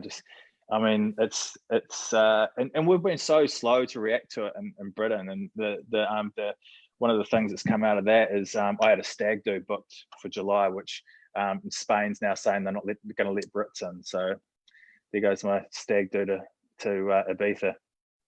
Oh, are you going to Ibiza? We're going Have you been to before? Ibiza. Oh no, I've never been to Ibiza. You just love the Finger Boys song. I love the Finger Boys. Big Finger Boys fan. And hey, Andy. Hey, listen. Thanks for your time, mate. Good luck with the podcast, and you keep safe, buddy. Mate. Cheers, mate. See you guys later. All right. See ya. Thank you very much. Live on the Zoomathon in the death hours between 3 and 4. Hello, mate. Yo. How are you, buddy? Hey, man. How are you? Yeah, good. Jacob, where are you? I'm in Dubai right now. United Arab Emirates. Dubai? Yeah. Shit, what time is it in Dubai, mate? Now just 8:15 in the evening. Gee, and you're having what does that drink look delicious? What was that? Nah, oh my gosh. It's the first drink I've had in about 3 nights. It's a cosmopolitan cocktail, but it's got a bit too much triple sec in it. So I'm loving it even more. Yeah, no, it looks good. And are you based in like a hotel room there or something? Where are you? I'm in my apartment now. Yeah. live over here, been here like 3 years now. So, what do you do there? Work in radio, just like you blokes. Oh wow. Yeah. So, sorry, I'm not doing radio good at the moment. We've been doing it for about just talking for 17 hours. Absolute nonsense. I don't know how you're doing that. Oh, mate, I don't know why we're doing it either. We're in a dark place at the moment, Jacob. So What is it, like 4 a.m. or something? Yeah, 4:15 in the morning over here. But anyway, we thought we'd celebrate Zoom. And what's the lockdown been like in Dubai? Is it affected Dubai in any way? It's kind of bizarre here. Like it was so late to jump onto the actual like lockdown craze of it. So only about 5 weeks ago, there was restrictions put in place, and then a week later, like it went really crazy. We weren't really allowed to do anything. Not allowed to leave your house. You had to apply for a permit from the government to just go to the supermarket. And then the week after was like even stricter than that. You're only allowed to leave with a permit like once a week, basically. And then all of a sudden, in the last like week or so, 2 weeks, they've just been lifting things every couple of days. So where it stands right now, you can basically do whatever you want. They just opened up beaches and stuff again yesterday. All the malls are back open and everything. It's kind of bizarre because we're still recording like, I think yesterday's cases were just over 700 new cases in one day. And we're like... They're like, get back out there. Yeah, exactly right. Like in such an incredibly fast speed. But it's kind of interesting. But you know much about Ramadan? That's what's happening at the moment as well. Yes, I do. I do that. Everything shuts down essentially during the day, right? Yeah, exactly right. And everything opens back up at night, and they like to celebrate and take time off work. It's like, you know, the Muslims' big holiday of the year. But this year it's been completely ruined for them. So like halfway through Ramadan, it's like they've just opened everything back up so they can still have some kind of freedom around Ramadan. It's right. I think that's... And so do you have to do your job from your apartment? Can you work from your apartment, or you? No, man, I'm still going into the studio every day. That hasn't stopped at all. Because we work in media, we're considered essential workers, apparently. I know. I can't believe what we're doing right now is considered essential. I don't know how. Anyway, I don't know either. I get it if I was on like, you know, the news talkback station, and maybe that might make sense. But I'm on, you know, it's the same kind of thing as the hits. So I don't understand how we're considered essential. But who cares? That's fine for me. Look at this. My mate Ben's over there. He's brushing his teeth and he's just been to the toilet. We're just talking here with Jacob and Dubai, Ben. Both just going, how is this essential? Like, what is this? How is this essential work? In Dubai? No, this, what we're doing here. He's in Dubai. Right. But he's a radio announcer in Dubai. And he's like, I don't know how this is essential. And I was like, well, look at this. Well, look what we're doing. Hey, Jacob, how's it going? Hey, man, all good here. Hot, I'll be honest. But other than that, everything's all right. Gets up to over 40 degrees there, right? Yeah, at night, like in summer, we can get late 50s. It would blow your mind how hot it can get here. Wow. And you must have just aircon everywhere. You wouldn't even go outside, would you, on a 50-degree day? No, oh my gosh, it's insane. Like it's heat that you can't even imagine. Like the first when I moved here 3 years ago, during summer, and I walked out of the airport, and it was only the first month of summer. I walked out, and it was the first time I had felt heat like it.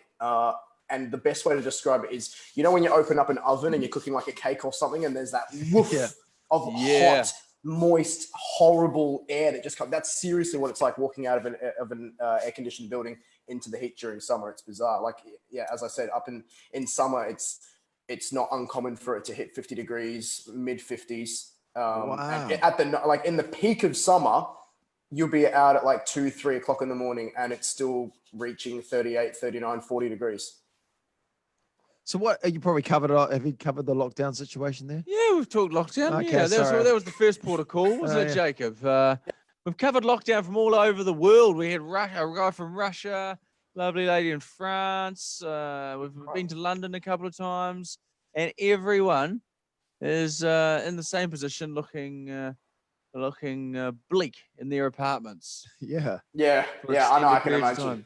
It's like the first time in history that like all humans have been so upset and depressed at the exact same time. Yeah. It's like the world has stopped, isn't it? Yeah, it's Jacob Jacob's saying they just in Dubai are like, get back out there. He's like, the cases have never been so bad. Oh, really? So hit the Yeah, beaches, well- get back out there. We're on. Yesterday there was like 700 new cases, and that's basically what we've been recording the last couple of days, every single day. Like they've been going up on a perfect rise, basically. And for some reason, they feel like it's a good idea to open everything back up. People are allowed to go back to work. Like I said, beaches and stuff opened yesterday. Malls and everything are open. Just people everywhere just going back to normal. And they're like, oh, but it's okay if you keep your distance, but no one keeps their distance. And because there's so many people here as well, it's kind of hard to keep your distance. It's a pretty small area. Like in the UAE, it's a pretty small area, and there's like 10 million people that live here. So people already are pretty, tight as it is. So that's going to be interesting. Oh man, it sounds like full on all over the world. Hey, thank you for your time. We really appreciate. We should play a game. What do you do games on your show? Yeah, I mean, I have before. Yeah, no, we learned a game from an Australian guy, Woody, called Drum on My Bum. Right. And so what we do is we'll drum. Have you got a song? Something on my bum, and you have to guess what the song is. I love all of this. Okay, yeah, this is not our game though. I'd like to No, say this is Woody's game. I don't want to steal this. Have you got a song ready to go? Like,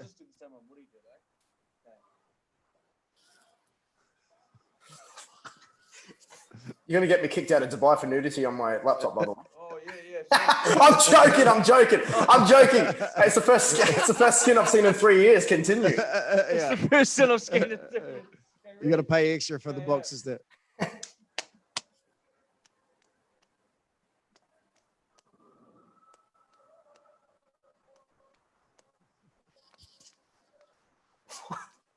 Man, that could be anything. Are you kidding? Yeah, I know this is the challenge of drum on your bum. I would not even know where to begin. Honestly, it just sounded like. Oh my gosh! Yes, it is. It's and as soon as I started doing it myself, I knew exactly what it was. That's so annoying. It's not a great game, but There it's we a lot go. of fun. Bum on my drum. Drum on my bum. Thank you, Jacob. Hey, you keep safe in Dubai, mate. You too, guys. Good on you. Keep it Lovely up. chatting to you. See you, See you, mate. boys. See ya. Jeez, we're going all over the world. I need to go to the loo. Okay. Okay. And you can continue on. Oh, that's all right. I won't be long. Go for a pee. Oh, it's Vicky-Lee. How are you, mate? Computer audio. Whoa. Oh, we got audio. How we going? This is my first time using Zoom. Oh, have you not used Zoom before? No. Oh, we are over it. We've been on here for like 19 hours, so we're talking some rubbish. Nice to see you though. Nice to see you too. I know I was just about to text you and be like, are you guys still awake? We're barely. We're hardly making sense. Jono's just gone to the bathroom quickly. Sorry, but you and Jono used to work together a few years ago on one of Jono's first TV shows. We did. It was awesome on Jono's new show. It was so much fun. Actually, it's funny because I've been watching the Game of Thrones lately. Yeah. I never got on that game before. I thought it was like some kind of Harry Potter rubbish, and I was like, no, I'm not into this fantasy stuff. And then I got into it, and it's pretty wild, lots of violence and sex scenes and all this crazy stuff. But they've got a little dwarf in there, and it reminds me of Jimmy. And I think about Jimmy and Jono's new show every day now. It's funny. Yeah, Jimmy was one of the Jimmy. It was a few. Well, Jono will probably say as well. The regular cast members. Yeah. Yeah. So Game of Thrones is a weird show when you recommend it, because I love Game of Thrones, but you recommend it to other people, and then they watch it, and there's some dodgy sort of brother and sister action. And everyone's like, okay, what's up with Ben? Why is he recommending this? But once you get into it, it's such a great show. Yeah, it's awesome. There's a lot of incest. Yeah, I'm not into like Harry Potter and all that kind of stuff. And I thought it was like some kids show, and then I started watching it and I was like, no way, this is wild. It's really good. So where are you in the moment in the world? You're in America? I'm in California. Yeah. I live in Orange County now, but I lived in Beverly Hills for 3 years. So And I what's moved the lockdown situation for you guys? Are you guys having to stay where you are, or you can get out and about? What's going on? So, I mean, for the first, I want to say month or whatever, the lockdown, the beaches ended up being closed and all the parks were closed and everything, and you were supposed to stay home. However, they did have restaurants open. So where I live in a small beach town called San Clemente, which is like a surf town. And they have restaurants that are open, so you can walk and order your food for takeout, but they were doing like takeout margaritas and takeout drinks and stuff. So what would happen is that everybody would walk up, order their food and order drinks and be just standing on the street and waiting for their, their orders and stuff, just getting hammered drunk on the street. Then like the police were pretty cool with that for a little bit, and then they shut that down. So the lockdown, was pretty wild when you couldn't go to the beaches, and then people are just annoyed with it now. So the beaches are technically closed, but they're packed. They're just filled with people. Yeah, it feels like people kind of got over it now in America, right? Some people, so they're just kind of getting back out there.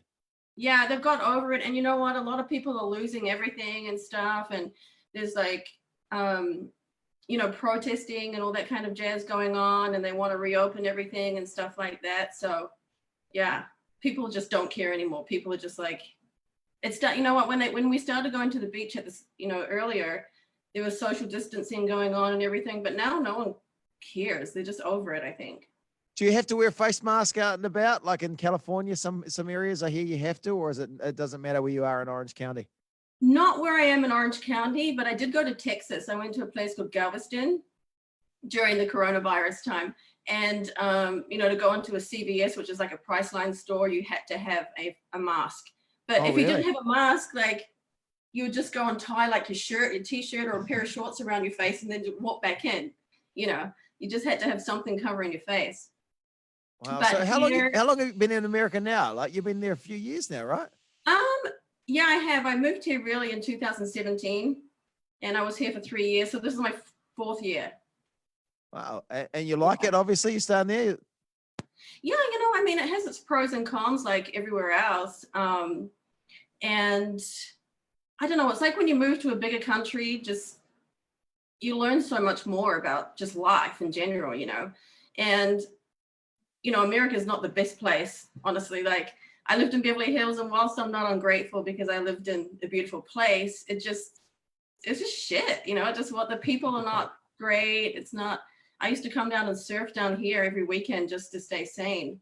And then I just got over living in Beverly Hills. So it's just so fake. So I moved down here to San Clemente, which I surf a lot. So, it's a fun place here. And I love it here. It feels like home a lot, So is that a creature beside you or? Oh yeah. I was like, am I like so delirious that something moving, or what is this? This is Bruce. I was like, wow, that looked like a lizard, but maybe I'm seeing things. No, I was just feeding him before while I was waiting for you guys, and I was like, shit, I don't want him to be on the screen because I'm going to look like this crazy lizard lady. Oh, sorry for putting it. But then he ran around. This is Bruce. He's a bearded dragon. Oh wow! So what does he do all day? We just hang out as mates. He chills with me. He's really He cool. just sort of wanders around. Yeah, he wanders around. He has a terrarium that he stays in to get light and stuff like that. But he's pretty cool. Like bearded dragons, they're native to Australia. Like an Australian lizard, but they're super friendly and stuff. Like I'll take him for a walk and he'll just like sit here. I'll take him go out and about. Yeah, walking. What does he eat? What does Bruce eat? He eats crickets, or I was just feeding him some blueberries and some if you can see this salad. Yeah. Yeah. Mate, you miss Bruce. Oh, look, Bruce. He's Look, Vicky. Hey, Vicky. Hey, how are you? How are you, mate? Good to see you. It's Bruce. Oh, what is that? It's like an iguana. It was in the back of shot, and I was like, am I just like hallucinating or something? But no, it was This Was is it bearded lizard? Yeah. And so was he just roaming free around? Bearded dragon. That's what you said. Sorry. Was he just roaming free around the apartment? Yeah, he's got a terrarium he lives in, but I usually feed him breakfast right now. So while I was waiting for you guys, I just had him out here, and then he What does he eat? I was trying to hide him from you guys, so I didn't look like a crazy lizard lady. But he ran into the shot and Ben saw him. That's a great lizard. That's a great lizard. Yeah. What does he feast on? Like flies and bugs and things? He eats crickets, and then I was just feeding him salad, blueberries and greens and stuff. Oh, leads a very healthy lifestyle. Healthy, yeah. Yeah, he's cool. He's really friendly. He just hangs out. I'll let him walk around, and then he'll come back and hop on me and stuff. And Are you worried? Are you worried you'll stand on him? Well, yeah, you know, I'm more worried that I'll lose him somewhere, that he'll like run somewhere and I'll be able to find him. But he's only a baby right now, but he's pretty cool. He's pretty chill. But it was funny when I lived in Beverly Hills, I would see all these people, you know, for the first time in my life, I'd see people pushing these little dogs and pushchairs and prams, and they're carrying these little dogs around like these little chihuahua things. And I'm like, these people are mental. Like, what's wrong with them carrying these fucking these little dogs around, you know? And then here I am walking around the beach with this lizard on me. Like, but it's cool. I've always liked reptiles, and he's dope. It's fun. You can get anything in America. Well, you let tigers, leopards, lizards, crocodiles. You can buy anything. Have you guys been watching The Tiger King? Oh, mate, yeah, it's been hotly chatted about over here. You? Yeah, I watched it over here too. Yeah, I thought it was really funny. Yeah, it's insane. It's just, it gets crazier and crazier. The more you watch it, the more you get introduced to different characters. It's just, yeah.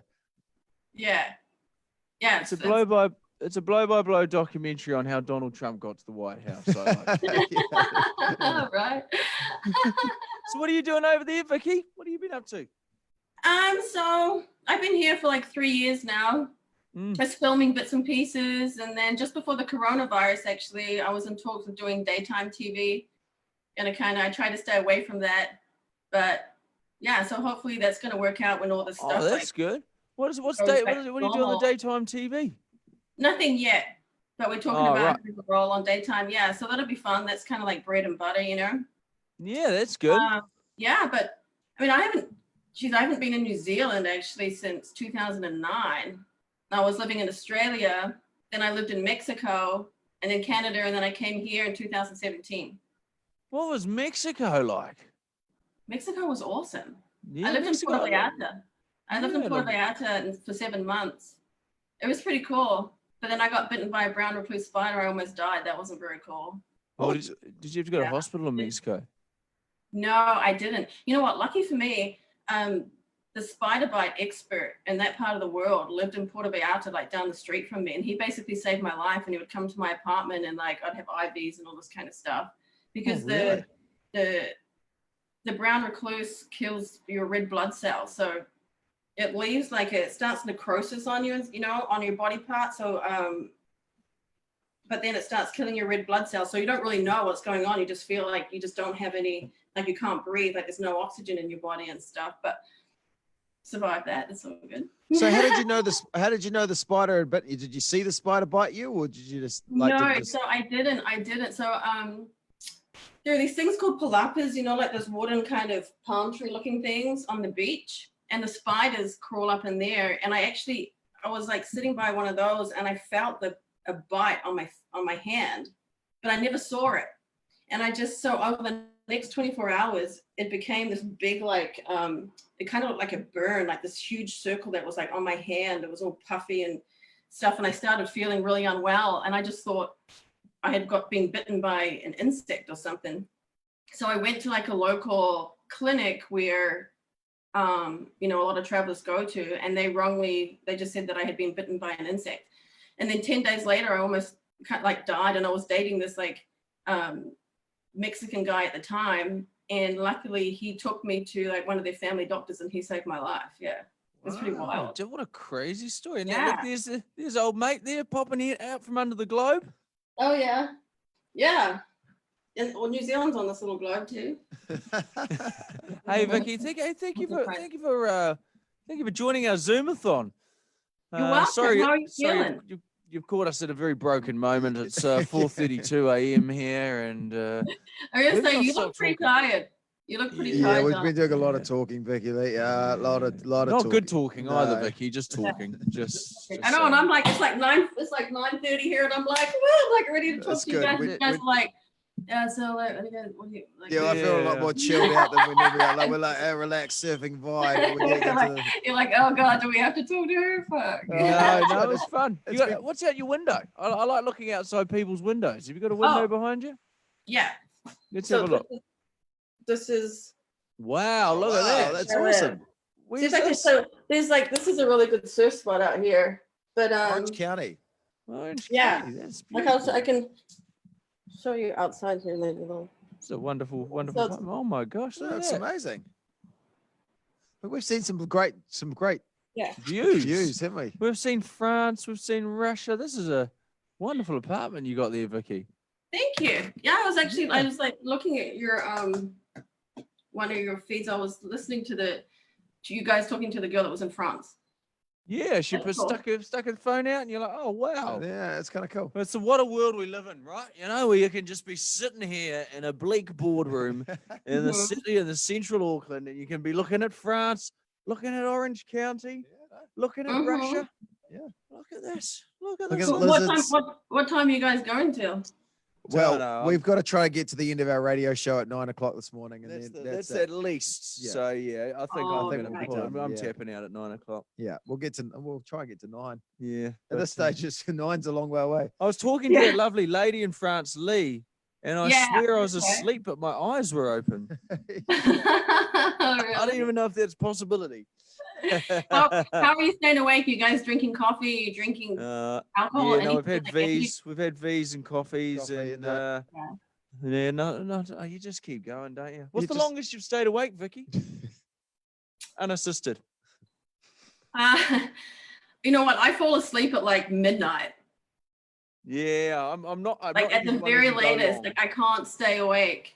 Yeah, But right that's now, hard. I'm going to bed like probably between 11 and 1. But that's because I'm drinking a bottle of wine every night. Because it's like, what else am I to do? Yeah, what else do you do? Coronavirus. What I'm is it? eating and drinking everything. So every night I'm just like drinking.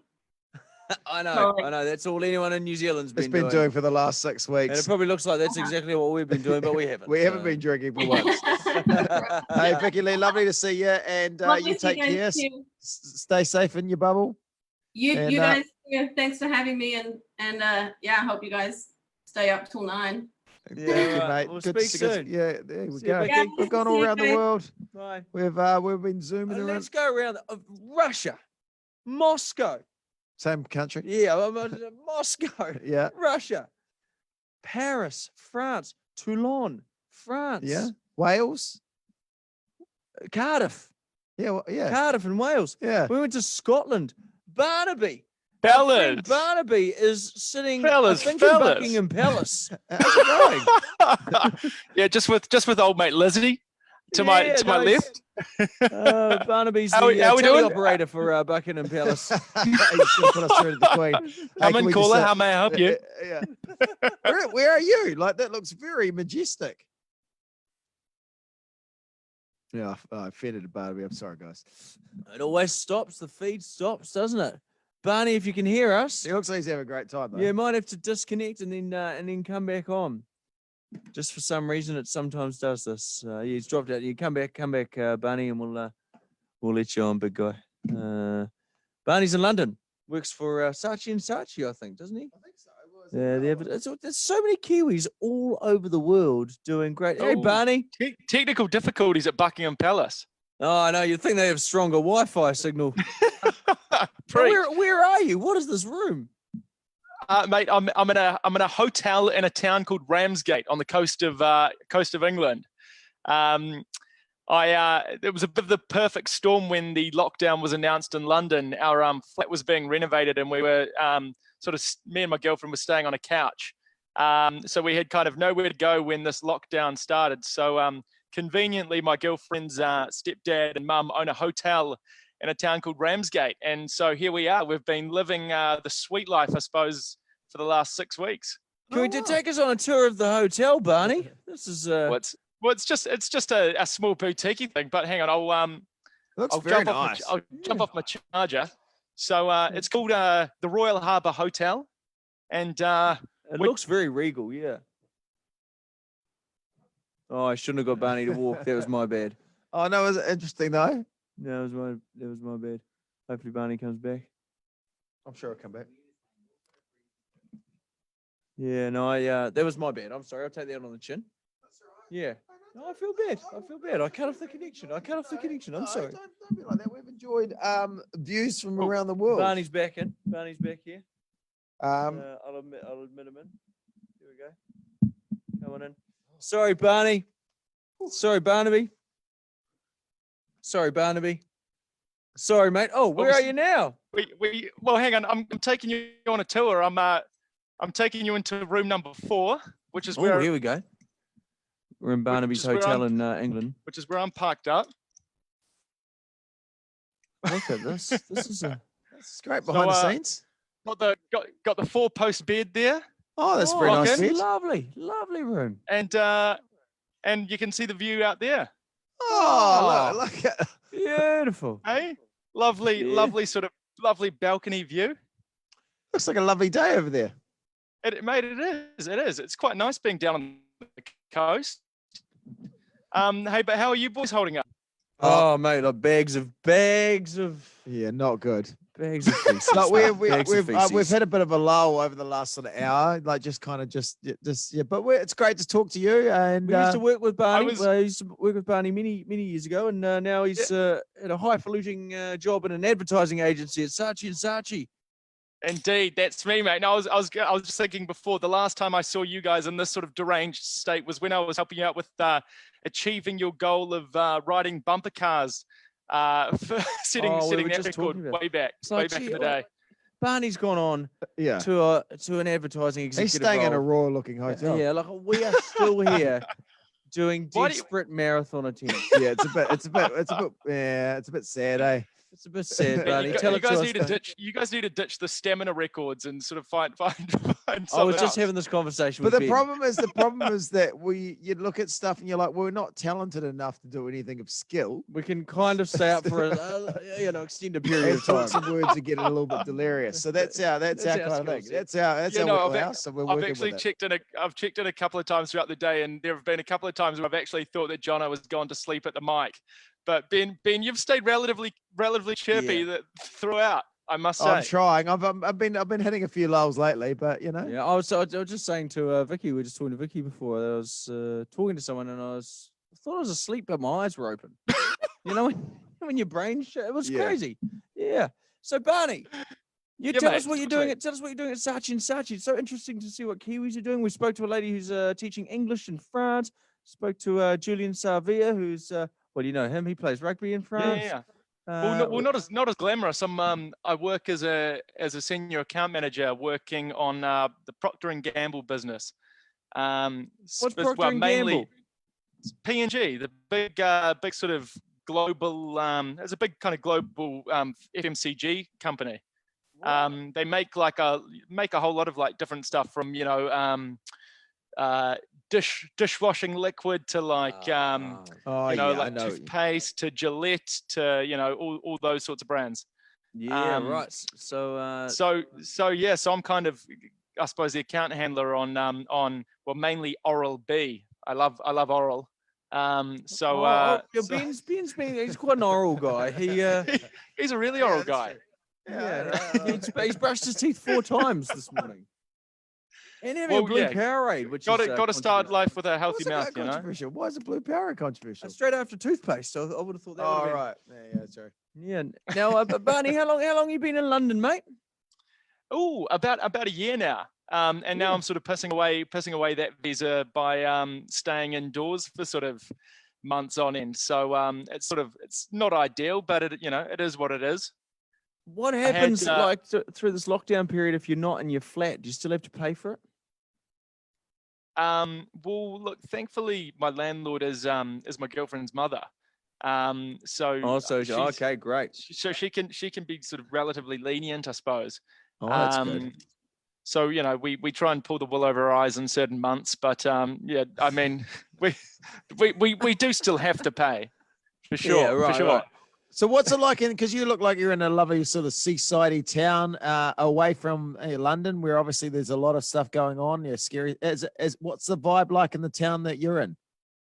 Well, there's quite sort of like an elderly sort of local population, and they're so paranoid. Like you go to the supermarket and it's like a really intense vibe. Like I feel like I've kind of walked into the apocalypse a few times. Like if you sort of step within someone's 2 meters, they go absolutely ballistic. It's quite sort of quite a weird vibe. Well, it's like when you hear anyone cough now, you're like, "Oh, buddy, I know. Oh, buddy." No, I know. It like like going to sneeze in a supermarket, you've got to kind of really sort of tense up the nostrils to make that not happen. What's the name of the town you're in at the moment? The seaside town, crazy Barney? times. So we're in a town called Ramsgate, and I thought I may as well offer sort of something to you guys while you've got me here. So Ramsgate, have you seen the movie Dunkirk? Yes, yeah, I have. Yeah, so Ramsgate was one of the main sort of seaside towns where all the sort of small like fishing boats and things left from to go and pick up all the stranded soldiers over in France. Because as I'm sitting here, you can literally see France. You can see France in the distance. So Ramsgate was sort of a bit of a hub for that sort of operation, I suppose. So if you took a boat, history lesson. How long would it take on a boat to get to France, roughly, you think? I don't know. A few hours. Right, it's a couple hours away. Sure, that's crazy. I've not given it a go. I'm just running through the top stories on Ramsgate at the moment. I just googled Ramsgate. Okay, tell me what's going on. First one: police investigating after a stranger in Ramsgate shop grabs a 10-year-old boy. Okay, it wasn't me. Teenager jailed for murder. Oh, in Ramsgate. 2 people arrested during drugs raids in Ramsgate. They got any nice news going on there? or not? And then those most common questions people also ask: is Ramsgate rough? I said by reputation, it's a bit rough. It's a bit run down. But Ramsgate, it's got a nice seafront, but the back end of Ramsgate, I suppose, is maybe a bit rough around the edges. Right. I haven't delved down those ways, so I don't know. Yeah, no, maybe I should. Sounds dangerous. Is Ramsgate a safe place to live? A town that has so much to make it. Yeah. It's also a dumping ground for social misfits of London, it says. Oh, really? That'd be right. They hang around the town centre smoking weed and drinking. That's what it says. Who's saying that? This is the internet saying this. I've been missing out on that then. Yeah. That's all the fun. Yeah, no, that's great. So Ramsgate, sounds like the place to be. Yeah. At the moment, 10 degrees Celsius. Balmy, I suppose. It looks a bit rough out there. Hey, so fellas, any plans to head back to TV screens anytime soon? What's happening there? Well, yeah, we've signed on with TVNZ, so we're doing some stuff with them. Kudos. Yeah, well, hopefully, got something that hopefully we can let loose in the next couple of weeks to say. But at the moment, everything's all up in the air with everything going on. Who knows what's going to be happening with that world? Yeah, no, 100%. Crazy times we live in. Oh, well, it's really nice to talk to you again, and I'm glad you've gone on, as Jono said before, to bigger and better things. Yeah, good on you, mate. Yeah. I mean, you're sitting in front of a picture of Queen Elizabeth. Yeah. Making pineapple suits for Guy Williams was certainly up there as a pinnacle of my career. So yeah, Barney used to be a production in the production team on the show and did a wonderful job. Well, you're sitting in front of Queen Elizabeth. We're sitting in front of a photoshopped image of ourselves for a Zoomathon. So there you go. Hey, good to see you, buddy. All right, Look fellas. Hey, keep safe, mate. Yeah, good to talk. Catch you guys. See you. Nice to see you, buddy. Barney's a great guy. Here we go. Barney's a great guy. Now we're going to go to Charmaine very shortly. Let's just have a decompress. A little bit of post-analysis. How are you feeling about things? Oh, it's Charmaine. Charmaine's here. Hey, Charmaine. I need to wake up a little bit. Charmaine. Oh, she's tuning out. Yeah, so what, you're feeling tired? I had one of those. I had one of those before. Charmaine. Oh, hi. How are you, Charmaine from the hits up north? Welcome.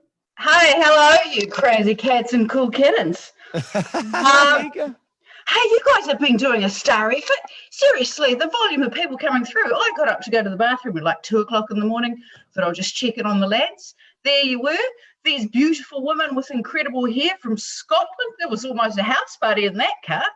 I did know that was right. There was that's right. We ended up with a guy in Scotland. Yeah, we've had some random chats. That was highly impressive. And then there was, the guy that was running around. Producer Ben appears, and I'm like, there's this carload of single women. Why is the man still single? He needs to go to Scotland. We should put him on a plane. Now, Charmaine, do you usually get up at this time of the morning?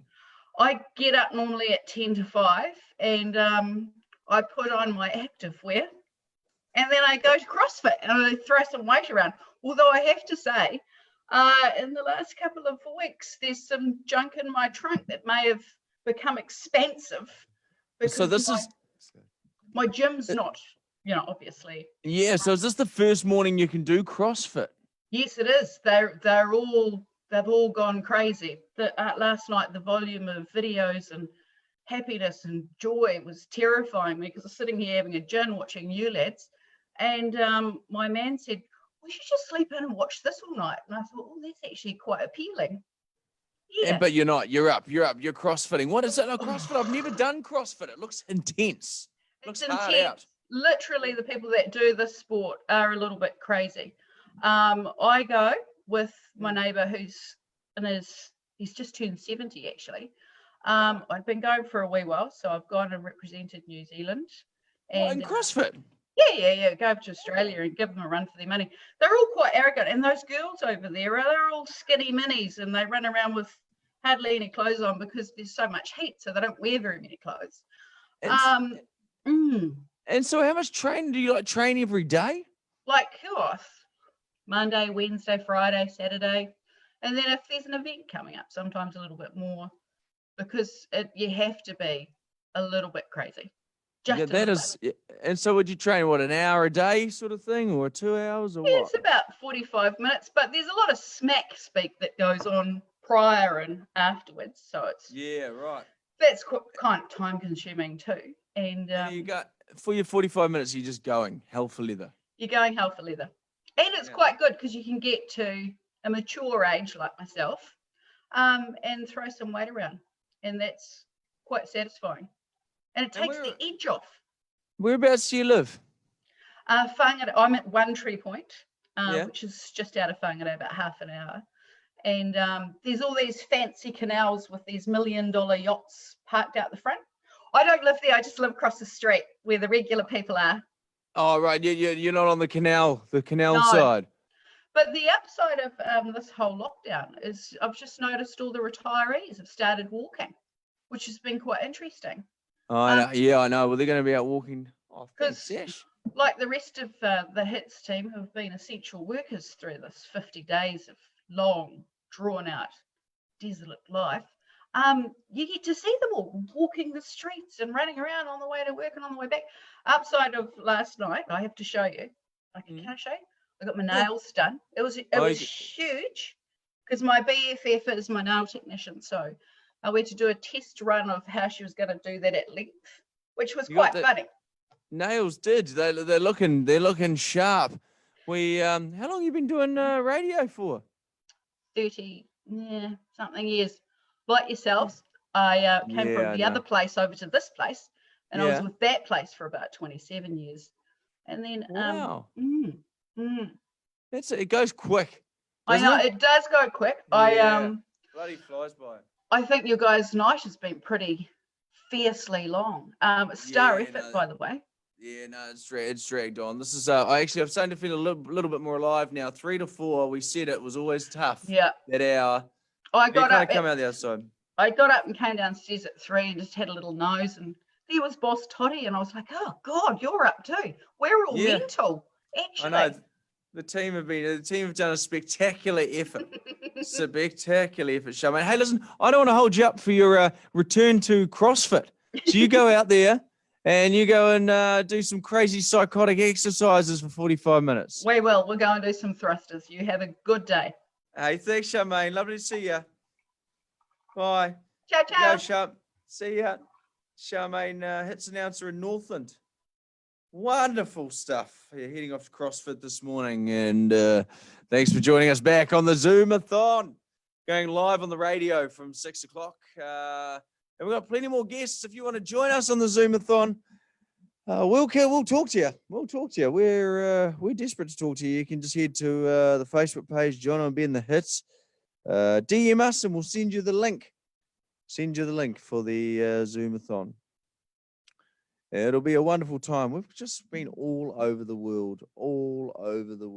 We've been to Well, we started in New Zealand. We went to New Zealand. We've been to Australia. Talked to some wonderful people in Australia. Talked to Woody, who was a radio announcer in Australia, who taught us a new game, Drum the Bum.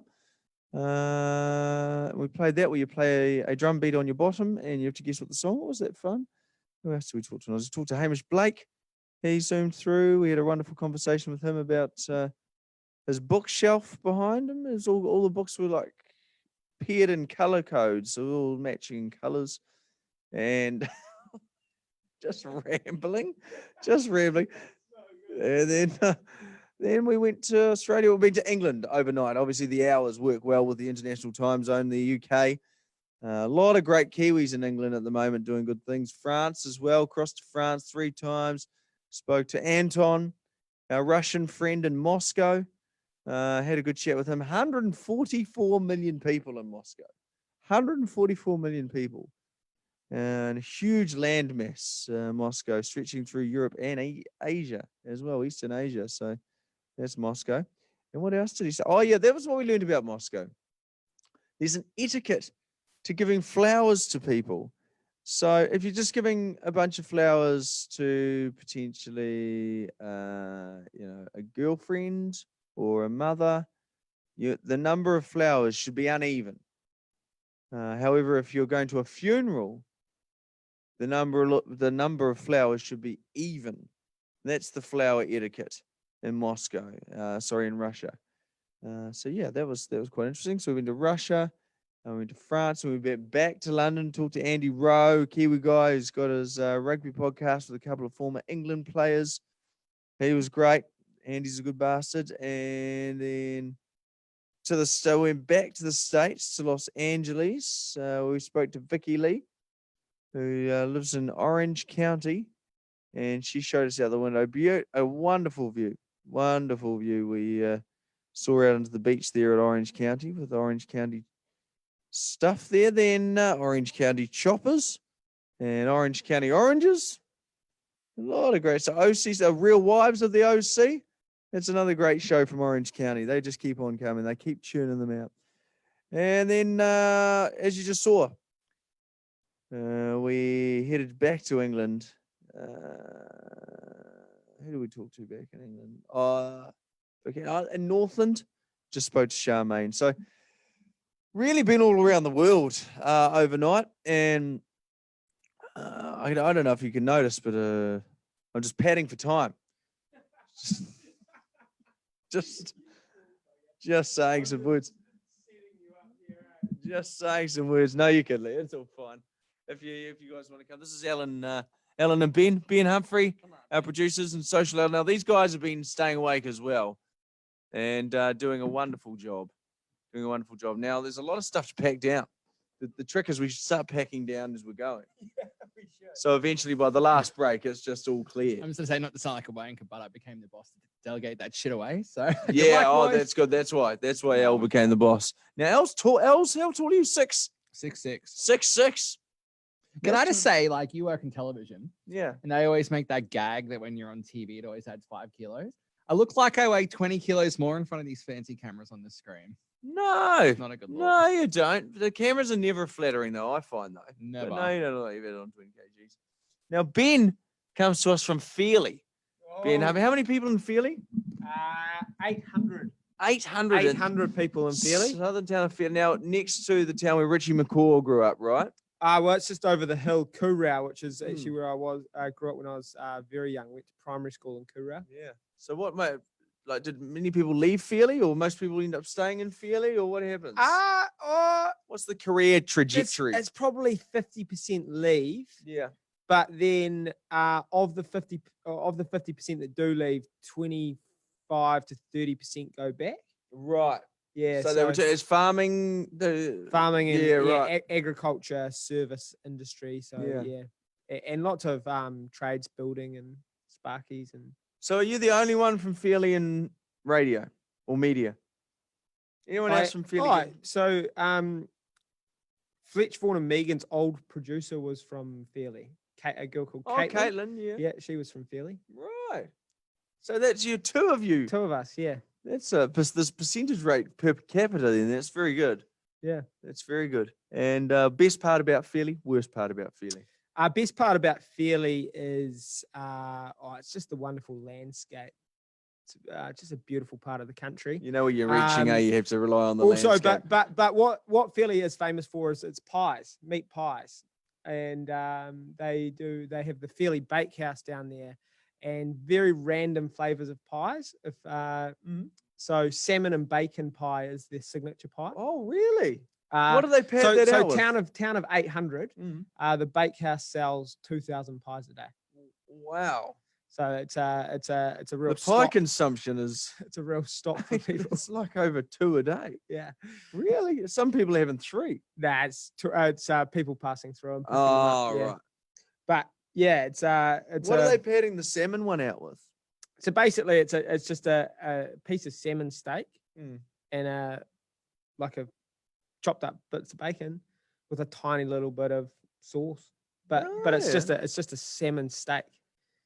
Jeez, the potato top pie is just the mince pie with a boiled potato sitting on the top. A whole of it. boiled potato. A whole boiled spud. Yeah, it's not mashed or anything. It's just the boiled spud. Oh, really? Yeah. And so, what you have to wrestle your way through a potato? Well, you got to basically balance the potato on the top as you go. It'd be a big bite. It'd be a big bite as well. Yeah. To wrap your mouth around a potato and a pie.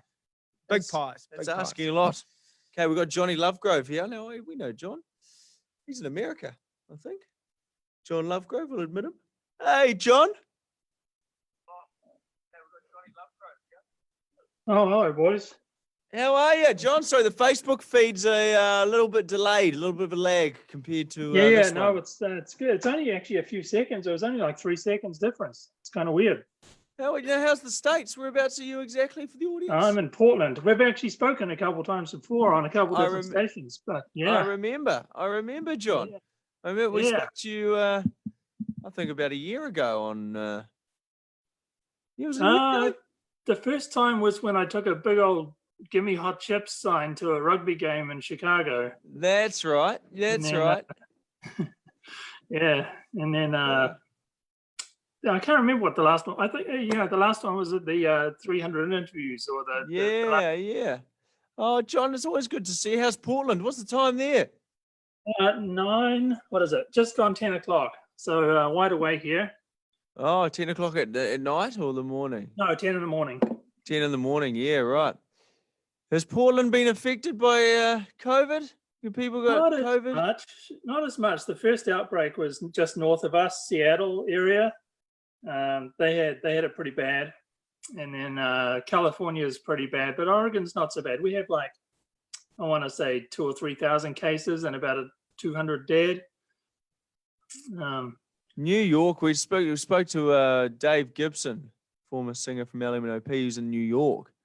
Yeah, and he's just like there's just can't even comprehend what's going on there. It's just it's shocking. We had a trip booked. It was our 20th wedding anniversary last month, and we were supposed to go to Spain.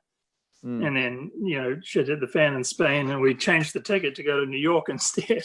Oh, I do not blame you. But then New York's probably worse than Spain, is it now? Oh yeah, worst in the world. I think something like a quarter of the world's cases are in the New York area. Gee whiz. Yeah. Gee whiz. Yeah, no one knows really how to handle it. Is he still on? Chris Mack, no, Chris Mack from 660. He was a bloody loyal customer for us, Johnny. He stuck with us for a very long time. He kept returning, and he was great. He was great when we were talking. Now, Ben, are you fresh from a shower? Oh, I just had like a 10-second. I needed to wake up. Yeah, good on you. This is Johnny. Remember John? Hey, Johnny, how's it going? Portland. Hey, how's it going, man? Nice to see you. You all right? Yeah, good. Wide awake here, first thing in the morning. Oh, good. Good on you guys. Excuse Johnny, I'll change the shit. So what time is it over there? You've probably been through all this, but here I am. Just gone 10 a.m. Yeah. Just gone 10 a.m. So we did the whole coronavirus chat. Yeah, I imagine whatever things in lockdown, what's been going on, Yeah, So I've been locked down. I work from home anyway, and I've been working from home permanently since February 13th. So I'm 3 months in at this point. Sheesh, 3 months. And what? How long do you think you'll stay like this? Who knows? Indefinitely. It's no big deal. Like I'm a travel agent, so I should be out of work, but miraculously I've been kept on as the one guy left in the office. So just doing a lot of tickets for people that actually want to get back to their home countries now. So keeping a little bit busy. Oh, well, bloody nice to see you, mate. Apparently we've got someone else ready to jump on the Zoomathon, but it's nice to see you. Thank you for always, tuning in and seeing what we're up to, and stay safe in Portland. Yes, mate. Have a good one. All right. See you, John. See you, John. Nice to talk to you. Here we go. The Zoomathon just keeps rolling on. It's just relentless. No, this thing just won't stop. And here we go. Here we go. Oh, we're going to LA now. It's Rachel White. Just connecting. How's it going? Good. How are you guys? Oh, look, we're okay. I'm fading a little. Jono's just gone to the bathroom quickly. We're fading a little bit, but we're trying to hang in there. I bet. Jeez. Yeah. I can't even see him. How have you been? Congratulations on the upcoming baby. Yeah, thanks. Want to see? Oh yeah. Taking up I can't even fit it in. When's the baby due? Due in 3 months in August. Oh, that's exciting. It is. It's scary and exciting at the same time. Well, yeah, kind of a weird, surreal time to be. I imagine having a baby. I mean, to be honest, I don't know any other time because I've never been pregnant before. Oh, true. That's a good point. The whole thing is just different and weird, you know. How have you been? Because we've been talking to a few people all over the world, and obviously California, where you are, it's a pretty intense time there.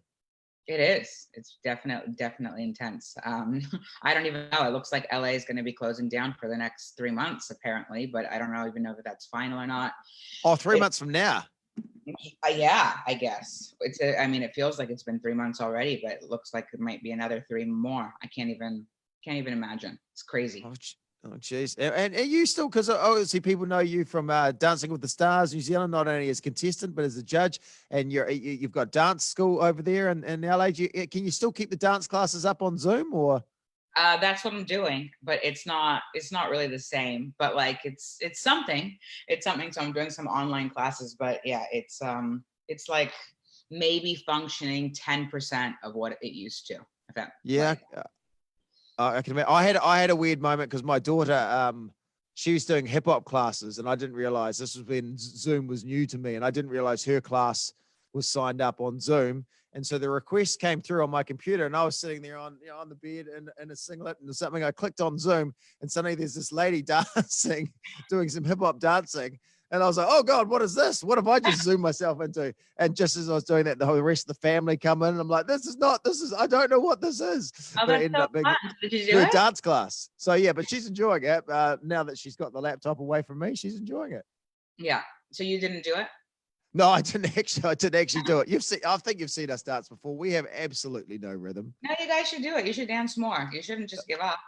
Well, no, look, I like the idea of dancing. I just don't like the idea of other people seeing me dance, if that makes sense. Right. You just reminded me. Like if you're in amongst the group, you're like, yeah, this is fun. I'm having a good time. But then I guess if it's all, because there was talk in New Zealand about clubs opening up, and there was one suggestion that maybe with social distancing, everyone can have their turn on the dance floor, a table at a time. And I'm like, oh, that'd be everyone would be like looking at you on the dance floor. Yeah, that's true. It'd be like Dancing with the Stars, wouldn't it? It would be. I mean, bring the judges, right? At a club. Sounds like your wedding that one time. Exactly. So the things with you, what else has been going on? I guess there's been just like baby and lockdown. That's pretty much it. That's my life, really, to be honest. It's dancing, baby, lockdown. It's just researching all baby stuff. And yeah, that's it. I mean, I wish it sounds so sad, but there's not a whole lot. Oh no, it's exciting time, and amongst all this, this madness in the world. Do you know what you're having yet? Do you know what's? We're having a boy. Oh, exciting! Yeah, that's cool. Yeah, we want to come back to New Zealand. You know, my husband's a New Zealander. Yeah, so he's from up north, right? He's from up Whangarei way, or even further up, is he? Yeah. So what's he do over there? Like, because you met him in LA. What does he do? He is a personal trainer. So he has a gym. It's actually called Kiwi Gym. Oh, cool. So him and another New Zealander down here. They have a couple of gyms. So those are actually closed right now. And he's surfing at the moment. So our beaches aren't closed for surfing. So that's quite good, I guess. So he's out in the water. But we'd love to come back to New Zealand, hopefully soon, Stu. I don't know how that's all gonna work out. Well, yeah, like a tough time to have a gym, I imagine, in the States right now. You know, like again, if it could be like 3 months until that opens up. Apparently, that's what the latest as of like yesterday, but I don't know if it's official. But that's LA. We actually live in Orange County, so it's right next to LA. So we live in Newport Beach. Stu's gym's in Huntington Beach. So we have it's so confusing. It's not clear. Like we have our, we obviously have our president, and then we have our state governor, and then we have our counties, and they all have their own rules. So like if one person says one, it's like, well, is that really the case? Then you have a bunch of people who just don't listen anyway. So it's I saw there's people protesting about it. They're going, it's our right to be like going out and doing this thing, and the coronavirus is a myth kind of thing. And you're like, geez, really? Are we there? I mean, to be honest with you, I have like out of my clients, I probably have half of my client, not half, but like a quarter of my clients were probably going to the protests. Then I had like no joke, and then I have a lot of conservative clients, and then like Orange County has a little conservative pocket, but then I have students that are completely terrified of those conservative clients, and they're like, we're really not coming out because we know about who else is out there. So they're like really hiding under a rock. So I mean, I've got a mix of all, and it's just nuts. Wow. Okay. Well, what can you teach me? I'm a Kiwi guy, white, not a great dancer. You know this. What's one move that I could do on the dance floor if I'm ever up there? What's the go-to move? Like, is it best to go back side to side, bob my head, or just sit down and leave it to other people who know what they're doing? I like the bobbing of your head. Let's explore that a little further. I feel like I'm Carlton of the Fresh Prince if I'm doing it like this. Maybe you should go for that. Well, what's the move? Because it's, as I said before, it's when you're getting focused on. That's the problem. But when you're up there, you can get amongst that. Let's see. Well, let's try some stuff. Okay. What if we do? How about we try a turn? Oh, that's good. So you went. Yeah. That was really good. So you want to like cross your leg first. Cross it. Look straight at the camera, and then look back. Well, that's good. So cross it. Okay, so cross it. And yeah. No, a little shake. Okay. I think that was all right. I feel a little bit like I'm about to fall over, but that's all right. Maybe that's just because you've been up for so long. Well, we have been talking like words for like 18 hours. A lot of words, just stuff. Some of it's made sense. Some of it hasn't made sense. So when do you guys finish? How much? Hopefully in about 4 hours time, we've decided we're trying to get to the end of our radio show. That's our goal. So that's 9:00 New Zealand time. What time is it over there in California? It's 10:11 a.m. All right. Yeah, it's pretty good. Yeah. No, okay. Yeah, and you're Wednesday. Are you Wednesday, Thursday? Well, no, Wednesday there. This is great chat. This is great chat. Wednesday. Okay, here's a question for you, because you're obviously American. You're in America. The tipping situation. What's the deal? 10, 15, 20%. What should I be doing if I go to the States? I mean, my husband and I fight about this all the time. And you would think that he would be cheaper because he's from New Zealand, where you don't really tip. But no, he always says that I'm cheap because I like to double the tax in California. So like the tax is about 8%. So you double that, so it's about 16. So 16%, right? Yeah. He always says, no, you got to give 20%. And then I've got friends in the industry who are bartenders, this, that, and they're like, you have to give 20%. You have to give 20%. Oh, really? So 10%, that's not even an option. That's a stingy tip. It's pretty bad. Right. So anything from 16% to 20% is kind of the norm.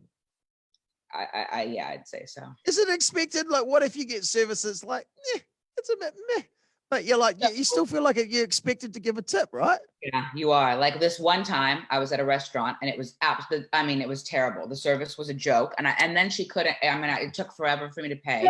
And then she couldn't, I asked her for a pen so I could fill out the tip. And I was waiting for a pen for like maybe 15, 20 minutes. And I was like, this is ridiculous. So I just left because I didn't even have a pen. She didn't bring me a pen. And then as soon as I left, all of a sudden, the waitress followed me out. And she said, you didn't leave a tip. And I said, yeah, I've been waiting for you to bring me a pen after waiting for really bad service for like an hour. And she followed me out of the restaurant. Really? So it's like, you gotta, I mean, and I couldn't even physically do it. It was because of her. It's nuts. So you really gotta do it. You might get in big trouble. It's a bit of an honesty system, though, isn't it? Because people often leave cash on a table that maybe the wait staff don't come over and get quite quickly. So imagine if you're a petty thief, you could be getting a lot of money from other tables. Yeah, for sure. I mean, I could see that happening. Yeah, that could definitely. Maybe I've just come up with a great business model. Okay, so I heard a rumor that if you leave like a what's the lowest? It's a penny and. A penny. If you leave like a penny or something, that's better than no tip because that means the service was terrible.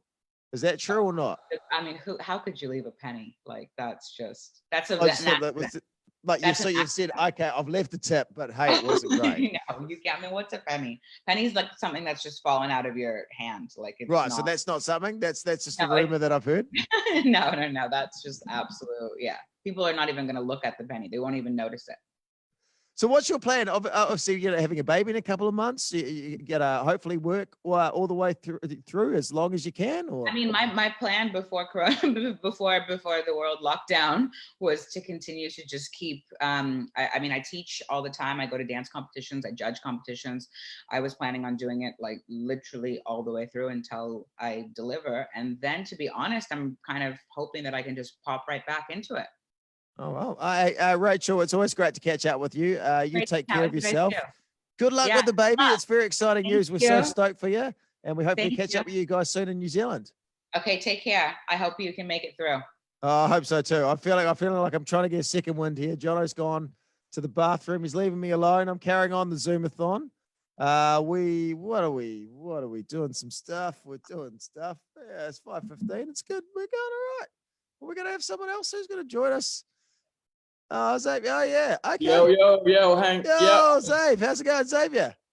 Good. How you doing, boys? I'm all right. Jono's just whipped to the bathroom for a second, so it's just you and me at the moment. Nice to talk to you. You too, mate. Can you see me all right? I can see you. I don't know if you can see me. It's probably not a great look. I've looked better. But I'm hanging in there. I'm trying to get a second win right now. How are you? Yeah, I'm good. Look, but let's not talk. I just had, I had a great night's sleep, and it's the morning. and I checked in on you before I went to bed last night, and I just thought, I'm like, I cannot believe I'm going to speak to him in like 8 or 9 hours from now, and you're still going to be going. So, oh mate, we've just said on your end, bro. We've said words, we've talked. Some of it's made sense, a lot of it hasn't made sense, but we're getting through. I feel like we're on the last bit now. We had a lull about an hour or so ago. We were hating it, but now I'm trying to come back now. I'm trying to be positive about the last few hours. Yeah, look, you mate, you wouldn't know it. You wouldn't know it. You're a professional. Oh, how much longer have you got? It's at 8 a.m. It ends for you. I think we're trying to get through to like 8 or 9 o'clock because our show finishes at 9 o'clock this morning. So yeah, we've got about another less than 4 hours to go. So. Jeez, dude. Yeah. And so you were in an ice bath, I saw. Was that? Oh yeah. So a guy who hosts that. So Xavier, you're Australian. You live in LA, and you do a lot of great stuff for the project in Australia. You interview all the big celebrities over there. Like, no, go on. List some of the people that you've sat down and talked to. Cool. Look, you know, don't be humble here. You were right. You've been right next to me doing a lot of these as well. But geez, I reckon that the good ones are like Denzel Washington, Morgan Freeman, Tom Cruise, Ryan Gosling, Will Smith. You know, all the good ones. It's an amazing job. So yeah, I've been in LA for 9 years now. And so I'm from Melbourne. I moved over when I was 22. It was supposed to just be for an internship at a punk record label for 3 months, and then that was 9 years ago. just sort of, I don't know, man. I just had a good time, and just one thing led to another, and started a band, and I don't know. The next thing you know, you're just sort of there. And then so I've been working for the project. It's actually nice to be able to say the project to someone who knows what I'm talking about. Because I've seen your interviews not only play in New Zealand as well as obviously play in Australia as well. Some of the stuff you've done. Yeah, it's crazy. I don't know if you know that. I don't know if that's a contract thing you need to work out with your bosses, but. Yeah, no, the Project New Zealand email me and they have to get my permission, which is funny. Do they? Yeah, they email me like, hey, we want to run this interview you did in New Zealand as well. We just wanted to get your permission to do it. I'm like, boys, go for it. Like, no worries. But yeah, so I've been working with the project and MTV Australia for about the last 4 years. So yeah, man, I feel very fortunate. It's a great little situation. I never thought that like leaving Australia and moving to the US would, put you on TV and in outlets in Australia. It's just bizarre how it turned out, Really, I met you when I was lucky enough to do some interviews over there as well, and it's a really surreal experience. You wait around pretty much for a day, and you get like a 4-minute slot when you walk into the room. The cameras are there. You sit down. You don't have any time for really pre-banter. You just got to kind of launch into it. And they're like, "Who's this guy? What's his vibe?" It's quite a surreal sort of thing. It's exactly right, man. Hey, what's up, mate? Yeah, Xavier. I think we met him in New York. How are you, Xavier? Good to see you, buddy. Yeah, you too, man. Yeah, we did, Ben. We met in New York. I can't remember what junket it was for, but I remember we had dinner. That was a couple of years ago. So it's funny how it all comes back around. But man, I have to agree. The junket thing is like speed dating, right? Like with a celebrity.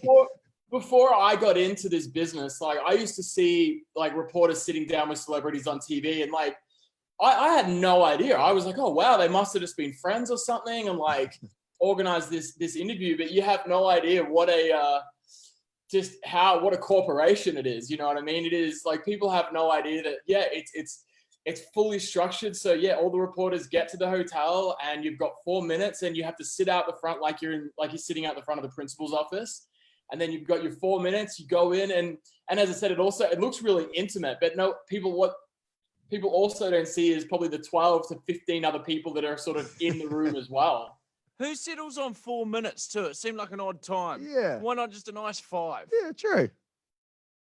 Exactly, man. And they're pumping so many people out, in and out. I guess like 30 seconds or 1 minute like makes a big difference at the end of the day. I don't know. Maybe they think with sort of the time in and out, it'll be around 5 minutes. Yeah, it's a quick turnaround. We actually saw you because I think the first time you met Xavier was we were in New York as well, and we had just been told off by a lady. Yeah. So we interviewed. It was Suicide Squad, the movie, and Jared Leto.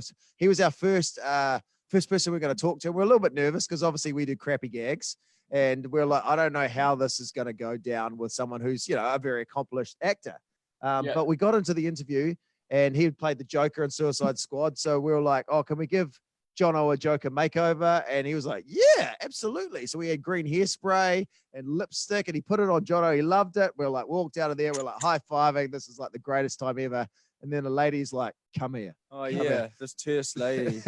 And she's like, what was that shit? And we're like, oh, what do you mean? And she's like, all this. Or she's pointing at my face like this. All this. What's this?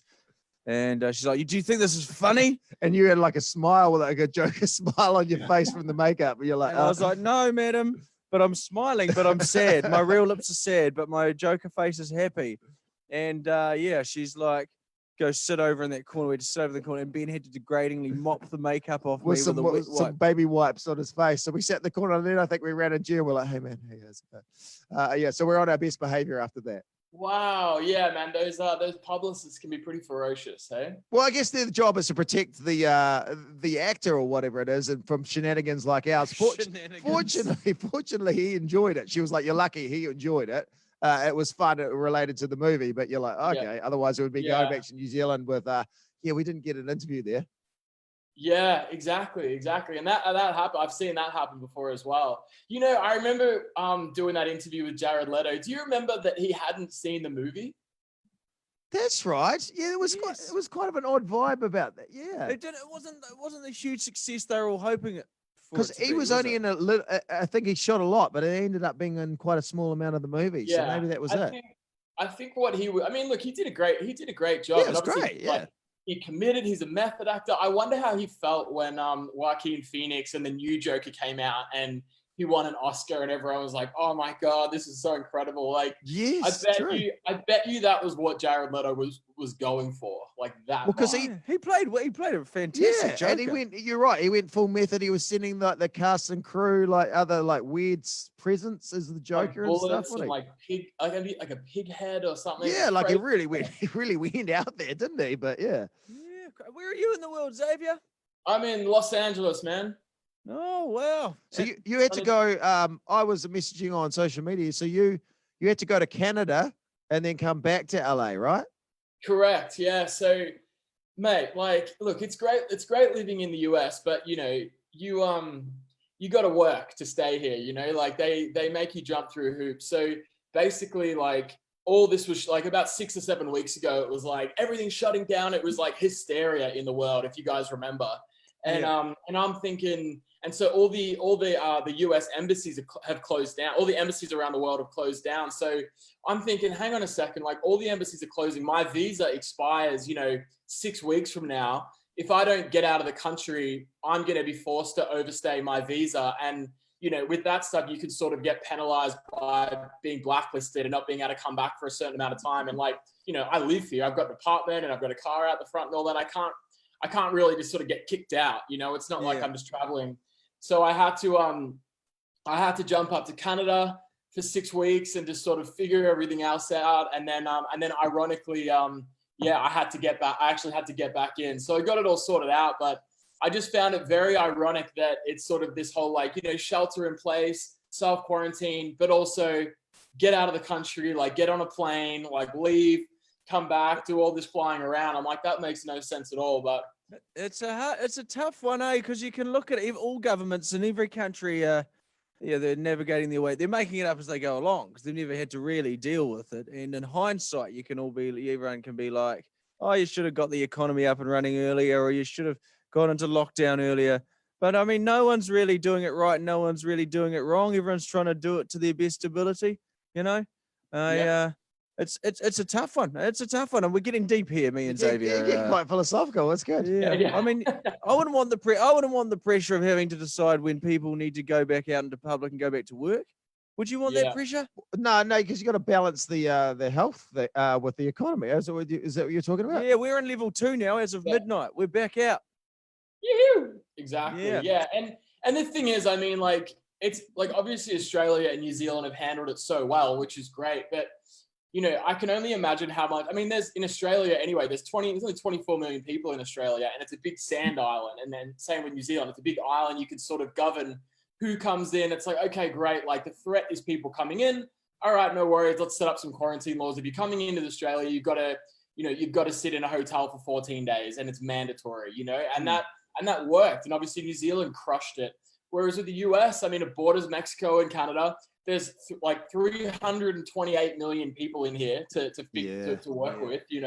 I can, as I said, I really do try and sympathize sometimes and just keep in mind that it's not really an even comparison when I'm thinking, I'm like, oh, well, Australia and New Zealand crushed it. Like, why can't they get it together? I've got to remember, I'm like, man, there is about 300 million more people to worry about and govern in this country, So as I said, I try and be a little bit sympathetic, but still, it's messy, boys, over here. Like, well, totally. But I think we had the benefit, Australia and New Zealand, of being far away and it's sort of seeing what happened to other countries and then being able to react. It didn't just suddenly happen. You're like, oh, okay. Oh, it's, And we're more spread out, Population is more spread out for the most part compared to like New York, for example. Exactly. And you got to seem like you guys got a bit of a head start as well, like a couple of weeks just to be like, all right, let's get things set up. Yeah. No, so we're sitting on our high horse now with our 0 cases. yeah, I know. And just being in a studio is crazy, man. Like, as I said, it's even weird seeing that. So what do you think, like, because obviously you go around, as you talked before, you go around and talk to stars from movies and stuff, but I mean, when's that going to happen again? And if it does, is it going to be over Zoom, or do you think you ever get back in a room with a celebrity this year? They're doing the online interviews and junkets and stuff as well. And I don't know, man. Like, I mean, there was just an announcement yesterday that they were going to push the stay at home out till August. Wow. So, look, and there's perks of, like, I'm quite enjoying not going to the office and all that, and that the beach has just opened up. Beach has just opened up in LA again. And I'm a surfer, so it's like, all right, sick, I could surf. It's for exercise. You can't go and like lay out and sunbake, but if you're exercising, you're okay. So I'm like, all right, the beaches are open and I'm working from home. Like, great. And then I was like, oh wait, hang on. Like, I interview people for a living, so that's problematic. I mean. Yeah, man, I don't know. Like, I don't know when it's going to open up. It's definitely going to be like, probably, it sounds like it's going to be after August. And I'm going to be really happy when it does, because there's only so many like Zoom interviews you can do and Instagram live, because that's what I'm basically doing now. I'm doing a lot of Instagram live interviews and that sort of thing. And look, it's nice that we can all do our jobs still, but it's going to be nice to get back and, be in the room with people and get back to normal, Yeah, Savea, listen, what a wonderful conversation. Wonderful orator, wonderful speaker. Free-flowing conversation we've had. You did a lot of heavy lifting. He did. I appreciate that. And I like it when people come on and do some heavy lifting. It was good. Because I went in thinking that I'm like, look, I'm just gonna talk their heads off, because I'm sure that they probably feel drunk by now. You saved us. You saved our bacon, Savea. What are you doing for the next 4 hours? And you can't say I've got something on because you're not going anywhere. He's exercising. Hey, thanks, buddy. You have a good day and keep safe, Savea. Stay safe, man. No Thanks worries, for chatting to us. Thanks so much. Man. See you, buddy. He's a great guy. Oh, he's a great guy. Love me. He's still there, but he's. Oh, wait, now we're talking about saying you're a great guy. Oh, wait. He was, as I say, like, I met him when I was overseas by myself for work, and he was a lovely guy. Yeah. He taught me, You've got like the United Nations of friends, don't you? Oh, well, like, you're over there by yourself, so you're like, g'day, mate, I'm Ben from New Zealand. Yeah. And they're like, oh, who's this Punisher? Do you want to go out for dinner? And they're like, oh, yeah, okay, I guess so. Did you ask him out for dinner? Yeah, we went out for dinner. Who asked who? Okay, I probably did. I'm a little needy. We're like, let's go for dinner, mate. Yeah, like, hey, let's go for dinner. Hey, now, just a bit of radio talk. This is for the live stream. What are the numbers on this at the moment? Don't do that to yourself, mate. It'll make you Don't make you question what we've been awake for don't 24 do that hours. to yourself. Like, just say I do this. feel we went downstairs. They got a shower here in the garage. Yeah, I Who know. knew? You feel a bit better after that? Do. Yeah, I wasn't going to, but then I did, and I was 4 showers. I didn't have 4 showers. I left them all running. He's always on about the water shortage. He's like, we're on a water shortage. Yeah, there is. But anyway, why don't we try? I think we should treat the radio broadcasts as our first and foremost thing, and have this like the ISA luncheon. Yeah, okay. And probably just focus a bit more on that when we're on air. Yeah. And break away to this when we can. Totally. That's probably the best thing to do, eh? Yeah. Because yesterday was a fun start, but I was like, I don't feel like we got any control of the radio show. Yeah, no, it's a good call. Yeah. So we'll just do that, and we can just be honest. And yeah, well, you just stop and go, hey, we're going to have a chat. We're going to about the radio. Like yeah. So I mean, that gives us a chance to do top of hours clean. I said to the guys. Yeah. So I said we'll play little clips out of the ads of what's happened. Oh yeah. And then the rest of it can run live with what we're doing. Yeah, Or great. we've got backups and montages. So Great. Yeah. Great. It's a great radio chat. Sorry, guys. Like, Sorry. if you're all on agreement, comment in the comment section below. If What do you you all reckon? like the plan for the radio show moving forward. Hey, mate. What's that? Yeah. No, it's good. I found that hard earlier. Yeah, this is radio chat. You know, not knowing if we're going to a song or That's the most serious we've all been this whole time. Okay, so this is what we do at the radio show. Oh, Rachel. Rach, yeah. Yeah, she's a great lady.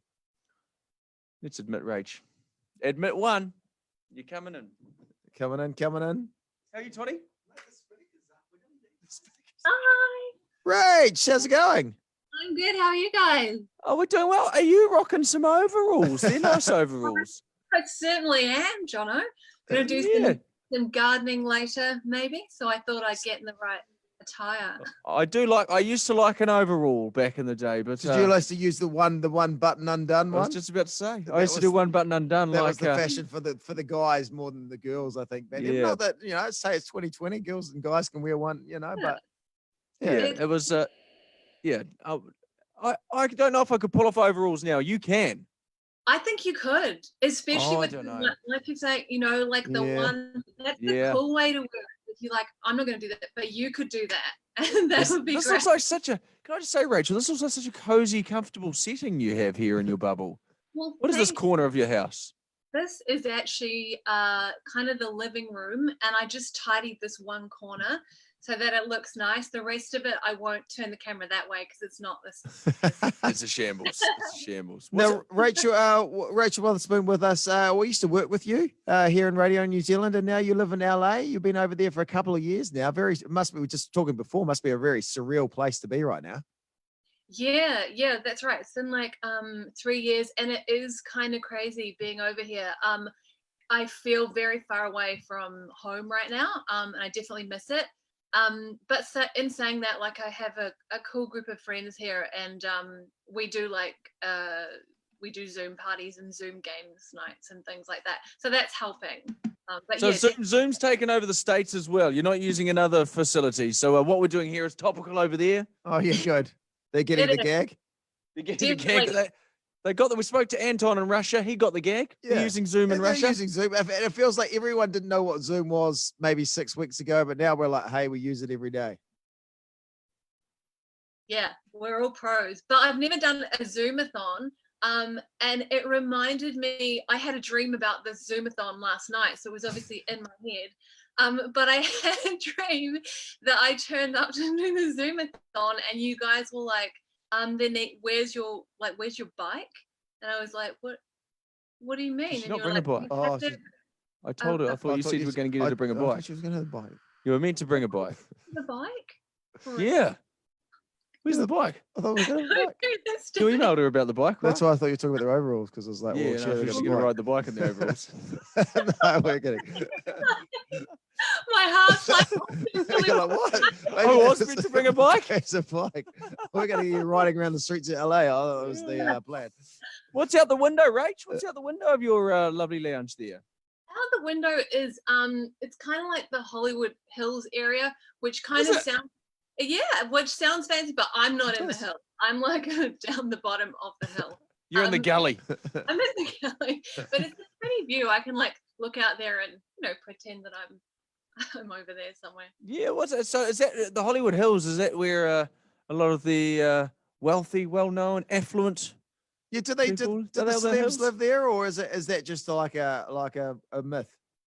Yeah, no, I think it kind of is. But it's quite a cool area. Like just to the right of me, there's an area called Laurel Canyon, and basically, you guys have probably heard of it. But it's where all the musicians of like the 60s and 70s used to go up there, like the Doors, the Eagles, the Mamas and the Papas, anyone from that sort of era would go up there and write music, and it still draws like a lot of musicians and artists and stuff. So it's a really cool vibe. I swear it hasn't really changed since the 60s and 70s because it looks like that's the era you're in if you walk up there. It's really cool. Wow, that's pretty good. And what's that plant next to you?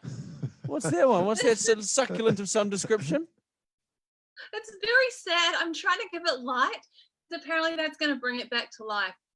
But yeah, my wife's a big orchid fan. She loves orchids, but geez, the amount of orchids we've killed over the years. Oh, they're very hard to keep going, We right? can't keep them going. Yeah. No. yeah, she and I have that in common because this one, it's not growing any flowers. It's just growing a lot of these. And I don't know what they are. That's why I turned them that way. It looks like a wonderful setting though. Now Rachel does a lot of acting. Did you know that, Ben? Yeah, I did. Yeah, I did know that. When you go for auditions, do you have to put on an American accent, or can you just roll with "Good eye, it's Rachel here from New Zealand"? Rachel. Rachel. I do American straight off the bat. So I walk in and I'm just like, "Hi, nice to meet you. I'm Rachel Witherspoon," and I'm straight in it and I stay in it and I don't get out of it until I leave. Do you think they pick it? I haven't had anyone pick it, but Really? So far. But at the end, I say, "Thanks, guys. Nice to meet you." And then they kind of are like, "What was that?" They're like, Oh, "What's that?" really? Yeah. So I mean, I think it's a good reaction. I hope so. It must be a convincing accent. When you're out in public, do you talk with an American accent or New Zealand? That's a good question. I talk with my regular accent, New Zealand accent, but I've had friends come over from New Zealand and been around me in public, and they're like, "Hey, what are you doing?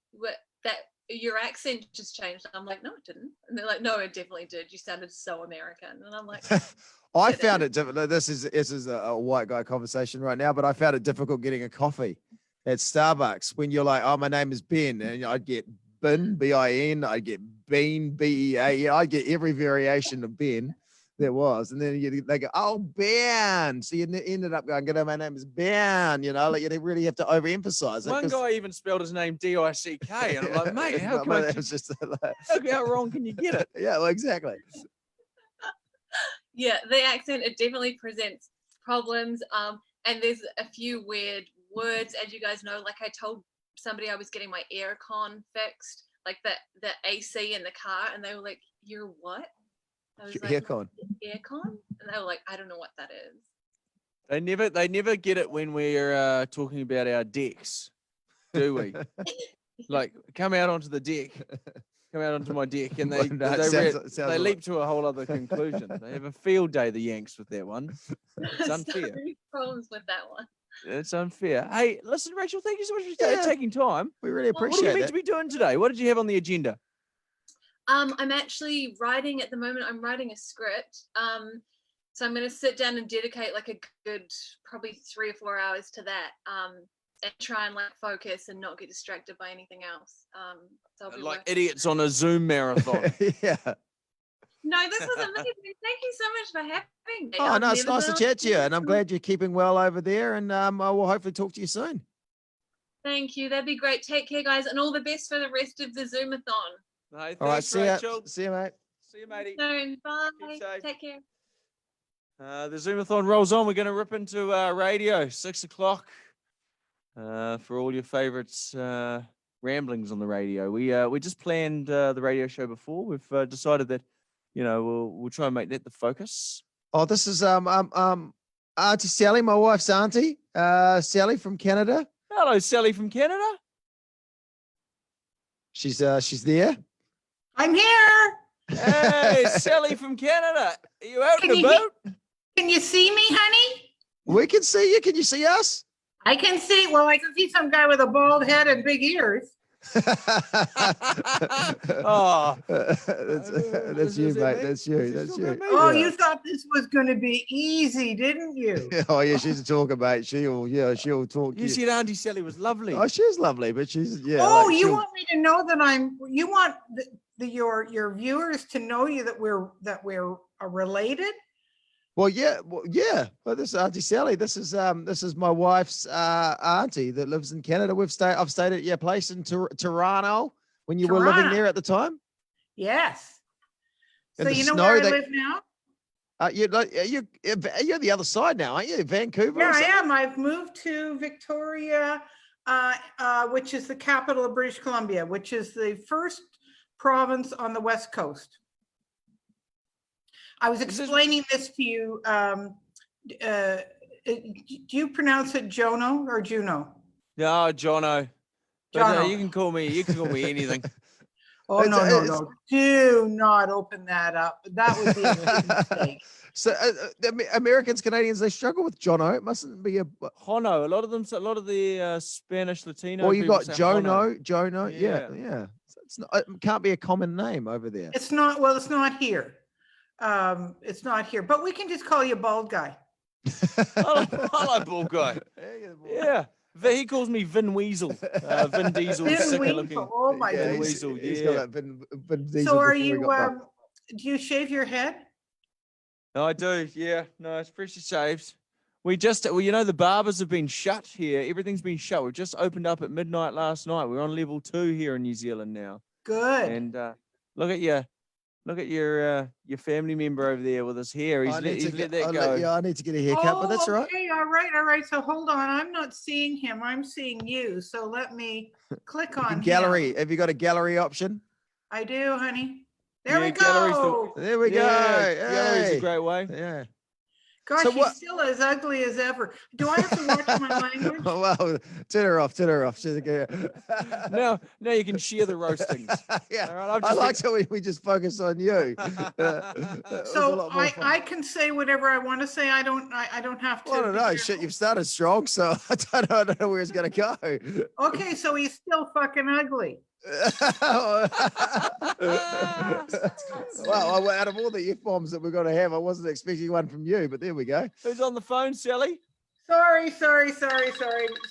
You take the call. No, take the call. It's all right. We just No. wanted to catch up. It's quite all right. So these posters behind look great. You're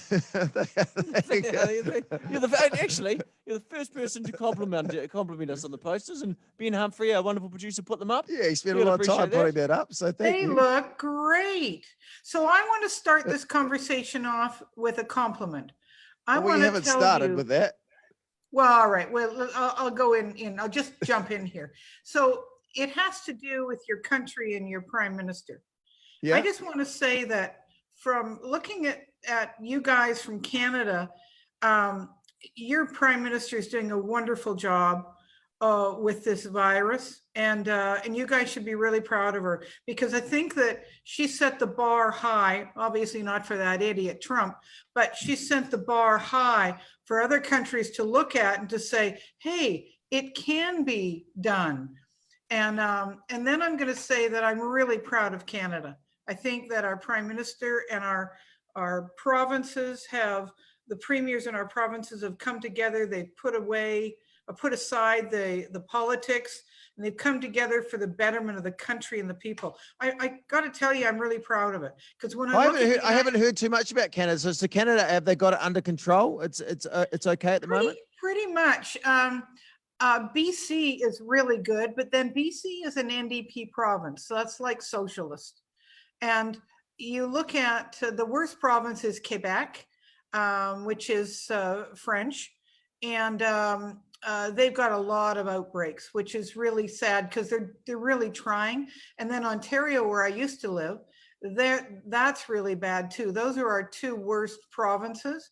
And but I must say that both those premiers are really trying to do their best to contain this. But we go into step 2 on Tuesday.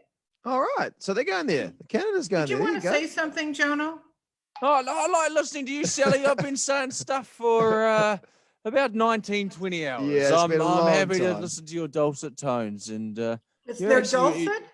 Yeah, dulcet my tones. husband Yeah, lovely didn't dulcet say tones. that. It's even dulcet when you're like abusing both of us. I like it. oh, I it's like nice. We appreciate that. it. Now, what is this house you're in? It's got a wonderful concrete roof. It looks very modern. Oh, okay. So you want us to take a look? Yeah, let's have a look at this. Let's have a look at Sally's photo. Okay, so you're now looking out. Well, hold on. Let me do this a little bit better. So you're now looking out, because I can see it. You're now looking outside. I have in this apartment, one side is full of windows and I face south. Now you're looking at it's all clouded in, but you can see a ship way in the distance there. And Right. that would be looking at the Olympic Peninsula in Washington State. Right. So my apartment is very, see, you got a ceiling that's cement. My apartment is very, a post that's cement for support. And then you look down at, I haven't put any pictures up yet, but you look down the way at the rest of it. So it's very modern. It's only 2 years old. You're in the market for an apartment, and That's it was a good tour of the apartment too. I filmed that too. So when you need to sell it, we'll put it on the real estate site. Wonderful view, great concrete posts. That thing's not coming down in an earthquake. Artie, Sally, thank you so much for joining us. From Wait a minute. Canada. No, wait a minute. You're going to go now? Yeah, well, we're told to wrap it up because we're about to go to someone else, but I really appreciate you joining us. It was fun, and we'll have to do it again sometime. It's been too short, guys. Well, let's call us back in an hour. Yeah. Yeah, really? We'll get in touch. Yeah, email Ben. We should talk to you again. You can be our official Canadian correspondent. Yeah, we'll talk to Okay, you tomorrow. I'll be the correspondent, and I'll that's watch my great. language. All right, love you. Love you. guys, Nice thanks to so talk to you. much. See you later. Bye, Auntie Bye. Sally. There we go. See you later. Yeah. Lovely lady. Yeah, was she's great. hard case. She's hard case. Came in hot. She's like, She hey, came in we'll hot. call you bald guy with Yeah, big she ears. really, like, she didn't meet you I know, before, but I she know, I really like came in it. hot. I like That's it. what I like about her as well. Yeah, it was good when she could see this. Hey, Barney Walsh, welcome. We're connecting to audio. Hello. Hi, guys. How are you, mate? I'm good, thanks. How are you? Thanks for having me on the show. I'm going to give Barney the award for best lighting. Oh, yeah. Best lighting. Looks so good. far. We've talked to a lot of people on Hey, Zoom. thank Your you. lighting is amazing. Thank you.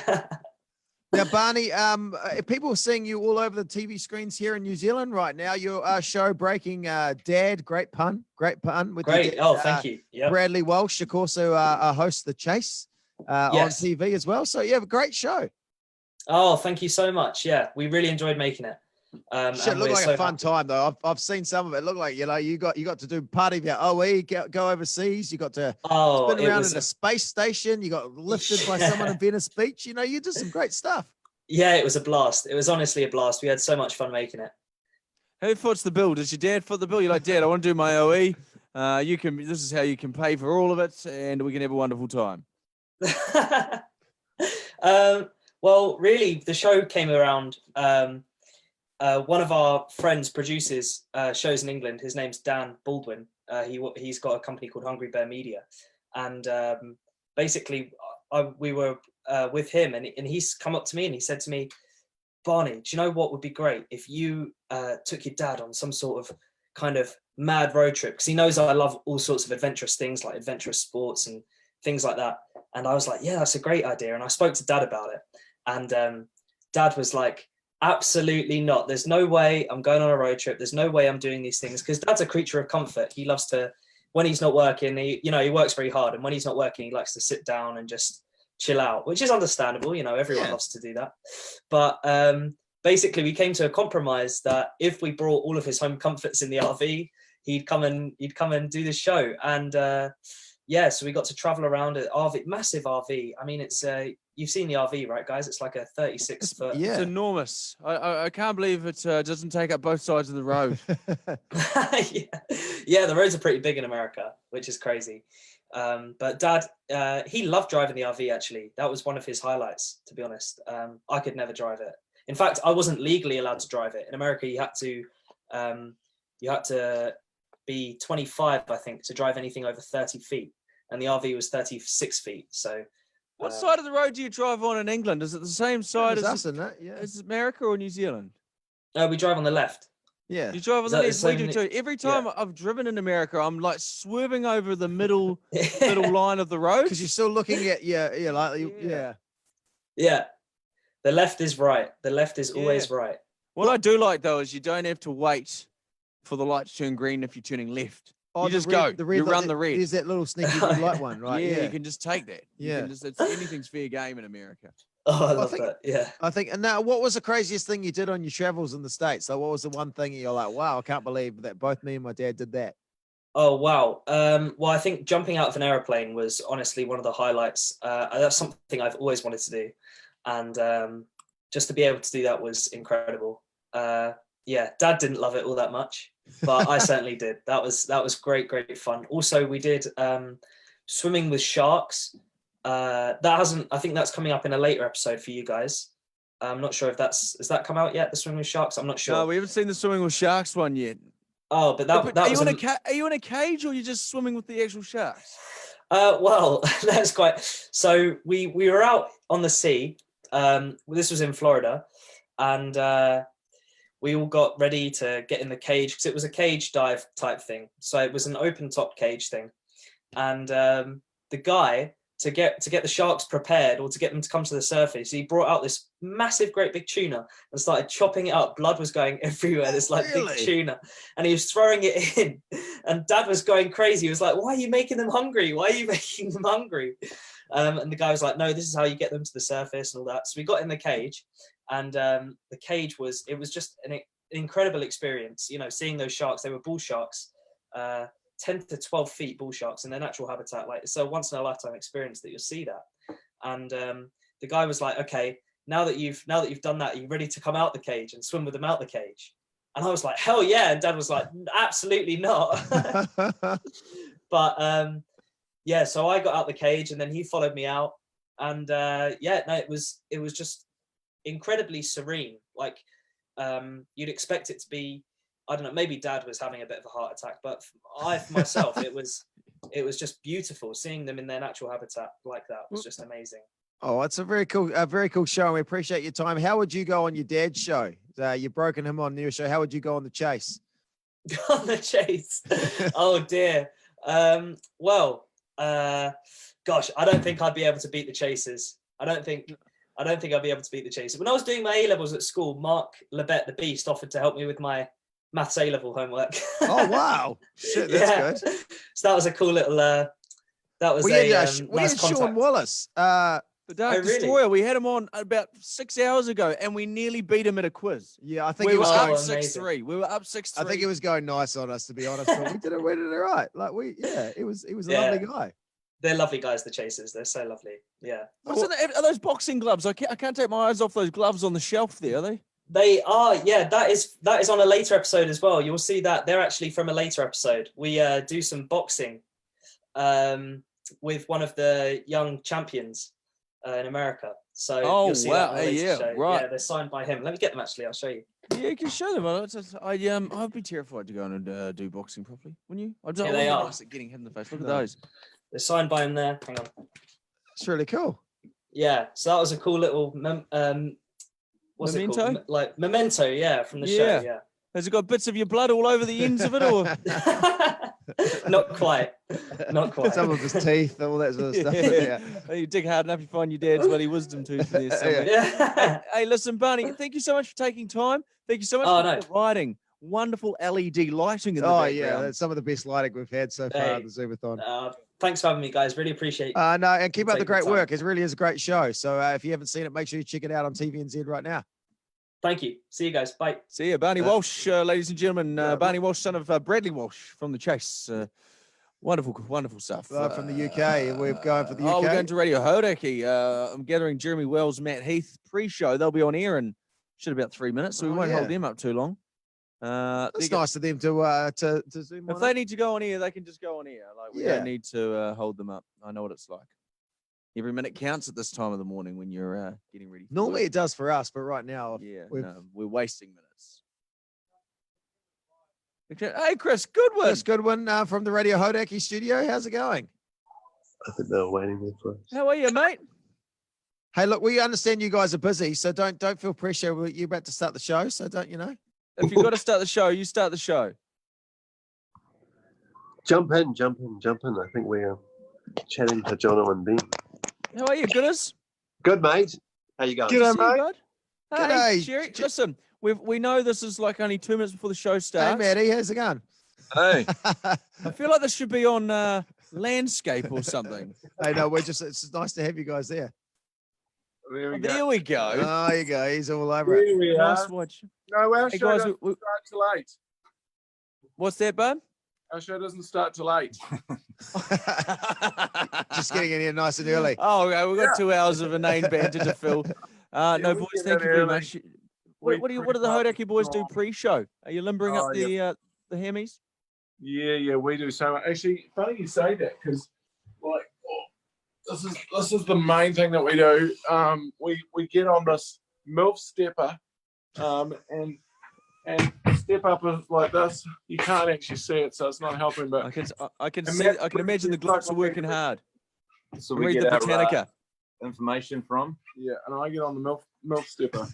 This is up to date. This is so up to date. This thing.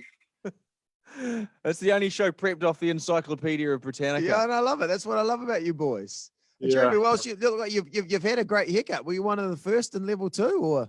No, I He's got a wasn't. personal here. I have a personal makeup artist and a stylist and like a hairdresser nowadays. It's living. Hey, living. No, great. You know, it's no expense spared. That's what I love about the Wells household. I brought them into my bubble along with the chef, the nanny. There's no peer as well, and a masseuse? Brazilian soccer team that I brought into my bubble. We're allowed to be close now, eh? Yeah, I know. I was thinking that, but then I tried to get close to Ben, but then I think the company still wants us all to have Oh, a really? distance between. Yeah, I don't know why, but Yeah, maybe it's a thing. I was like, when can we Oh, start so looking at should- each other? I guess I'll just stand over here then to keep away from. Listen, we won't hold you boys up because you know you're about to jump on here in a couple of minutes. Matt Heath, Jeremy Wells, thank you so much for your time. And can we go out on a couple of steps on the MILF stepper? Yeah. Sure, yeah. Hey, good luck with what you're doing. Jeez. Oh, mate. Well, yeah. You guys, how you going? How you Oh, going? mate, feel. I feel like babe. I feel like I perked up a little bit, but a couple of hours ago, oh, not good. Oh, jeez, lucky you guys. I didn't realize they had showers in the building, so we had a shower down in the garage. Oh, careful down there. Leighton Smith will just emerge nude out of the plug hole. You got to be very, very careful down there. Oh, is that what happens? Okay, all right. Well, I You didn't gotta be so see that careful time. down there. What time are you guys down in the showers? Well, should we hit the showers after the show, Maybe guys? we should make it a post-show thing, both I just- you know, like a team thing. Just slide into our DMs and I'll meet you down there. Okay, sounds good. We'll hit the showers soon. Let's hit the showers, boys. All right, it sounds All good. right. Have a good show, Good guys. I luck, love your work, guys. guys. Go well. Mate, Matt Heath, Jeremy Wells, about to jump on air on radio. Hodaki, We're about to jump on the radio soon. We're going to have guests across the radio as well. Guests on here. Yeah. Deep breaths. I need to find. What am I trying to find? What am I? Orange sheet. That's what I'm trying to find. Should we do the Zoomathon intro as the top of our? The one that we played yesterday. Have you populated some stuff on the run sheet? Great. Thank you. Thank you. Good on you, Thank you. bud. I'm here now. One drive. Yeah. Yeah, cool. We'll tell Kim that we'll be with her very shortly. Hey, Juju. We're about to go on the radio.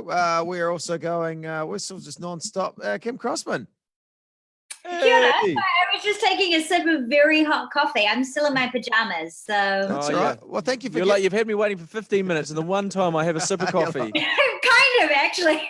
Yeah, I'm sorry, Kim. But hey, listen, we're about to just jump on the radio very shortly, and then so we'll chat with you, and then we'll do a bit with you on the radio if you don't mind. Oh, sounds wonderful. Right, so it'll be a simulcast synergy. So right now we're on Facebook Live, and then we'll be on radio as well. So Multimedia at its finest. Yeah. How are you, Kim? You good? I'm really good. How are you guys doing? This is crazy. No, it's Oh, not. Yeah, no, I regret it. There's no part of me enjoying this. No, I don't know what the point of it is. We're here now. I know it's too late to back out I now. know, we've gone through the night now. The worst is done now, really. Yeah, no, it's good. Home stretch. We're home out the other stretch. end. We're out the other end. I was hating it a couple of hours ago. But Toddy, no, our right. boss. Toddy, our boss said the spinnaker's up. Oh yeah. We're sailing home, Yeah, Kimbo. It was a good analogy. You've been doing How much live streams as well for Neon as well. They've been great. Yeah, they've been really good actually. It's been some people are a bit punishing, but most people are really good. It's Who's the punishing ones? Name the punishing ones. no, I think punishing, that's a very strong word. Meaning like Wankers. no, you probably get this like when you've only got a short time with people and they're not specific. It's something I've learned that you guys probably learned years ago, but doing something regular. So like you go, how has it been? Oh, fine. Oh, come on, get interesting. Tell me something. All I right. see. So not giving you enough. I see. Did you not perform? No, I haven't been on the show, but I'd probably not. I'd probably be it'd be just as. No, I can't you even would- express a sentence. You'd be great. Doing the show is a lot of fun, but I think I'm just learning like you guys are when you're doing regular stuff. It's like, come on, like give me something juicy I can dive into. Yeah, no, we've got nothing. Well, do you know we spoke to Antonia Preble, and we've spoken to her a number of times, and this was the first time she told us her house burnt down a year and a half ago. Yeah, you didn't know that? I didn't know that. No, everyone knows it apart from us. Yeah, as I said, we've spoken to her, we've interviewed her. We're like, just like you. We're like, where was that? Where was that conversation when we went, what's You'd new with think you? that It I wasn't would- like, oh. I would lead with that. I was like, well, you guys know it's been 3 years since the house, but I would just ride that Yeah. for as It's long a as great story. I mean, fortunately, no one was hurt. And Yeah, you we know. did say from now on we're going to ask every interviewee has their house burned down. So Kim, it's obligatory. Have you had a house fire? I haven't, but I do have to say I'm fascinated at how throwaway Brittany was when she was like, yeah, I can't work out in my home gym because I burnt that down. Oh, she burnt the gym down, eh? There was no explanation as to how she burnt it down. She just kind of glossed over I it. just burned it down. Maybe she's like, I'm never working out again. Won't need this room. No, just sorry. I was watching the log. The log. I Hey, can't sorry, Kimbo. We'll just do a No. little bit of radio. Yep. And Juju should hopefully come through shortly. And I can't.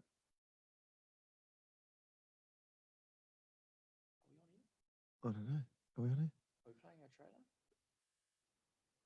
Like, should I talk with confidence that we're on here, or is this a good way to start? No, start like this. like, Start like this. like Start if we're on the radio. Everyone likes an like, do you want me to go, it's the hits, Jono and Ben, or do you want to just stop? I don't. I want you to just be unconfident. Like, do you want, like, I go, good morning, it's Thursday morning, 6:02, we've been awake. No, do you want me to talk through the whole thing? We're not on the radio. Well, I don't know if we're on the radio, because it looks like we're on the radio, but I can't hear anything in my headphones. So. I want you to swear. No, I don't want to swear, but we have been awake since yesterday morning.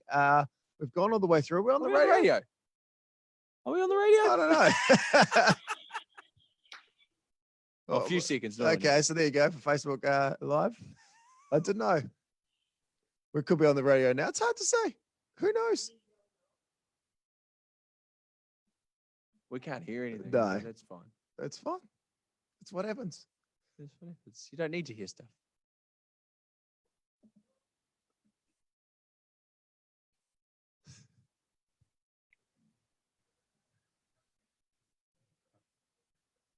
Great. Sorry, Kim. This is and sorry for our Facebook Live audience. This is some awkward viewing. Awkward viewing. I think it's two panicked looking faces. Are we on here? Are we off here? I don't know. This is reality we're in. This is where we are now. Oh God. Woo! Oh, it is a hit. So Jono and Ben, good morning in New Zealand's breakfast. This is, well, we are in the middle of the Zoomathon. We started yesterday morning. We did our show. And then at 8 o'clock, we started Zooming. We have not stopped Zooming. You can catch us on Facebook Live right now. I know I look dead, Ben. I look dead, but I feel alive. I feel alive inside. Don't look alive. So many interviews. I would say nearly over 100 interviews. Oh, more, probably more. More than 100 interviews. We just mowed through. We've had Winston Peters. We've had me, Tim Shadbolt, Lucy Lawless. We had Rhys-Davies. Who was the guy from Lord of the Rings who phoned up and John Rhys-Davies. John Rhys-Davies from the Isle of Man. I think he got the wrong Zoom meeting, but he ended up putting on a one-man play for us at 1:30 in the morning. We played a pub quiz against the guy from The Chase, Sean Wallace as well. It's been an epic 24 hours. We've been Zooming non-stop. You can catch us right now on the Hits Breakfast Facebook page. And I know what better way would you want to end it than with 3 hours of shaky radio. This is a great way to end it, Ben. I don't know what sort of radio show this is going to be this morning. No. It's going to be live. It's going to be loose. It's going to be a roller coaster. And next we have a Zoom meeting with Kim Crossman. Yeah, one of our favorite guests. She's waited patiently through this whole awkward start to the show. She's even watching us awkwardly now on the live stream. Yeah. When we didn't know we were on the radio and we didn't know we were off the radio. Who knew? Are we on the radio now? Oh, I don't know, but hopefully we'll be back on the radio next with Kim Crossman. I hope you're having a good morning. We're trying to get through to 9 o'clock. I hope you can join us, New Zealand, on the Hits and also on Facebook Live. This is Harry Styles. I think we should kick the day off with some Harry. Oh, that's what I feel like. That's Harry Styles. Adore you. It is the Hits, Jono and Ben. Great. Now, Kim, we're back. Hopefully we're off the radio. That's good. But it's I think that was brilliant. That's kind of like a great piece of content. I like it. Where are you? What room in the house are you in? I'm in the spare bedroom, loose term, and I've been trying to frame out the cat litter and cat food. So I'm like, you've done a good job. Trying to. So if anyone comes over to your house, they have to sleep next to the cat litter. Yeah, kind of. Well, we don't get many guests. It's only recent times that we've put a bed in here. So what I imagine would be an annoying part of, about living in Los Angeles for you would be every New Zealander that comes over would want to come and crash at your house. Does that happen quite a lot? Is that a problem? It's been more my partner's mother has shown up quite a few times unexpected. I guess it's maybe a Kiwi thing where you go like, oh, you know, like we've cut you a key, like come anytime. And she will, which is totally fine, but it's also quite like it's like how do you show up unexpected from New Zealand to Los Angeles? Hey guys, I thought I'd swing over. She comes from Kentucky, and it's totally fine. It's just one of those things where she's like, "Oh, come, I'm on my way," and you go, "Oh shit, okay, shivers, sorry, okay, yeah." And so, is this where she sleeps? This is the room that she would sleep in? Yes, we did have a fold-out couch, so we've upgraded to a bed in here. Yeah, nice, nice. Still got cat litter, so you know, and I'm very honest about that because you know it's the cat's room. So if you want to come, can I give you a bed mattress hack if you won't mind? I've one. We stayed at Sky City one night, and we're like, "This is a wonderful, wonderful mattress." And we went downstairs and we're like, that was a great mattress. And he's like, do you want it? the guy at the reception, he's like, do you want the mattress? And we're like, what do you mean? He's like, what I can do for you, he's like, most hotels do this, is I can order the mattress for you as if Sky City are ordering another mattress for a room, and you'll get it for a 10th of the price. We got a mattress that was worth like 10 or 11 grand for $1,500. Wow. Did he lose his job, the guy? Or was he? No, It was a legitimate like thing. our mattress has got Sky City written on it. It's embroidered on it. Wow. But he's like, it's a thing we do for What an customers. amazing Not thing. everyone knows about it, but you can ask them and he'll order. The mattress turned up 3 days later. I was like, the truck driver was like, this doesn't look like Sky City. I was like, it's changed, mate. Mate, you want to play the pokies? Away you go. But yeah, I thought that was really interesting. Yeah, that's There's a lot of amazing. hotel room hacks, eh? You'd probably know that traveling around the world, Kim. I guess I know that you can, in a song we did in Funny Girls, which was new information to me, that you're allowed to take the Bible. Not necessarily that you need to, but Oh, you're allowed to say the Bible, are you? yeah, apparently. If Is you that need for? to. I guess. Okay. Oh, we're in after. I think we're in after this, Kim, on the radio. We still can't hear anything. But that's all right. Are we in after the song? Or are we sweeping too? If we can go in after this, it'll be good. We've got 7 seconds. Sorry, Kim. Sorry. Fine, I'm very happy. I feel like part of the team. We're on. It is the hits, Jono and Ben, 6:08 the time, Thursday morning. We are in the middle of our Zoomathon.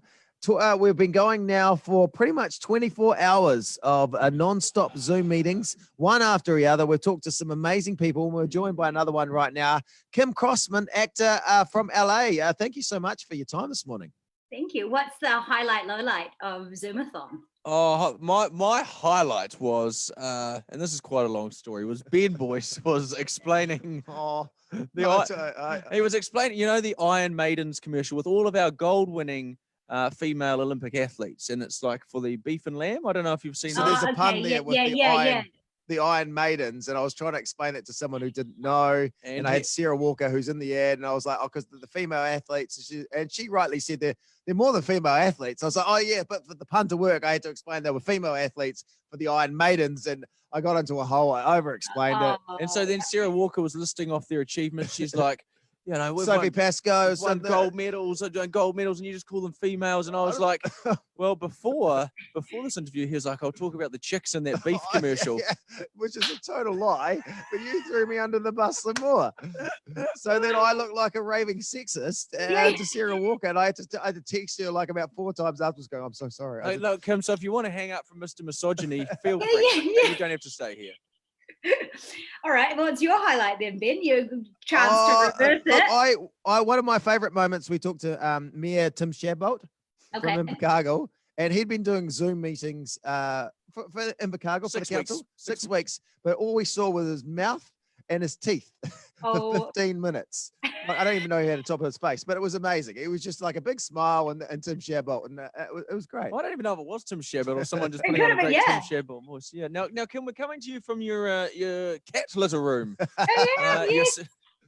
Show us the cat litter there. We'll it's clean. Describe it for the audience. Yep, very clean. Clean it out daily. Yep.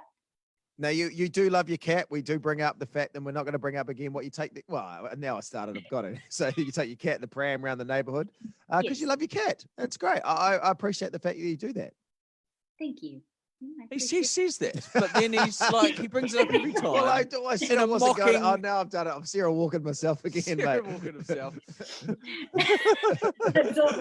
But Kim Crossman, can you tell us one item in your room that you'd like to show us and talk about for 30 seconds? All right. Oh, okay. I'm not making that up on the spot. Of course, you can catch us on the Hits Breakfast on Facebook Live if you want to watch the live stream. What do you got, Kim? I have got a list of quick fire questions that I've been preparing. Actually, not for you. I'm doing some interviews later on today, and I was trying to come up with good quick fire questions. Should I read off a couple? You might have fire some. them quick. Yeah, fire out a couple to us. Ready to be Okay, the best food drink combo. Oh, Pepsi and KFC. I go. He's going to go water and hummus. Like a tank juice and the sushi. Oh yeah, that's nice. Do you face the shower or face away from the shower? I do a bit of both, combo of both. I like to wash both sides of Do my you take body. the shower? Do you have one of those shower head nozzles that come off? Yeah, I go under the carriage as well with that nozzle. I always think that the shower head nozzle was like, this wasn't in the job description when you're like, but anyway, that's seen some He's stuff. like, I stuff didn't that sign nozzle. up for this. Yeah. Yeah. Okay, that's good. That's it. You're done No, with no, that? keep going. There's a good question. Let's go two more.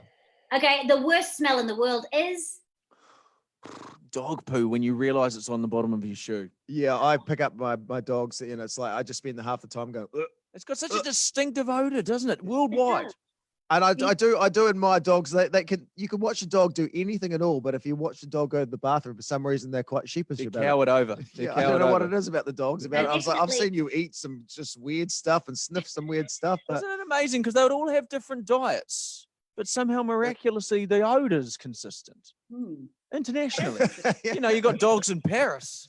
Oh, You compare the smell, it would be identical. Sorry, we're not making these quick fire questions that quick, King Crossman. And the That's last fine. question. Kim. I am too fascinated. That could be an interesting study. One I want the results for, but don't want to partake. in. Here's another thing. Sorry to keep going, but we're talking about the other day the white dog matter. Yeah, you don't see it that much anymore, do you? No. No, you Is it a said diet something. thing? It might be diet. I thought it was just old poop. I thought that was a decaying. No, I did some research back in the day. There was a lot more calcium in the dog food. Oh, really? Which there you go. formed like a white crustacean around the stool. And that's This was is the the sort of result. stuff that you get when you've been up for over 24 hours. Well, you know. Kim Crossman, Well, we've there's no covered some excuse, ground. I'm fully invested in it, and I've only been awake for 2 hours. So We okay, are saying then- some words, and they're not great words. But anyway, we're going to play a song on the radio right now. We're going to play some Beyonce Single Ladies. We'll be back. You can join the live stream at the Hits Breakfast. It's Jono and Ben's World Record Zoomathon. We're going to try and go to 9. Let's see if we can do it. New Zealand, it is the Hits. Hey, Kim, thank you. No worries. Kim, thank you for the time. Appreciate that. Sorry it was so messy with the live stream and the radio thing. So Yeah, hey, you're you're making going to have a live- wonderful. Hey, Kim, thank you for doing this again. You really help us out a lot, and we appreciate it, mate. Anytime. It's always a joy, always a pleasure, never a chore. when's the I next, love you who's on the Neon show today? I have James Trevina and Ivana Bakara. She is, they were both in the Shannara Chronicles. He's a Oh, Kiwi, yeah. and they got loved up shooting. And she's awesome. She's in like some big movies. So I've got her today. And then, yeah, I had Rose MacGyver. If you ever get a chance to interview her. She's, Oh, we actually did chat to her yesterday as well during the Oh, you Zoomathon. did? She was great. wonderful. Yeah, she's so cool. I had a shocker because she's like, I was like, what have you been doing? And she's like, I've been gardening. And I always wanted to say, oh, Rose, you're a gardener. But I ended up going, Rose, you're an actor. Question mark. Question mark. And she was like, yeah, Yeah, well, I no. try to be. Yeah, no, it was a shocking we start. hadn't interviewed her before. I like a big fan of what she does. She's Yeah. awesome. And I was like, oh, this is a bad start. Oh, no, she would have rolled with it. She's very, very hyper intelligent. Her favorite book is *Sapiens*, which was too dense for me to even get through the first few pages. Yeah, she looked like a person that probably shouldn't waste your time on a Zoomathon with us. Much like you But can. I'm You shouldn't always be here. available, guys. Meet with Go my free. Go free. Go free. Kim Have a good Crossman, one. always good to catch up. Love you guys. See you. See you later, mate. See you, mate. Bye. All right. So, hey, we can't hear anything. Oh, cool. I can hear Juju. Yeah.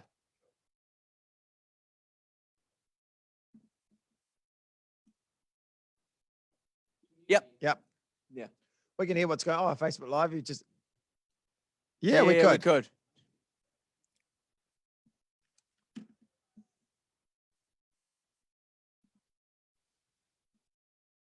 Oh, cool.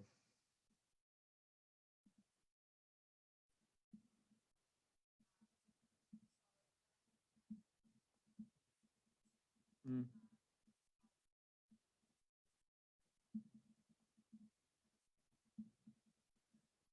That's all good. Hey, Juju, we might play a little replay here because we don't actually have the next guest ready just yet. Yeah.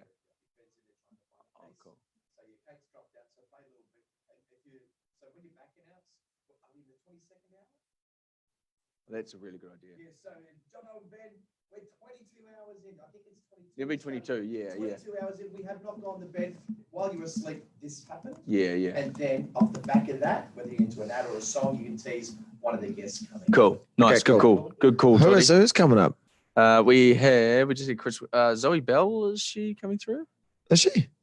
I think so. Wow, that's cool. She's booked in. Oh, we'll see. I think Karen Reid, All Black captain. Yeah, let's do that. Read 22 hours. This is what's happened. Come up. We've got a big morning of Zoom meetings ahead of us. Yeah. Okay. Do I look as good as I feel? Welcome. This is. I feel like no camera needs to be this close and on our faces. This is the full sides from the reality show. Yeah, I know. Well, the eyeballs have seen some things. They all they just want to do is close.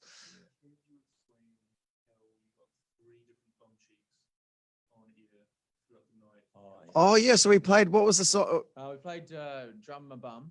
Drum on My Bum. Drum on My Bum. It was a game given to us by Australian Woody. radio announcer Woody. Yeah, and does the drive show on Kiss. and we did. We had a drum on my bum. It was a fun game. Yeah, he started out with he pulled down his trousers and started playing the thing. We couldn't quite hear it, but you got it. I figured out the movement of his hands, and I was like, "That is a We Will Rock You on the bottom if I've ever seen one." And then I did that was a great moment, wasn't it? Thunderstruck on mine, and that was got. Producer Alex got Yes, Thunderstruck, and then yeah. you did. I did We Will Rock You again for another guest. And Royals as well. I did Royals. Yeah. So it was really well. Don't.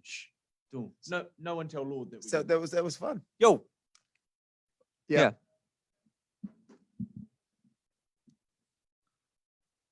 Great.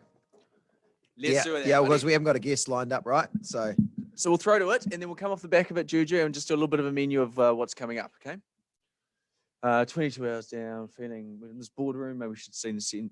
Yes, yeah. Sorry, yeah. Good chat. We're on the Zoomathon. If you're joining us right now on Facebook Live, we appreciate it. Sorry, yeah. The next 3 hours, we're going to cut in between talking about real radio stuff, which I don't know if anyone finds interesting, and interviewing people on the live stream. I'm not good at juggling stuff. Not a good multitasker. This break. Okay. What's the number? Sorry. Cool.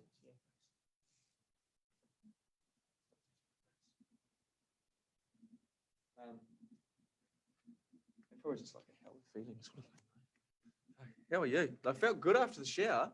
Yeah. This will probably wake us up because we're like, got to concentrate. I felt good. I had a little lull. Every 3 now to and 4. It was that 3 then. or 4 hours. Really Yeah. shot us You down. got to get through that, but I'm not a handy. Yeah. But So the Zoomathon's been really fun so far. Some great. Good John. Rhys-Davies. Who came through from the Isle of Man, 1:30 in the so morning. he was you'll know him. He was Gimli, one of the main characters on Lord Sammy? of the Rings. He was also in Indiana Jones as well. Yeah, no, he was, and he brought out all his props from his movies. He brought out the Indiana Jones hat, brought out the hat he wore in Lord of the Rings. Yeah, and he did it was like a one-man play. Showed us he had some cloth from an Egyptian mummy that he had purchased. We have seen some amazing balconies around the world. We're coming back in here. Some great balconies, yeah.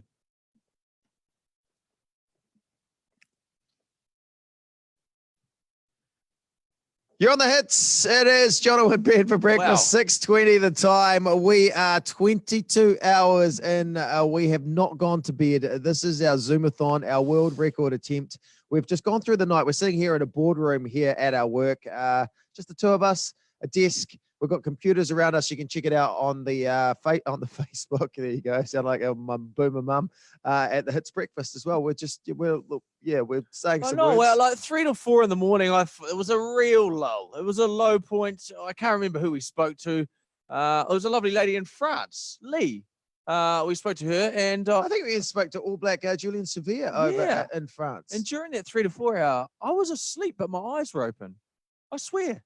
Is that even possible? I don't know. Biologically. So we have not stopped Zooming since 8 o'clock yesterday morning. We have talked to hundreds and hundreds of people, celebrities, Kiwis, people all over the world. And Russians. We're not going to neglect the Russians. We No, spoke to the Russians. and if you've missed it, or if you're just like us and you're like, I don't remember what just happened over the last 24 hours, well, here's a quick update.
I don't remember half of those people. I don't know. So that was a benefit for not only you listening, but for us as well. Just so we know what the last 24 hours were all about. As we said before, we are 22 hours in the world record Zoom attempt. Because, of course, last night at midnight, we clicked over to level 2 here in New Zealand. That's right, 11:59, and we crossed to a barber in Canterbury that opened the doors at 12 o'clock, and we saw the first haircut in New Zealand. Very hairy man. It looked like a cast member from Star Wars. So they were shaving him, and they're probably still shaving him. There's a lot of hair to get rid of. Also, if you're up with us this morning, we really do appreciate it. You can catch us on the on Facebook Live at the Hits Breakfast. But if you want to text to 4487, because Vodafone have kindly given us a few Vodafone TV boxes to give away. These things are they're worth it. I remember they're about $150. They're great. Big lineup of guests this morning to bring us home. We've got 2 hours to go, ladies and gentlemen, for the world record Zoomathons, bringing in level 2. We're joined Blair Dowling, Team New Zealand, Zoe Bell, Hollywood actor and stunt woman, Kieran Reid, former All Black captain. It's a star-studded breakfast. Yeah, stick around. That stuff. We're saying some stuff. It's Jono and Ben. We've been awake for a long time. So please hang out with us this morning. It's going to be a lot of fun. 6:24, you got the hits. So I presume we're off the radio right now? No, we'll be off the radio. So we're back. So we're back on the live stream, guys. Thanks for joining us. So we had to sit there quietly listening to a montage before. I don't know if you guys heard that on the Facebook live stream. Yeah. But we sat here. Do they run it over the live stream? I don't know if they do. No. Not quite sure. So that would have just been a minute and a half of us just sort of smiling politely. Yeah, it was. So it's just fine. Now are we coming out after the ads? Do you have producer Ben? Do we need to decide on what sort of replays we'd like to play today, or those guys got? They've got them all, but we can talk through them. Yeah.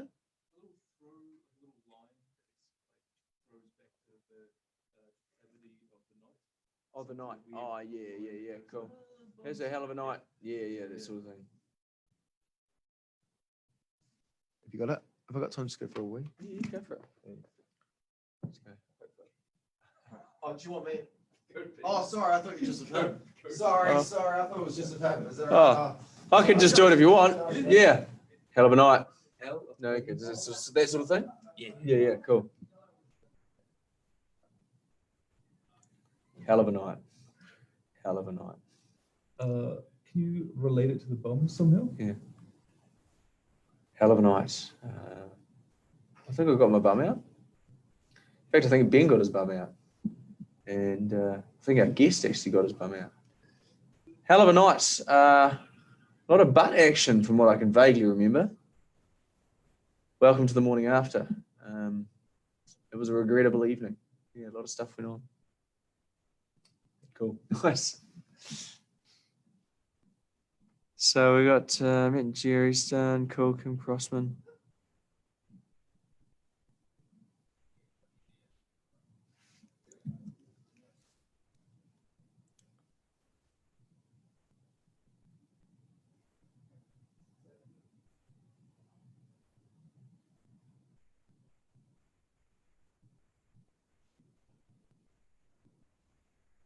Cool. Got Zoe here. Do you want me to chuck her on now? Oh, yeah. Yes, we'll talk. We can talk to Zoe Bell. Yeah. Let's do it, mate. We're just rolling straight into music. We come. Share bolt, cool.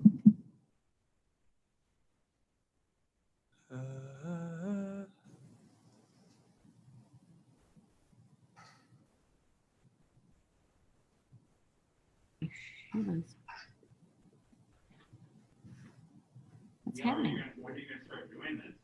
Hey! Hey! I hear it's early as hell with you fellas right now. Oh, thank mate. you so much for joining us again. We appreciate it. It's been a My long day. How are you, Zoe? I've been here the whole time, just listening to you. I haven't moved since last week.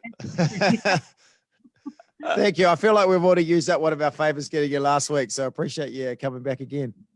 No, I'm impressed that you guys are doing 24 hours. Has it started already? Are we in the middle of it? We Or are. We're at We're the tail end now. Yeah, You've got us at the worst part. I know we're at the delirious end part. That's actually, I'm not going to lie, I feel like sleep deprivation, if done correctly, obviously can be a form of torture, but if done another form of correctly, is like the best kind of drug ever. Yeah, well, It is, you're just on a we're just like in a really weird sort of state. We've been like, yeah, it's been an odd 23 hours. We've been like bloody on Facebook Live the whole time. We're about to go on the radio. I don't know what's going on, but it's been fun. And when does it go till? How long have you got left? Well, we're hoping to get to 9. We're hoping to go till 9, which is another 3 hours. 3 hours, So, right. yeah. And how much coffee has been consumed? Oh, so much. So much. Envy. Hey, Zoe, we're just going to pop on the radio quickly. Oh, yeah, do that thing. Sorry, Yeah, let's do it. Yeah.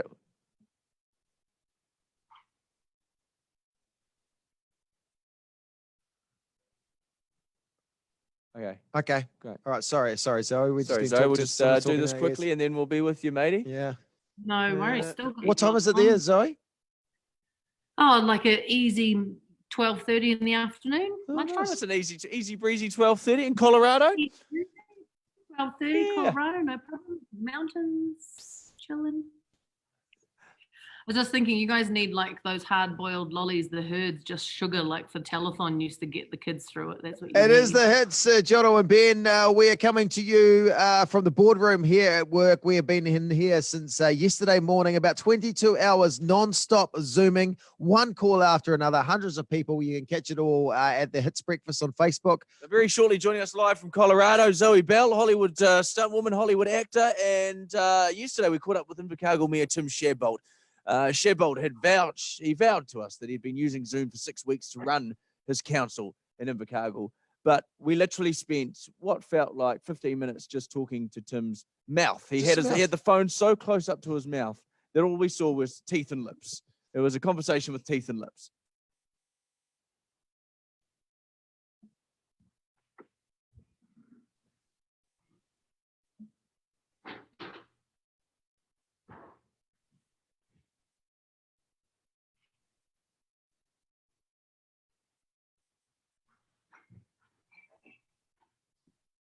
Now that was the beginning of the conversation. It went on for 15 minutes, and to see the outcome, you need to head to the Hits Breakfast Facebook page.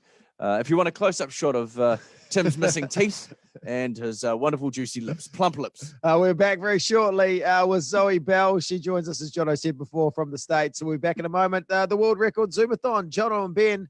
It's 6:31. Good morning to you. Okay, we're off the radio, Zoe. We're back on the live stream. We're on radio. We're live streaming. It's all just, and then we'll bring you back on the radio as well. It's all just a bit weird. I like your I looked at t-shirt, you guys, I was Zoe. like, we're going to do the radio. And I was like, great, I'll just keep talking. And then I realized. Sorry, we really stopped and waited to, I don't have any excuse for not understanding that. Oh, it's 12:30 for me and I slept. No, it's very confusing for us. We're trying to juggle too many things at once at the moment. Live streams.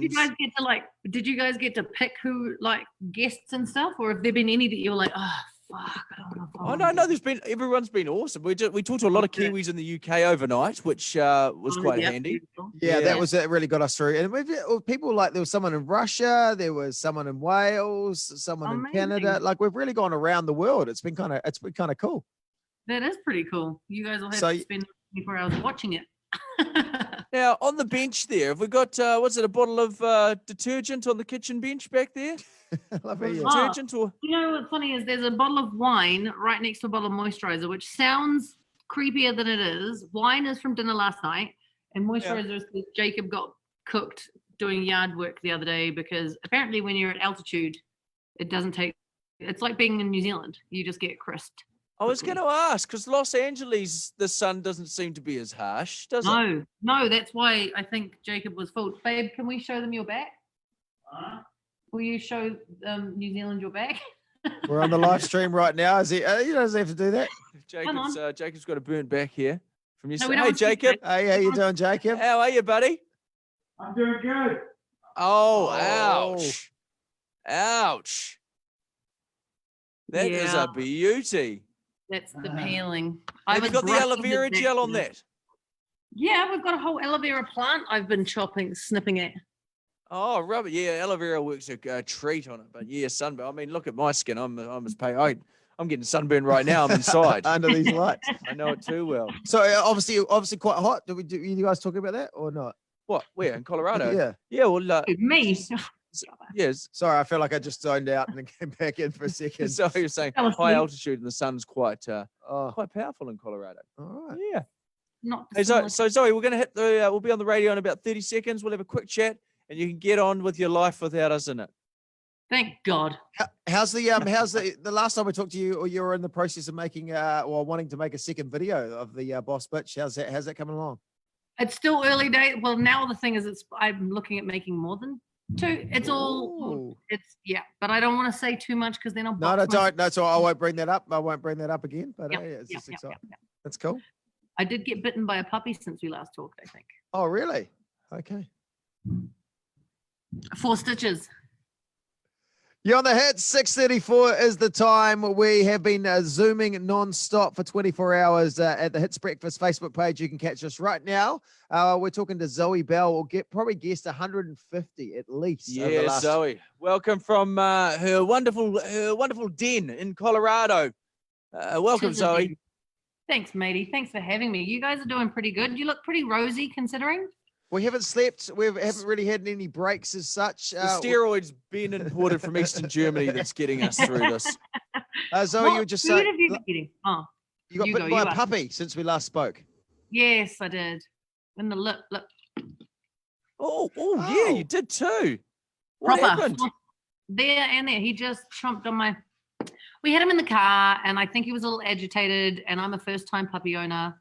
And I either was holding him a bit too tightly or not tight enough or something, and he turned and their teeth are very sharp when they're babies. They're like So next thing I was going to say is, how did the lips end up in such a position that the dog was, they were biteable? Yeah. Because sometimes I'd seen you. Not you, Dom. Dom used to kiss his dog. Like you just be not as. Yeah, I haven't got to that. Like I love my dog, but not that much. Yeah, and I was wondering if that was the situation. What sort of dog have you got, Zoe? Well, he's a little rescue, so we feel like we may be dealing with some past demons a little bit as well, which may be some of it. But from what we know, we think he's part Border Collie and part Australian Shepherd. Which, did you know Australian Shepherd is not an Australian breed? Did you know it's native to Colorado? Native to Colorado, because all the shepherds. Well, all the shepherds back in the day were Australian. So they were an Australian shepherd dog. Kiwi fruit's not even from New Zealand, someone was saying the other day. What the hell is that about? Oh, it's from China or something. We've been coasting off that for decades. No, we've been living off that. Gooseberries. Who knew? Now, Zoe Bell, I was actually reading before, because obviously you've done a lot of work with Quentin Tarantino. There was some rumors about a Kill Bill 3. Do you know anything about this? Oh, that's been rumored for a long, long time, and I've heard him say, "God, no, never," and I love that idea. So, I mean, it would be amazing. He was talking about maybe stepping away from directing it. Well, that's the thing is, I think once you've said to the world that you're only going to do 10, and if you plan on sticking to that, then if you've only got one left, you have to be a bit picky about what that's going to be. There's so many options. I'm sure there's so many ideas floating around in that man's head that how do you limit that to, one more? 10 and done is quite a good theory, It's isn't a- it? yeah, We, it's a we could have great- done 10 Yeah. meetings on this and been done, Yeah. but no, we've decided to 150 and still not done. We're still done. We're like We should 20, have gone Tarantino on it. 22 hours later. Yeah, Tarantino wouldn't be doing this. Now, it's a lovely day in Colorado because I can see outside, looks sunny. What are we talking degrees there, Zoe Bell? I'd say it's probably about 75 or 80, but it's kind of like in the shade, it feels quite chilly, and in the direct sun, it's really hot. It's beautiful. In the mornings, there was frost. I took the puppy for a walk this morning. There was still frost in the shade. But then the minute I was moving in the sun, I was having to take my hoodie off because it was hot. But do you know last night at midnight, New Zealand dropped down from level 3 to level 2. We can go out now. I did know that. Yeah, I feel like New Zealand's a bit like, wait, yeah, we're allowed to go outside. And then you got to go outside and you're like, I'm not scared to go out. Yeah, everyone's a bit like, do I want to go out? I can, but do I want to go out? It's a bit like Does that. that mean I have to be responsible for other stuff like work and jobs and life and stuff now? Or I don't know. I think everyone I think during this obviously- period has come to realize their deep hatred for other human beings and not wanting to interact with them. Yeah, there'll be many a person that's kind of keeps the personal distance thing going, I feel like. Yeah. Hey, listen, thank you for joining us again. Really appreciate it. You look after yourself in Colorado, Zoe Bell. Keep safe. My Kia pleasure. You kaha. guys sleep tight when you get to. Well, yeah, we'll see if we can keep going on the Zoomathon. And no breaks, no sleeps. We've been going for about 23 hours almost now. Zoe Bell, thank you for joining us. And if you haven't caught Zoe Bell's Boss Bitch video that's going around the internet, you need to check it out. It's the best thing you'll see today. And that's definitely not us on the live stream. Yeah, That's not the best thing you'll see I don't today. even know why we're burdening the internet with this. We'll be back next with our next guest as we continue on the World Record Zoomathon. It is Jono and Ben on the hits. Thanks, Zoe. Thank you, Zoe. We appreciate You're your welcome, time. you guys. I'm proud of you. Stay All right, safe. matey. See you, Talk bud. next time. Good luck with the sunburn. Thank you. Oh, good for you, babe. Good luck with the Good sunburn. luck with the sunburn. He said thanks. All right. See you, Bye, Zoe. guys. See you, mate. Zoe Bell, she's great, eh? She's bloody awesome. good. Bloody She's good. awesome. She's been good to us. She has. So we're coming after this. Do we do a replay? Do we do a what have we got in the replays side of things? Oh, hey Juju, what have we got in the replay side of things, mate?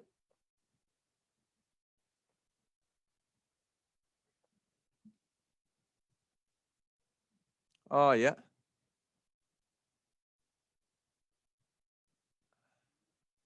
Yeah, well, Johnny, what do you got?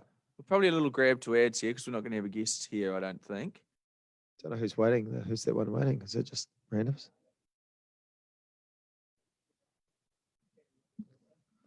That just played before in the montage, I think. Yeah. We're just having a chat now. If you join us on Facebook Live, we're just having a chat to our producer, Juliet, who's in the studio in the other room. You won't hear her, but we can hear her in our ears.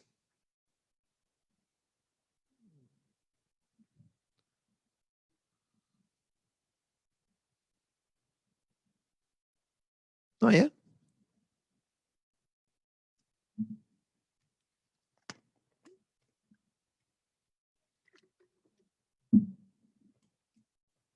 Okay, we're about to listen to a montage. Sorry, guys. Sorry, Facebook Live. We're just concentrating on what we got to do in 50 seconds. We can play that if you want. I don't know. I trust Aaron. That's good. Oh, well, we can do either or. I don't mind. We'll start with Jono's low points. Yeah, cool. Yeah. So we're still zooming. 30 seconds. Hey, should we back announce here, Juju? And then do you want to kick off a bid? And then we'll come in. Do you want to do that, Benny boy? Okay. We got have you got one of the bids? Yeah, cool. Yeah. All right. We won't be able to hear it. Hopefully. Should be able to.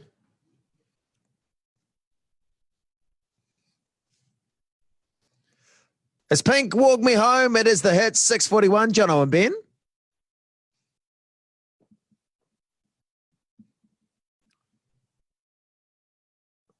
It is Jono and Ben's Zoomathon, the world's longest Zoom call. We started yesterday morning. We're on air at 6 o'clock. The Zoom call started at 8, and we have almost been going non-stop, no sleeping, for almost 24 hours now. Yeah, I tell you, the worst thing is we've got a computer screen in front of us, and you can see a real-time image of yourself, and it's like I'm looking at a shell of a human being when I stare into the screen and look at myself. We have had. You've even got a bigger picture of me on your screen. How does that look? Terrifying. Not great, but we've had Zoom meeting after Zoom meeting through the night. Many Kiwis all over the world and many other people as well. We even had surprised by Sean Wallace from the Chase. We had a pub quiz with him. We've done so many things throughout the night. We nearly beat Sean Wallace from the Chase. I'm going to say it. We were close. I reckon you were like worried that we were going to beat him and make him look bad. I was worried. We were up 6-3. I We were know. up 6-3. Then you buttoned off a couple of softball questions. We could have rammed it home and beaten the Dark Destroyer.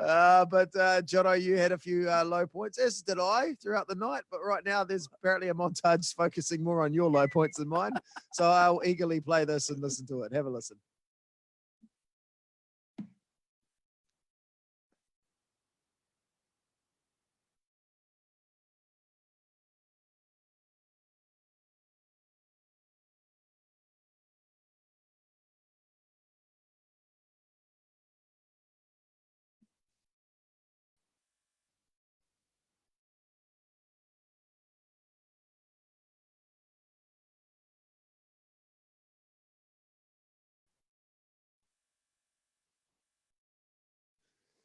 Low points or highlights? I would have said there was a highlights package.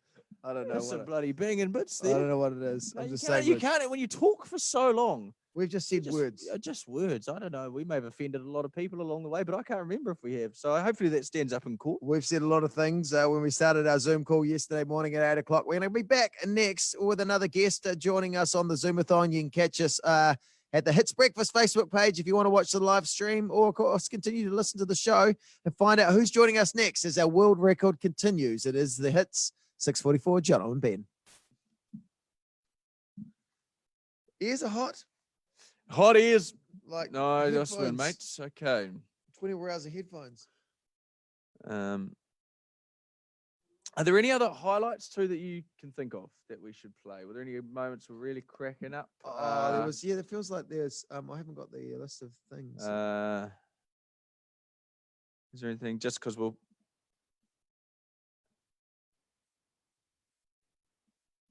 Oh, that's a good idea, Juju. Thank you. Yeah. Yeah. Been in that together. It's just like, Oh, it's good. This wakes you up a bit. I know you haven't had. This is Toddy, our boss, Todd. He said you've had no sleep too. Everyone has. little kips. No, but not much. No, not much. No. Not much. But I'm still coming down from the 90s. So,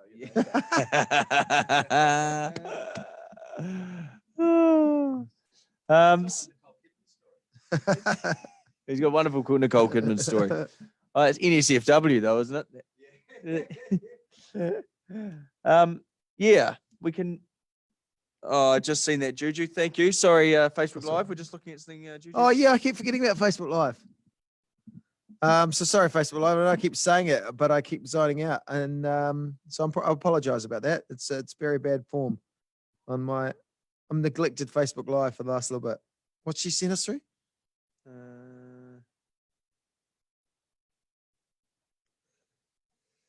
We could probably get Jowsy out of the way with his Bieber rant.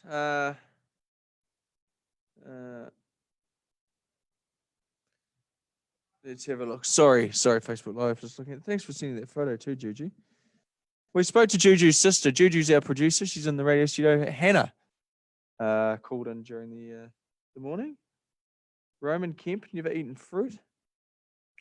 We've had some conversations. We ended up on a couple of UK radio shows, didn't we? Can we? Is that a good topic? Playing that Roman Kemp hosts the Capital FM breakfast show in London, and he's never eaten fruit. He had fruit once. Yeah, and never went back to it.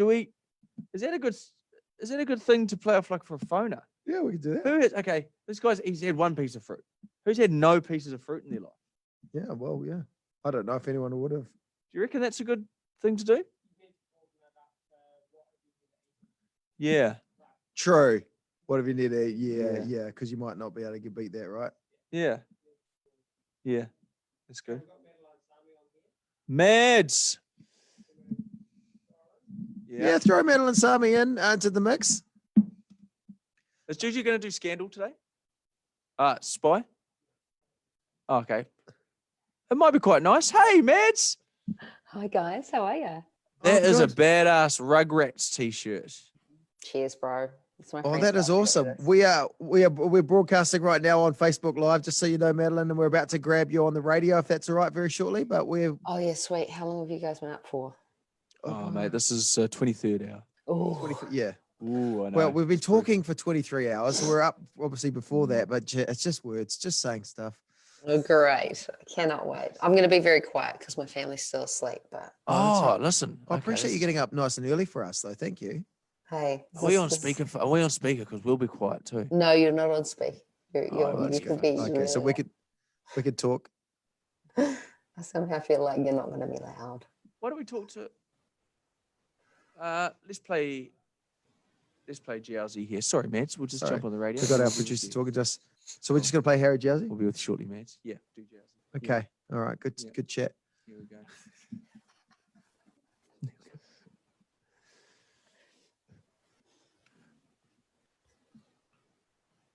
You're on the hits, Jono and Ben. It's 6:48 the time. We have been awake non-stop Zooming for almost 24 hours now. Tell you what, it feels like it. I feel feels like it. drunk, and I haven't drunk anything. We haven't had any Anything. sleep.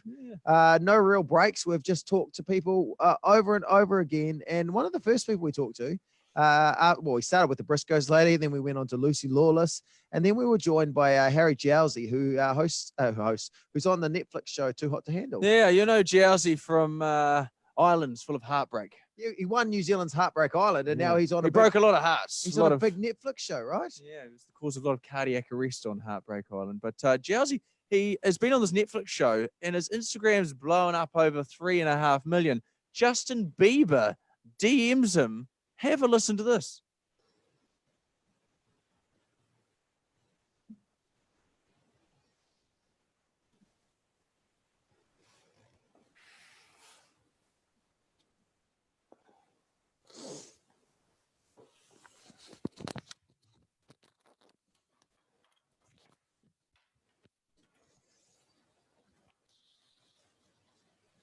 I love it how like don't give us all the details, Yeah, but well, I want you to tell me the details. Yeah, I really They've did. got a little double like flim I flam there. wanted to look like I didn't want any details, but really I did. You wanted the details. Hey, next we're going to be joined by Madeline Sami, wonderfully funny lady, comedian, actor. She's next with us as the Zoomathon. She has a great sweatshirt too. If you want to check it out on Facebook Live at the Hits Breakfast as well on the live stream. We're back in a minute with Madeline Sami at 6:49. You got the hits. It's Jono and Ben. Sorry, Mads. You guys look so. How are you? ridiculous. You're in the kitchen there. I see. I'm in the kitchen. I got some it's flowers in nice. the corner of this. I'm trying to like obscure the dishes and the Just- recycling. I always leave the dishes till the next morning too. Yeah. You wish you didn't. No, that's the thing I find. You're like, I really should have done them, but I'll deal with them in the morning. And you never feel like dealing with them in the morning. Hey, remember that time we bumped into each other at Farmers? I do. That and you had your, do you know little what? bubba there? Pip and I reminisced about that the other day because we were like, when are we going to get to a mall again? I know. That's right. We're in the new Newmarket Mall, and I saw Pip and Mads at. It's a very flash that. Oh, the whole new. Yeah. That's, Yeah, we're in the farmers' toy section. Toy section, the best section. That's right. What toys did you get Condon to buy? We always just try and get something like Billie Jean's quite good. We can still fool her. Like we always just have a look at everything, play with the big things, and then walk out with like some like Lego mini things or something. You know, Yeah, she that's thinks smart play. she thinks, oh my God, I've just like won the lottery, won the jackpot. Wait till she realizes that you're meant to take those things home. I know. Well, that's what this forced break has been good for that. A little bit. She's like, Have you enjoyed it? Have you enjoyed lockdown? Yeah, because it must be like we've talked to a lot of people, and obviously there's a whole lot of worry and horrible stuff going on. But then some parts of lockdown, people have really enjoyed the family time and just things slowing down. Sort of.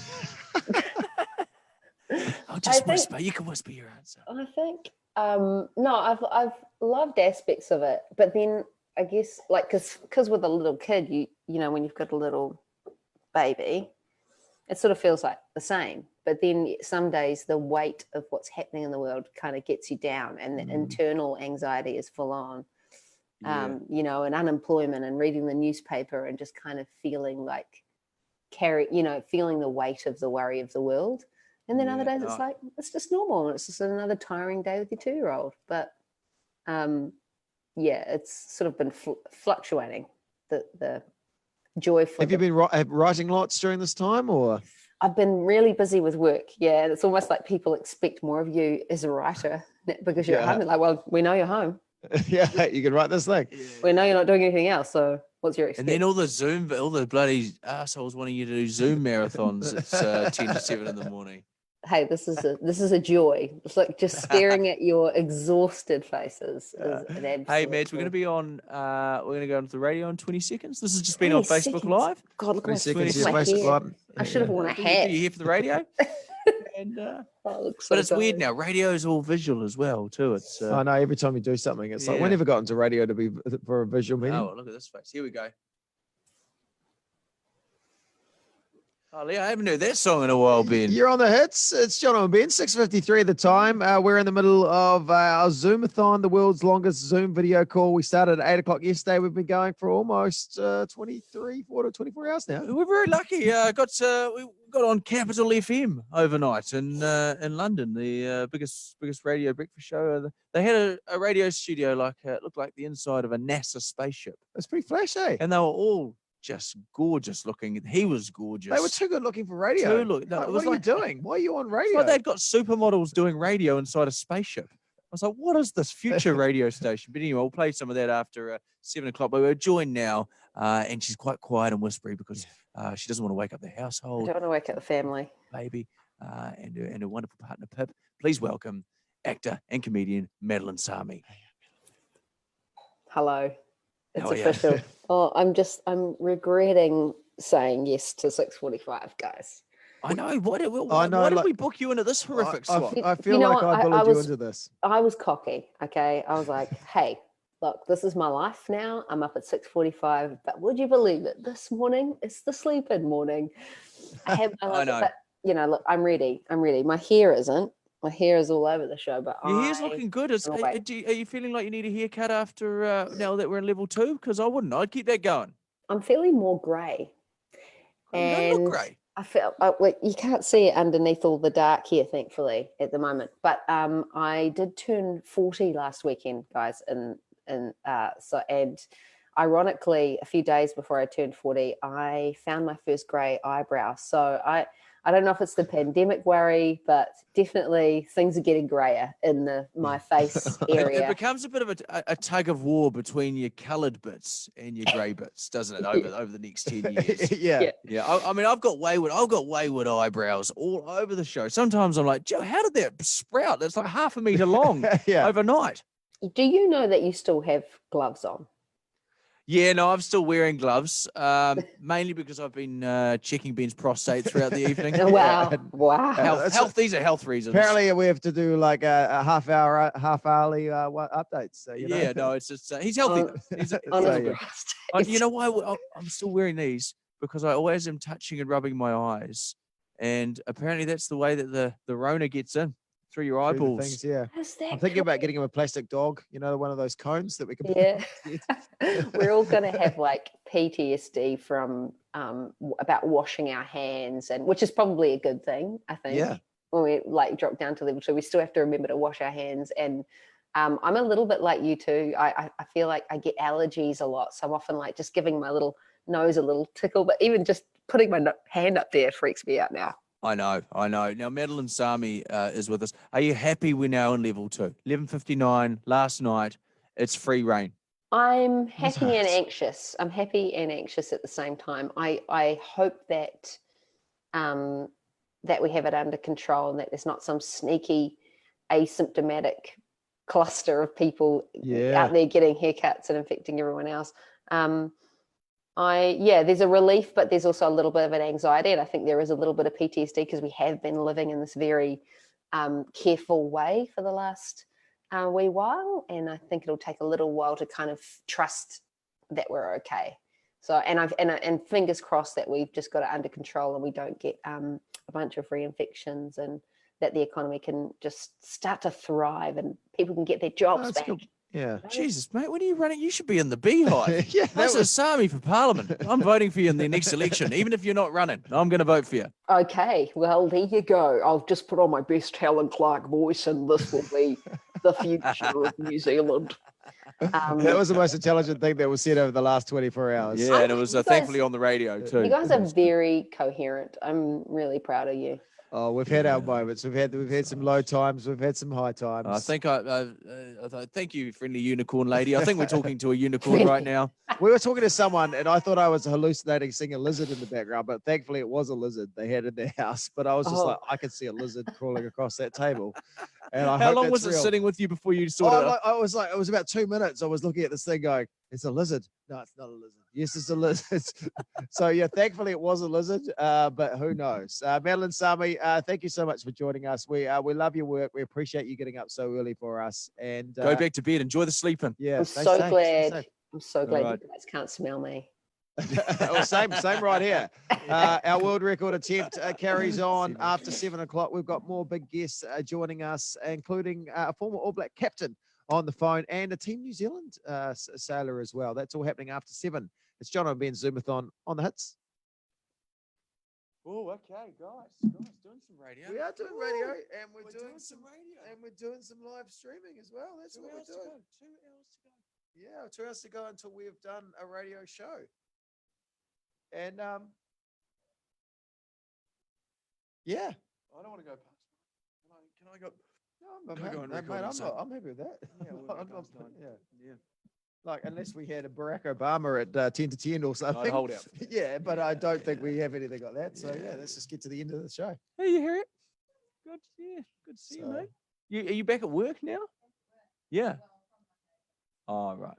Yeah. Hey, well, thanks for helping out. Whole team's buddy helped us. Really I good. know everyone's been really pitching in. You right, Benny? Yeah, good call. Yeah, Okay. great.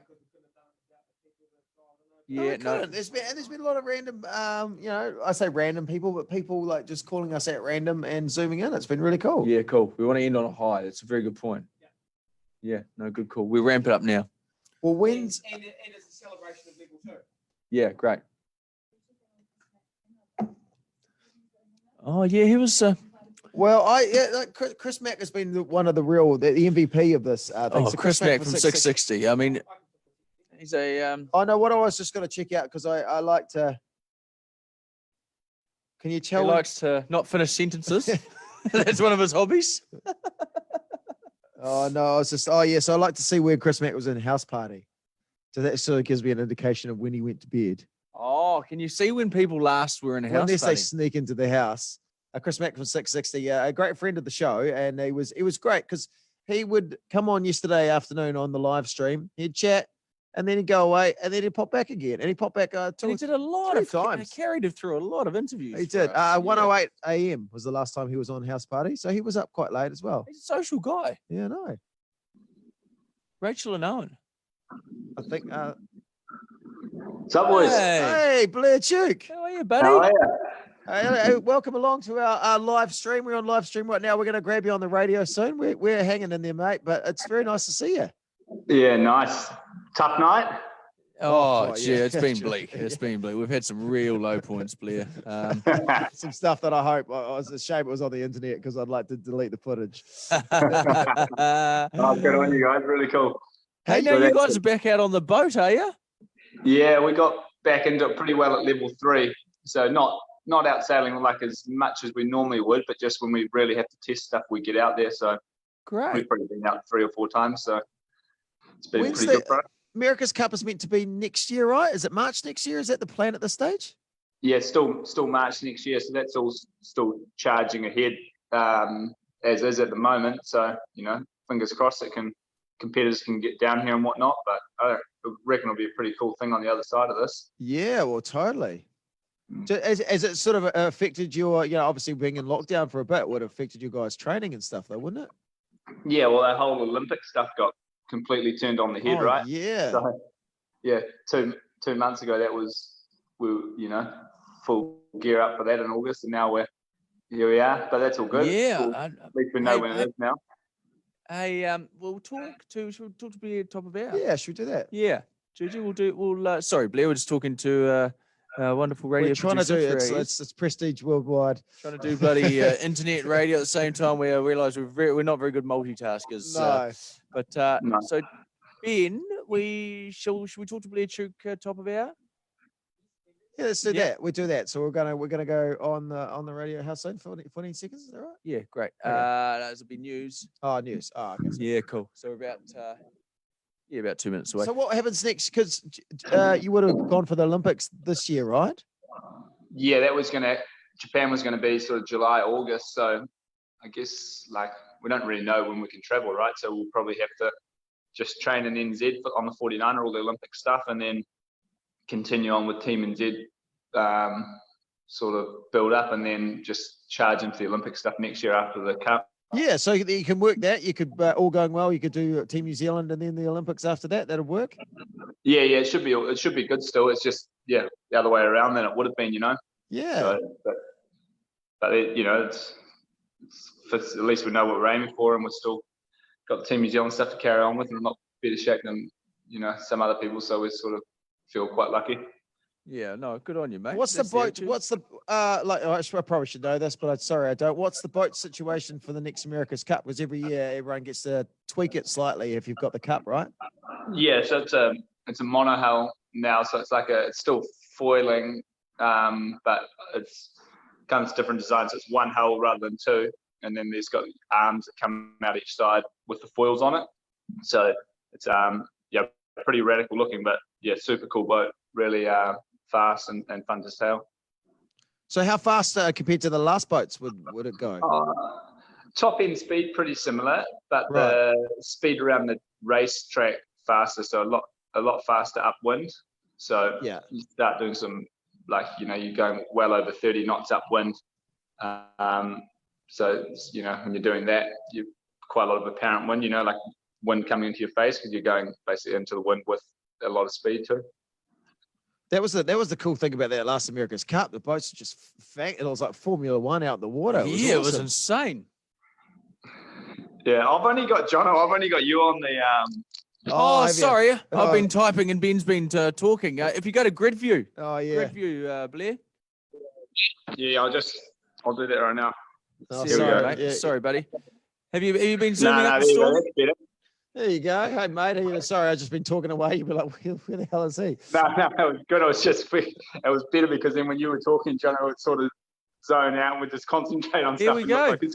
We are on back. The radio. We're back on the radio We're right on now. the radio, Ben. It is the radio. It is the hits. 7:04 the time. Jono and Ben in the middle of 23 hours. We've just ticked over of non-stop zooming. How long we're going to go for, no one knows, but I'm excited. This is fantastic. The team is pumped. One person's pumped. Look, we're not the only ones who have stayed awake all night. Everyone's done a fantastic job, and we're joined another Zoom meeting right now. If you want to catch us on the Hits Facebook page, Blair Chuk from Team New Zealand, Olympic medalist. Welcome. He sails the oceans of emotions of my heart. That's for sure. How are you, Blair? Yeah, good morning, boys. Good to see you.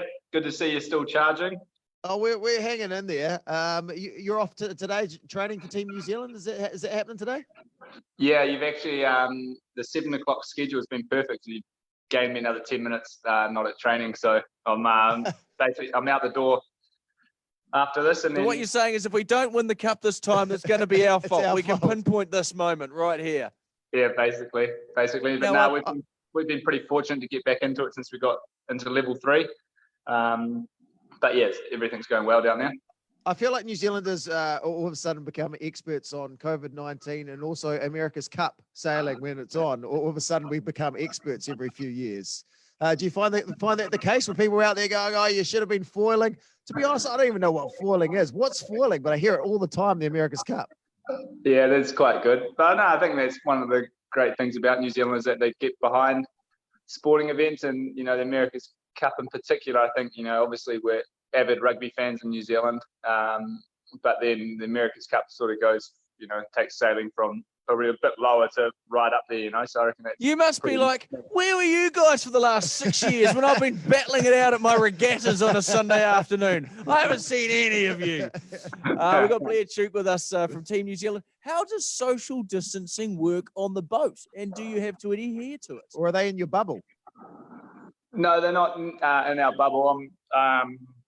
But so Team New Zealand's kind of made up of lots of different parts, right? So the actual on the water is only a really small part of the team. So the key thing for us to get back into when we got back into it was the boat build. So to actually race a boat, we build it ourselves, and that's a huge amount of hours, months and months and months. So that was on a tight time frame. So we're lucky to get back into that. But then there's the design work and all other aspects. But then the actual on the water, we've just had to be smart. And there's times when you would normally be closer, and you've had to sort of question yourself and do something differently. But it's a small compromise you have to make to get on the water, Do the new boats have that cool trampoline thing that the last boats had, where they saw someone was jumping across on I think that's the technical term, isn't it? The cool trampoline the thing? cool trampoline thing in the middle of the boat? That you can bounce off? No, these boats don't. So the last boats were catamarans. So that trampoline sort of, along with a bit of structure, joined the two hulls together. This time round, that's just monohull. So like any yacht you'd normally see sailing in the harbour, it's one of those, but just on foils, which Jono lifts the boat out of the water, mate.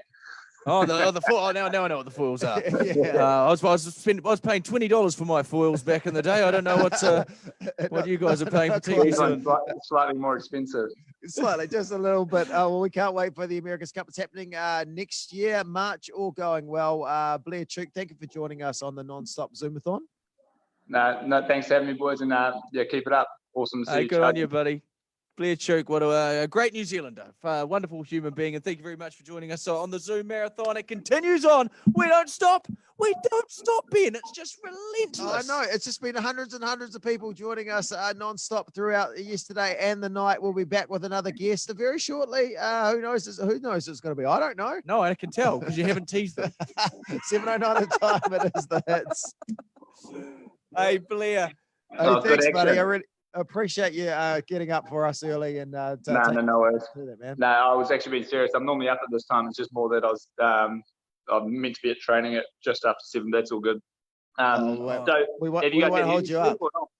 No sleep last night, but so we're in that weird position now where do you go home afterwards and sleep, or do you got to be back here? I guess we'd go straight away. Yeah, get back into it. You've got to get some sleep. Yeah. At least you could have likened it to doing all the offshore racing. I know what you're going through. Oh yeah, you'd do some long hours, wouldn't you, out there? Yeah, at least you're dry. Yeah. Oh, yeah. Have you ever done around the world at all? Yeah, we did the last one. Would you be awake for like 24 hours at a time, sort of thing? Yeah, not normally. Normally you'd be like 4 hours on, 4 hours off. But if in your 4 hours off, if you need to do like a maneuver or a sail change or whatever, you'll be awake. So yeah, you can luck out and sort of have a few maneuvers in your off watches, and you won't sleep for quickly it's 12 hours because you got your 4 hours on, you missed your 4 hours off, so you're already at 12 hours, and then so easily you can go 24 hours or 18, probably 24 sometimes. Wow. Jeez, there must be some lonely moments when you're doing that. Yeah, it's just like everyone's in it normally, but it's quite often like only a couple of you on the boat have like really missed on the sleep, just depending on how it's been. But how many of you on a team when you're doing that? There's like 9 of us. So yeah, that was a really cool experience. And you're just doing that day in, day out, right? Like for 3 weeks, you'll push yourself.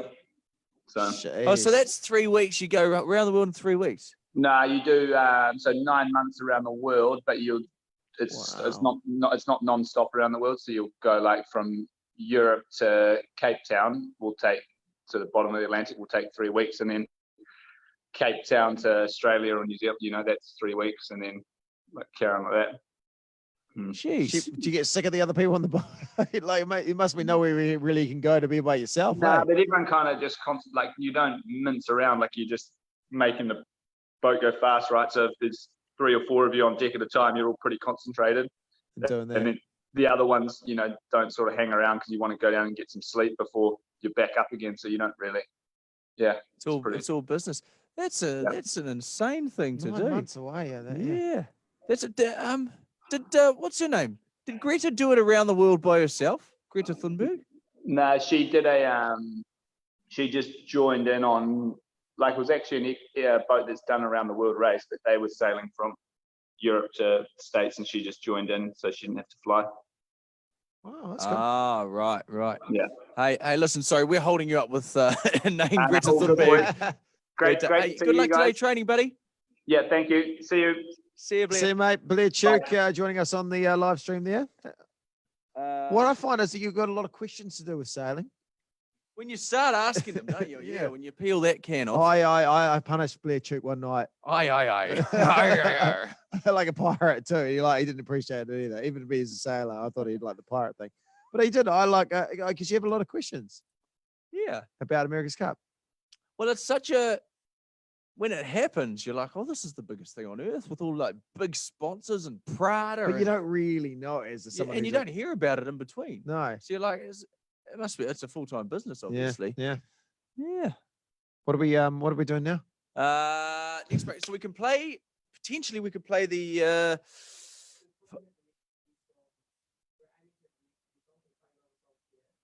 oh yeah. Well, if we don't, let's have a backup of Roman. We talked to Roman. Roman about his fruit, Juju. Thank you, matey. Thank you. And then we can Although maybe we might need off. some stuff after 8 for spinning stuff off too. Yeah. If we don't do a phoner. We will have other stuff to check out. Yeah, true. It's just we might be log jam with guests. And not have time for the calls. What time is the next guest due? 7:15. Yeah, so 2 minutes. Let's have a look here. What was that other one she was talking about before? I got burns or something? Or was that somebody just you? Sorry. WhatsApp group. Who's Andrew Auckland? Andrew Auckland's just come through. I don't know. Don't think that's our next guest. But anyway, welcome. We're getting to the finish line here, guys. I feel like my brain's checking out a little bit. But hey, we're still here. We're still here almost 24 hours later. Zooming non-stop. We're still zooming. Even though you're checking your phone and I was checking my phone there. I'm sorry. Sorry, Zoom. It's all right. Who's popping up here? Hey, PJ. Good morning. How are you guys? How you guys going? Mate, we're fresh. How are you guys? Oh, not great. You guys have done this sort of thing before, and you never feel great, do you? Oh, you don't? How many hours are you in? Hang on. Well, it's pretty much 24 hours of non-stop zooming now, but then you get up for the show beforehand, so you're like, why are we doing this? Jono looks like he's been on a 4-day bender. Mate, I know. And that's just, I'm looking fresh. I'm feeling fresh. That's the best he's looked all year. Hey, guys. New gig too, boys. You haven't started your show yet, eh? No. We still got. We're not holding you up. Great. So if we just jump on in 20 seconds, we won't keep you long. You've got a high rating radio show to go and do, and we will not disturb your morning. How you guys been anyway? Been well? Yeah, really well, good. boss. Really well. Good. Alive and safe, so better than a lot of people. Oh, nice. Here we go. You're on the hits, 7:15. Jono and Ben, we started yesterday around about 8 o'clock, Zooming. I don't know why, but we decided we wanted to. You look like a stockbroker who's lost all his investments, Ben, in your suit jacket. I feel like I've lost the. Yeah. Anyway, I'm here now. We've been zooming nonstop. Hundreds of people have joined us through the day and night. It's been a lot of fun.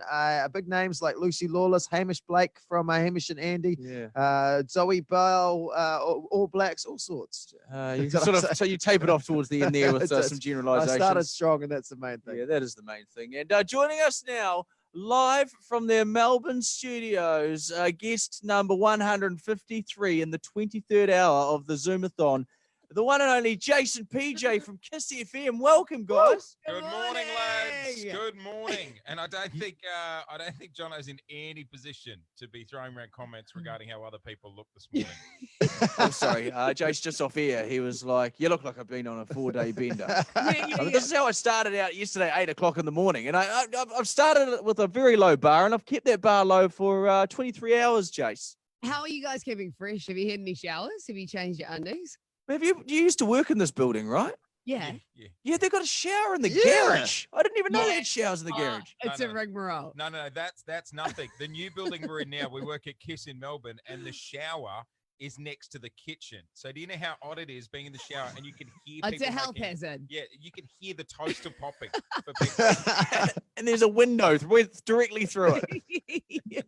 Now, Jason PJ, you guys used to be doing a great show on ZM, the drive show, and now you're on the morning show, the breakfast show in Melbourne's Kiss FM. It's an awesome gig. Can I just say, why did all four of us sign on to this whole breakfast thing? We Yeah, were I having a know. ball on Drive, guys. What were we doing? Those were the glory days, weren't they? Drive is the sweet I chef. find now we've only been doing this for a few weeks, but I find my whole life now is just centered around sleep and just thinking about sleep. I feel rude. I feel like we should have texted them before they signed the deal and gone, Hey, it's a just a trap, heads boys. up." Don't do breakfast. It looks Don't do it. Well, you talk to everyone that does breakfast radio, like you get used to it, eh? And everyone's like, no, you don't. Nah, no one gets used to it. But honestly, congratulations on the gig. It's an amazing gig for you boys, and I hope you're enjoying it. It's a good company there. Yeah, we're having a lot of fun here. We've got a really great team, and I'm getting quite internal here, aren't we? This feels like a performance review. We're having a wonderful time here, and glad we signed on. What I want to know is because you guys set up in the boardroom there in the building? Because We're in the boardroom, yeah. Yeah, just on the other side, they have the iHeartRadio lounge. Now, I don't know if they've changed this since we were there, but the wine fridges used to be left unlocked. Oh yeah, we used to take. Allegedly, some people in the building used to Treat it like a 7-Eleven. Yeah. Little bottle shop. You wouldn't even just get in there, guys. Now we know the real reason they scarpered off to Melbourne. It was workplace theft. I'll go check the fridge right now. I'll check Okay, all right, okay, yeah, go check. Oh, Jono's gone next door to the iHeart Lounge. Ben, Hey, you guys, what's happening? How's Melbourne through this whole? Are they in lockdown or is everyone kind of out and about? Well, we've sort of just eased restrictions. So we've come into a bit of normality. We can get 5 people in your house and you can congregate with like 10 people outside. But I mean, we're still being really wary and it's sort of just moving forward. We're just, we don't want to go backwards. I think the rest of the world at the moment is extremely jealous of New Zealand, and rightfully so. You guys did it really tough for a few weeks, but you're getting the rewards now. Because we slipped down to level 2 last night at 11:59. So this is why we're doing the Zoomathon to celebrate, the only positive thing out of lockdown, which was Zoom. Now I've just rated the fridge, guys. What'd you get? I don't know how your calcium levels are, but 3 bottles of milk, baby. They've replaced the Sauv Blanc with milk. Times are tough.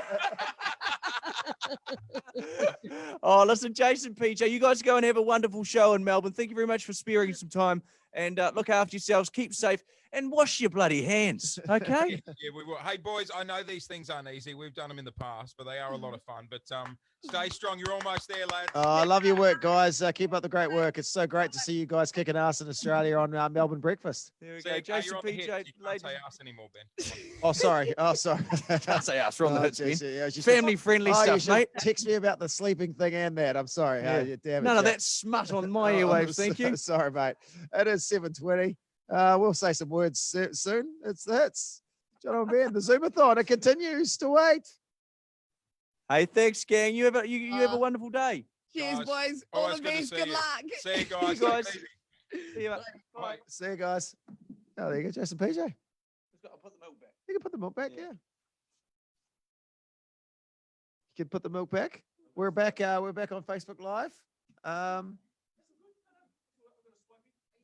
Lot of fun. We've had. I was looking at the guest list. Half these people I remember coming on, and some of these people I don't remember coming on.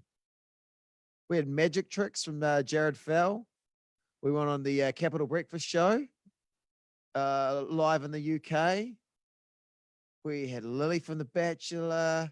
Felt like she swore with a couple of F-bombs. I think that's when we had a whole lot of people from Shortland Street on at the same time. And then Roger Tuivasa-Sheck, captain of the Warriors, popped up as well. So, we've tried. What we said throughout this whole Zoomathon is we've a lot of respect to Graham Norton for the way he navigates through guests. I was just recapping on some of the guests we had, and I was just saying how we had 5 people from Shortland Street on, and then Roger Tuivasa-Sheck, Warriors captain. Oh, he sprung up out of nowhere. So then we had to juggle a rugby league interview with a Shortland Street interview. Never been done before, and for good reason. Yeah. Well, yes. Otherwise, I've got a Ben's Ben's Burns, probably just a one-off. Cool. Thanks, Juju. Now, Ash Thomas, newsreader, made these biscuits. I know, really good. Isn't that lovely? That's so lovely of her. Do you want one? No, you okay? Ben Happy's all right. We've had a lot of people joining us on the Zoomathon. It's been a lot of fun. So I'll read off some names. Can I read off some names? Yeah, mate.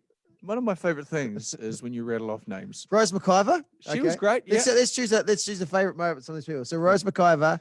She was great. I said Rose McIver, actor, at the beginning, is to sort of insinuate that. So I didn't know who she was, but I was trying to guess her profession. But I was meant to say Rose McIver, gardening. Oh, I think you said, "Are you an actor?" Oh yeah, are you an actor? And I meant to say, "Are you a gardener?" Because she just explained that she'd been out in the garden, and I don't know. Oh no, you don't look like an actor. I think it was something. It was something weird. Yeah, you don't look like. Yeah, we'd say you don't look like a gardener. It was a less than ideal start. It was to an interview. Pulled it back. Scotty Stevenson, He was great. Spark Sport commentator. He tells some great stories. We got quite serious with Scotty, didn't we? Yeah, we did. remember. And then Okay, we we're also going. had what are we playing here? You got owned. Okay. Ben got owned.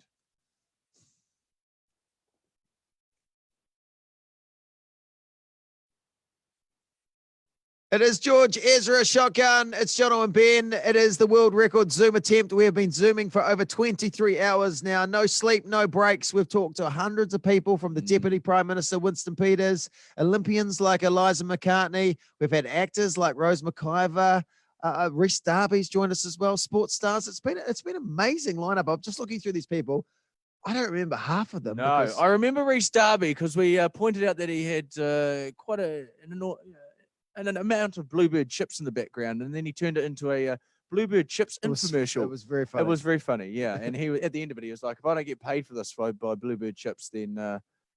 So Bluebird, you've got a new ambassador, whether you like it or not, and he wants to be paid. But we're doing this to celebrate the fact we're in level 2, New Zealand. Yeah, we are. Thanks to our team of 5 million. That's what Jacinda's been saying. The team of 5 million have done it.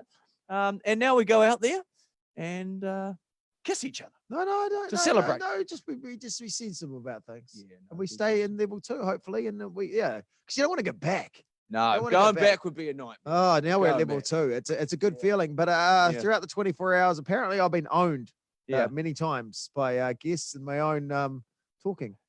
I don't know what this is, but I can't wait to hear it.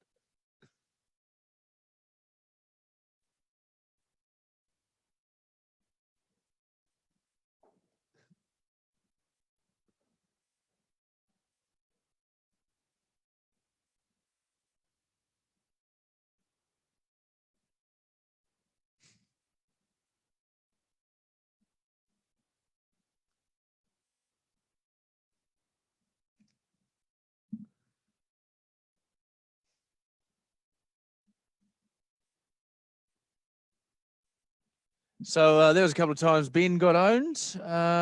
Left out a sexism scandal, I see. I haven't done that. We edited out the sexism I scandal. got caught in that. It was a total anyway. He got embroiled accidentally in a sexism scandal with Sarah Walker Olympian. It's what and happens. he regrets it. He had to text Sarah. I did, afterwards. and she was fine with it too. But the way I He said he welcomed her onto the show. He's like, "Hey, hot cheeks," and I was like, "Mate, not in 2020." You've done some wingman you turned out to be. It is Jono and Ben's Zoomathon. That didn't happen, by the way. Well, there was a sexism scandal. But There was one, but it wasn't hot cheeks based. Was it hot lips? I can't even remember what it was something. He's had to text to apologise. NZB is going to issue a statement later today in the Herald. It's ugly. It's turned ugly, New Zealand. We are losing our minds. We're going to wait for over 23 hours doing non-stop Zooming. We'll be back in the world record attempt. We carry on. Thanks to you, New Zealand. We're at level 2. Thanks to you, New Zealand. The Zoomathon has continued, and we'll do it next on the Hits. Yes. So yeah. I feel like I need to explain. I think I've explained it enough times. Yeah, it was actually very innocent. It was just the way I worded something. Yeah, and it didn't come out. Yeah, come out right. It's fine. Hey, we're over it. And then the You need to explain it now, don't you? Oh yeah, I do. But I was explaining to Chris. So we had Chris Mack from 660 was on the show, and we had Sarah Walker, BMX Olympian, and I said you're in the ad, the Beef and Lamb ads with the Iron Maidens. Great pun. Great pun. So he thought Chris would enjoy that for the rock and roll reasons. Because Iron Maiden were a band. I said Iron Maiden were a band, and also because they were females in the ad, And being then, Iron Maidens. And then Sarah Walker rightly said, well, hey, they're more than females. They're Olympians. I was like, oh, well, you know, for the pun to work. And then he got into a passage of over-explaining. And she listed off the great accomplishments by people like Sophie Pascoe and the Everson Dell twins and Lisa Carrington, all great Olympians. And I really, so I had to text her later. He texted her and he said, I'm sorry. And she was it was a lovely thing. It was a lovely thing. She texted back, but I felt bad about it. Because I over-explained. You know what you do when you're in that situation? She texts back, get lost, you pig. No, it's all it was all part of the fun of the Zoomathon. All part of the fun. All part of the fun. So next, Nadia Lim is joining us. Oh yeah, that's good. Yeah, so that's good. She's doing a cooking show from home. I think she might have just wrapped it up, but she did the whole thing out of her house. Yeah. Yeah. Oh yeah, right. Yeah, a lot of those Zoom shows will be wanting to wrap up quickly, won't they? Not this one. No, this one, mate. This one will go this way. I don't know if you watch this. Okay, I can name some people and you say what you like most about the chat. Yeah. Guy Williams. I like Guy's chat because he showed us his reclining hospital bed that he's purchased from Middlemore. Yeah. He actually got it from a hospital. He's got a bed that goes up and down. And I like the fact that he was talking to us in his underpants on a bed while his partner, Rhys, who's a MP, was having a Zoom meeting Parliamentary downstairs. meeting, yeah. So he was having a Zoom meeting to us in this state that we're in, and he's in his undies. And downstairs there was a Parliament meeting going on Zoom. Yeah. So I thought I like big that. decisions were being made about the country, and upstairs he was in his underpants. Mitch James played a song for us. That was cool. He played Sunday morning for an American friend of ours, Carla. Yeah. So she came on. She's a TV host over there, and he played Sunday morning. She liked that. We had, we might mention this on the radio again, but we had between 9 and 9:30, thanks to believe it or not quizzes, we had Riggsy and Sean Wallace from the Chase. Should we play that out of this ad? It was incredible. So we had the guy from the Chase against us in a pub quiz. Have we got the guy from the Chase audio, matey? Thank you. I tell you what was a lovely thing I liked as well. Estelle from the Hits Night Show and also does the 3 p.m. pickup with Laura McGoldrick. She made us a little treasure hunt. Oh, that's right. And it led to Eskimo pies. That was cool. So she'd come in and she'd put a little note under the desk, and that was clue 1, or just of her desk here. And then we went around the office finding clues. So that was a lovely little thing. We had Marcus Lush. We were live on ZB. I think we were on ZB. Oh yeah, Lush. We crossed it. He dialed in about 10 to midnight. But Marcus, I think, was counting down to the end of level 3 at 59. So we were just we were talking back and forth, and he was in Bluff in Invercargill. Sorry. We had a very interesting time with a burlesque dancer as well as we kicked over the midnight. That's right. It almost ended in nudity. We didn't know how far the well, dance no, I was didn't going know to go. what that was. I thought we had to shut the live feed down, but no. Ben was going to pull the plugs. Pull the plug. That could have been the end of the Zoomathon.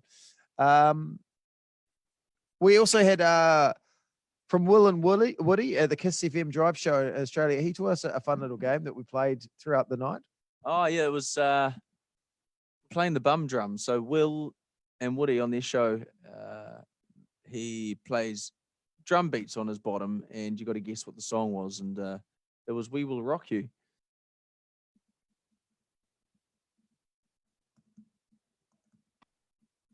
Okay, great. Yeah, great. Thanks, Juju. Doing a good job, mate. Here we go, Ben. Newsfeed. Okay, be back in shortly. 29 minutes until we hit the 24-hour mark, bud. Hey, guys. Back on the road. I have to do something. It is a hit, Jono and Ben. We are almost 24 hours of non-stop Zooming. We started yesterday morning at 8 o'clock. We have not slept. We've hardly had any breaks. So we've been non-stop Zooming. One of us has been in front of the screen the whole time.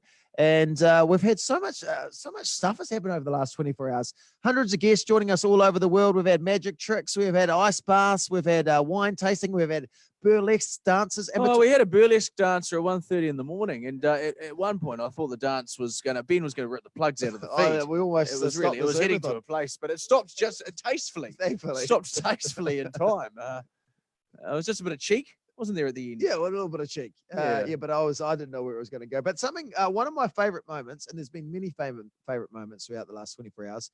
But we had a pub quiz that we played on Zoom with our mate Riggsy from Believe It or Not Quizzes. And he organised Sean Wallace from The Chase as a surprise from the UK to take us on in the pub quiz.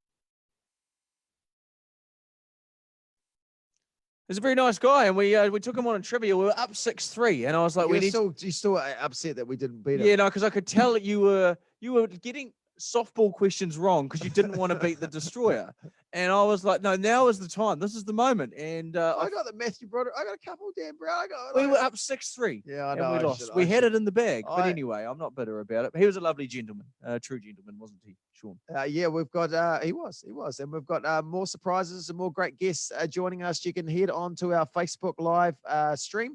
It's happening now on the Hits Breakfast. If you want to get involved, give it a like. It'd be great to have you on there. Nadia Lim, Kieran Reid, former All Black captain, they're both with us, joining us for a Zoom meeting. We'll see what's on their agenda. It's the Zoom Marathon, welcoming in Level 2 New Zealand. It is the Hits, Jono and Ben.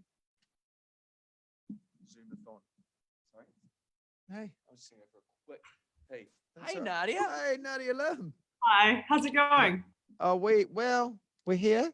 Yeah, you're looking pretty good for having done this for almost 24 hours. Oh, well, thank you, Nadia. It's very kind of you to say. Please excuse me. I'll just stop to the loo, and I'll be back very shortly. Okay, cool. So this is you wouldn't guess it, but we are on the live stream right now, Nadia. Just so you know. Just conversations we've been happening. You wouldn't guess it, but thank you for joining us, and we're going to be on the radio very shortly as well. But we'll let you know when that's going to happen. Okay. Okay, cool. So you in studio? Looks like. No, we're actually in the boardroom right now. So the NZME boardroom. We're sort of set up a table in here, and we've been here. This has been our home for the last 24 hours. Yeah. Oh wow. Okay. So we've talked so much. When does that finish? I think we're trying to get through at about 8 o'clock, which will be 24 hours, and so that's the plan. But yeah, so you're one of the last people we're hopefully going to talk to.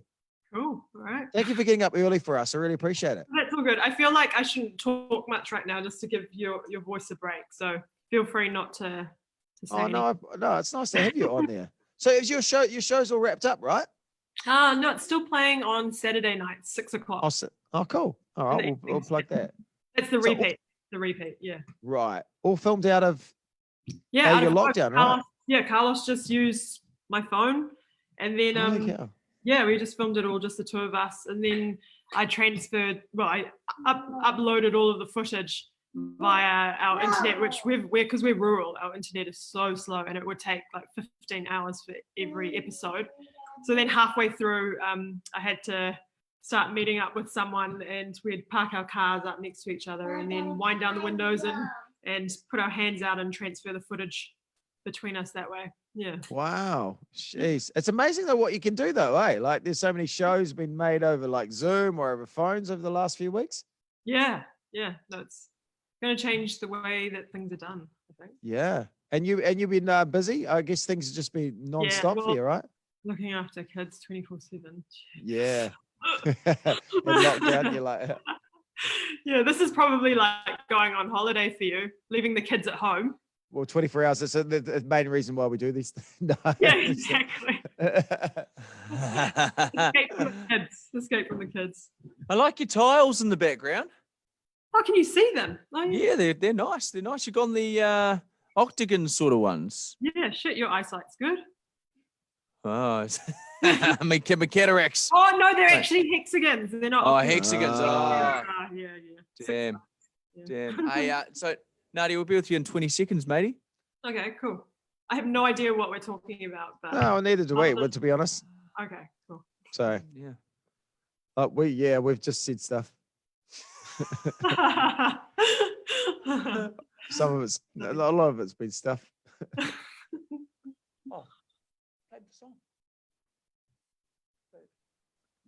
It is a hit, 7:36. Miss James, of course, he joined us on the Zoomathon. Why are you saying it with a question?